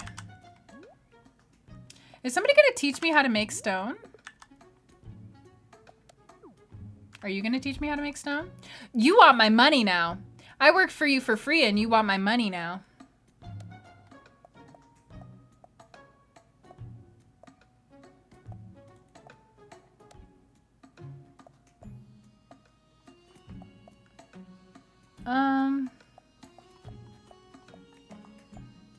Ooh, it is a little bit laggy. $7. Okay, I'll go make $7. Renton's library is actually, well, Renton's library is not around anymore, but Renton had a really nice library. I used to play Living Books on the computer when I was a kid. Maybe, I think so. I think so. If we're thinking about the same things, but now I suddenly grew doubtful.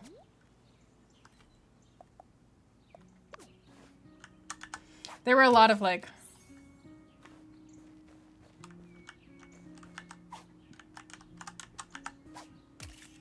Yeah, I haven't been to the library in Seattle proper either yet, but I've walked past it a bunch and it looks A, huge and grand, but B, like, I'm very curious about what it looks like on the inside because I can never guess what Seattle libraries look like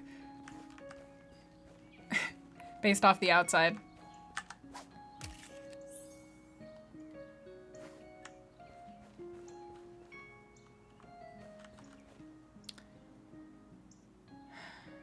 I don't know, Coop. I don't know if I remember that. All right, goodbye, Wutley. Have a good time at work. Wait, I don't need to go in here. I need to go into the other place.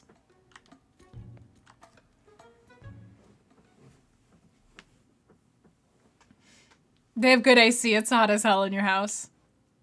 Oh, you work from home Thursday and Friday. You're beginning to not like working from home.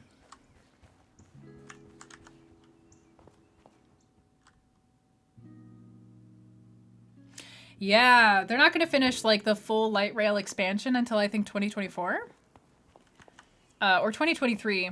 I hope they you can see it like just driving all around basically outside Seattle. You can see you can see them working on it, but Broderbund. Okay, yeah. So yeah. Same. We played the same. Living Books, yes. I had a lot of those games from my parents. My dad bought us a lot of my dad just like wanted us to be so into technology, and bless his heart, now he has a game designer for a daughter.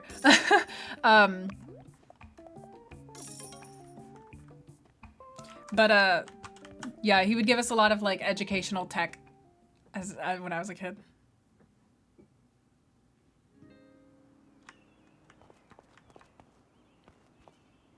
Reader Rabbit! Yeah! Reader Rabbit!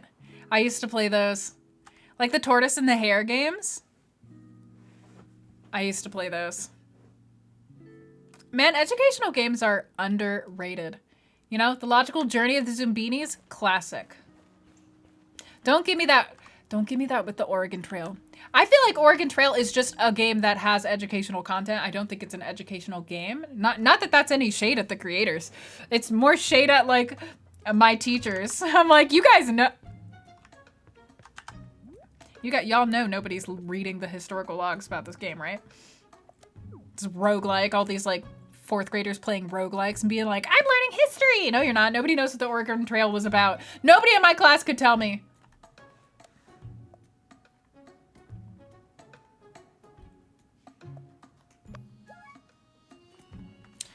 Okay.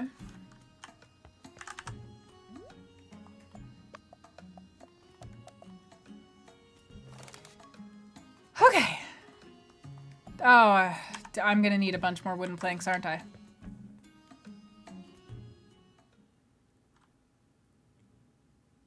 Rocky's Boots. Yeah, that's not a game that I'm familiar with. Jumpstart 4th grade Haunted Island! I went and re-got some of those Jumpstart games so that I could play them. And they take a long-ass time to beat, you know? They are long. But that was back in the day when everybody was like, if this game isn't 60 hours long, it's a bad game.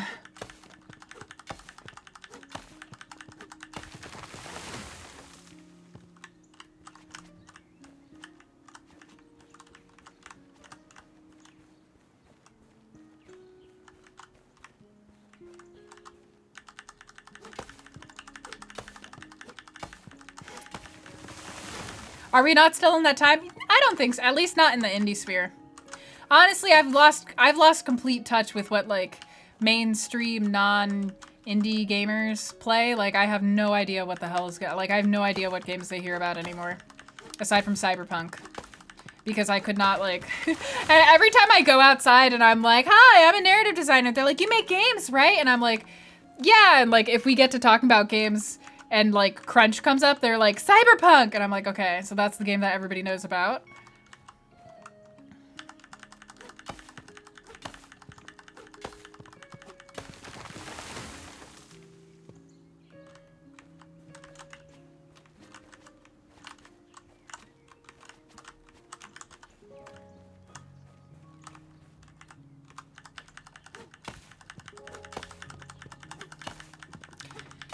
Man, it totally depends on the genre because I feel like JRPGs still feel a lot of pressure to be very, very long.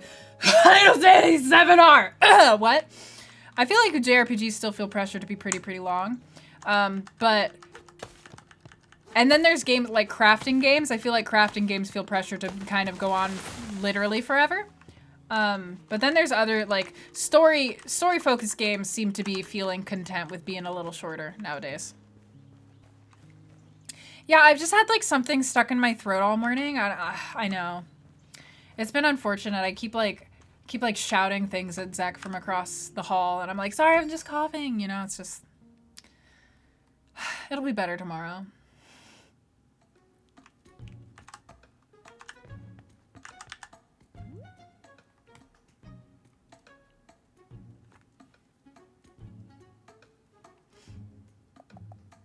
Okay, let's just try to make as many of these as we can. Let's go see how many more of these we need.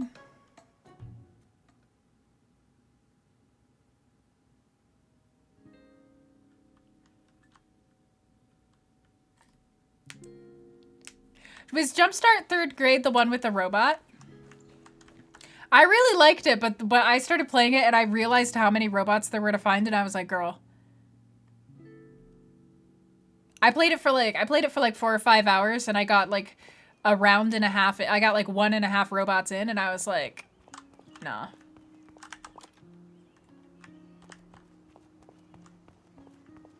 He's like Iron Man Jr.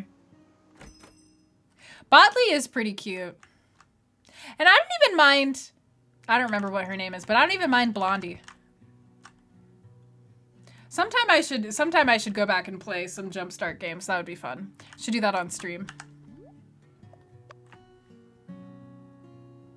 Oh, did we not experience the weekend or did we experience I slept through the weekend. That's accurate.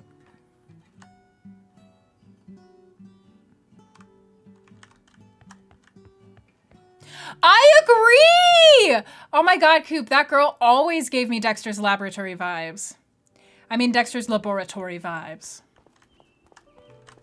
Real talk, Dexter's Laboratory and the way he said laboratory was the only reason I knew how to spell laboratory when I was searching for the lab maps on Neopets.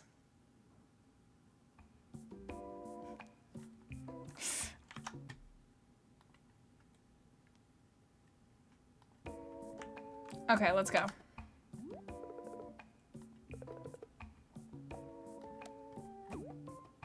Yeah! Oh my god. It's gonna take me a long time to get 400 bucks. You wish you could sleep through the weekend? Bet you would feel well rested. All right. Yeah, I think it's going to take me, I think it'll take me probably a bit longer than I wanted in order to get the 400 bucks in order to buy the house. So I'm sorry. I'm sorry to disappoint you all about not getting the house. But what we will get instead is that the next time we play, we will have an instantly achievable and satisfying thing to do. And probably a lot more content by the next time we play. So we'll see. So yeah, apologies about that, but I've already gone over my time. I need to go prepare for something else happening in my life. But if you all would like to share one good thing that happened to you today or one good thing you're looking forward to tomorrow. Give the content. No, I must make you work for the content. Do something. I don't know what. Do something. Oh, I'm so shiny because it's so hot in my room. I'm so shiny. I'm glimmery. I'm dewy. I've got the dewy look to make my skin look fresh and young. My good thing for today was this stream. This was a really fun stream. It was a good time. I'm also looking forward to the Cribs watch party on Sunday. So you know where to go if you want that. Yeah, those are my good things. I'm also like, I think I might actually have my whole weekend off to myself and not have any work on it. So I'm looking forward to that.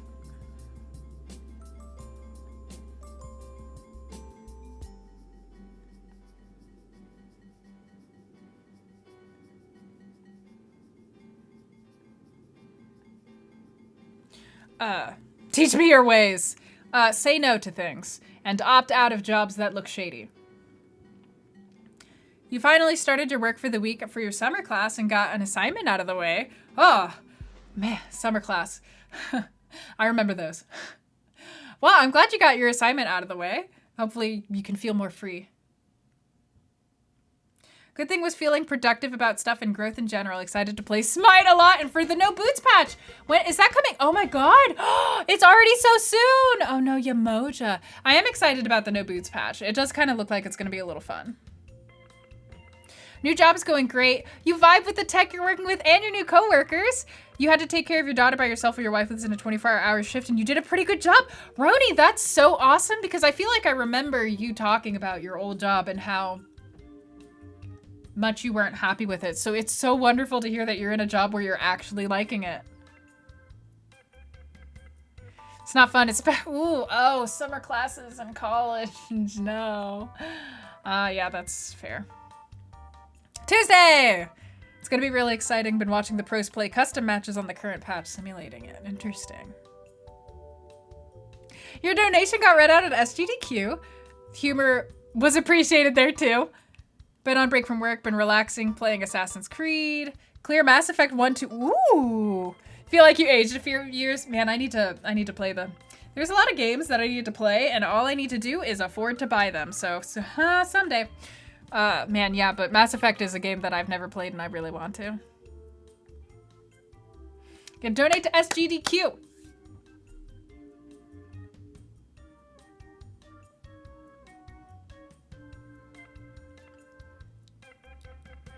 You like this job way more and it pays more. Yeah, that's a hell of a win-win. F yeah. You finished a visual novel today. Oh, I've never even heard of that one. I've heard of Shibuya Scramble, but not 428. Maybe they're just the same. Love the characters, and apparently there's an anime spin-off sequel. Maybe that's where I've heard of Shibuya Scramble from. I see. I see. All right, let's see what we've got here. Who we want to raid.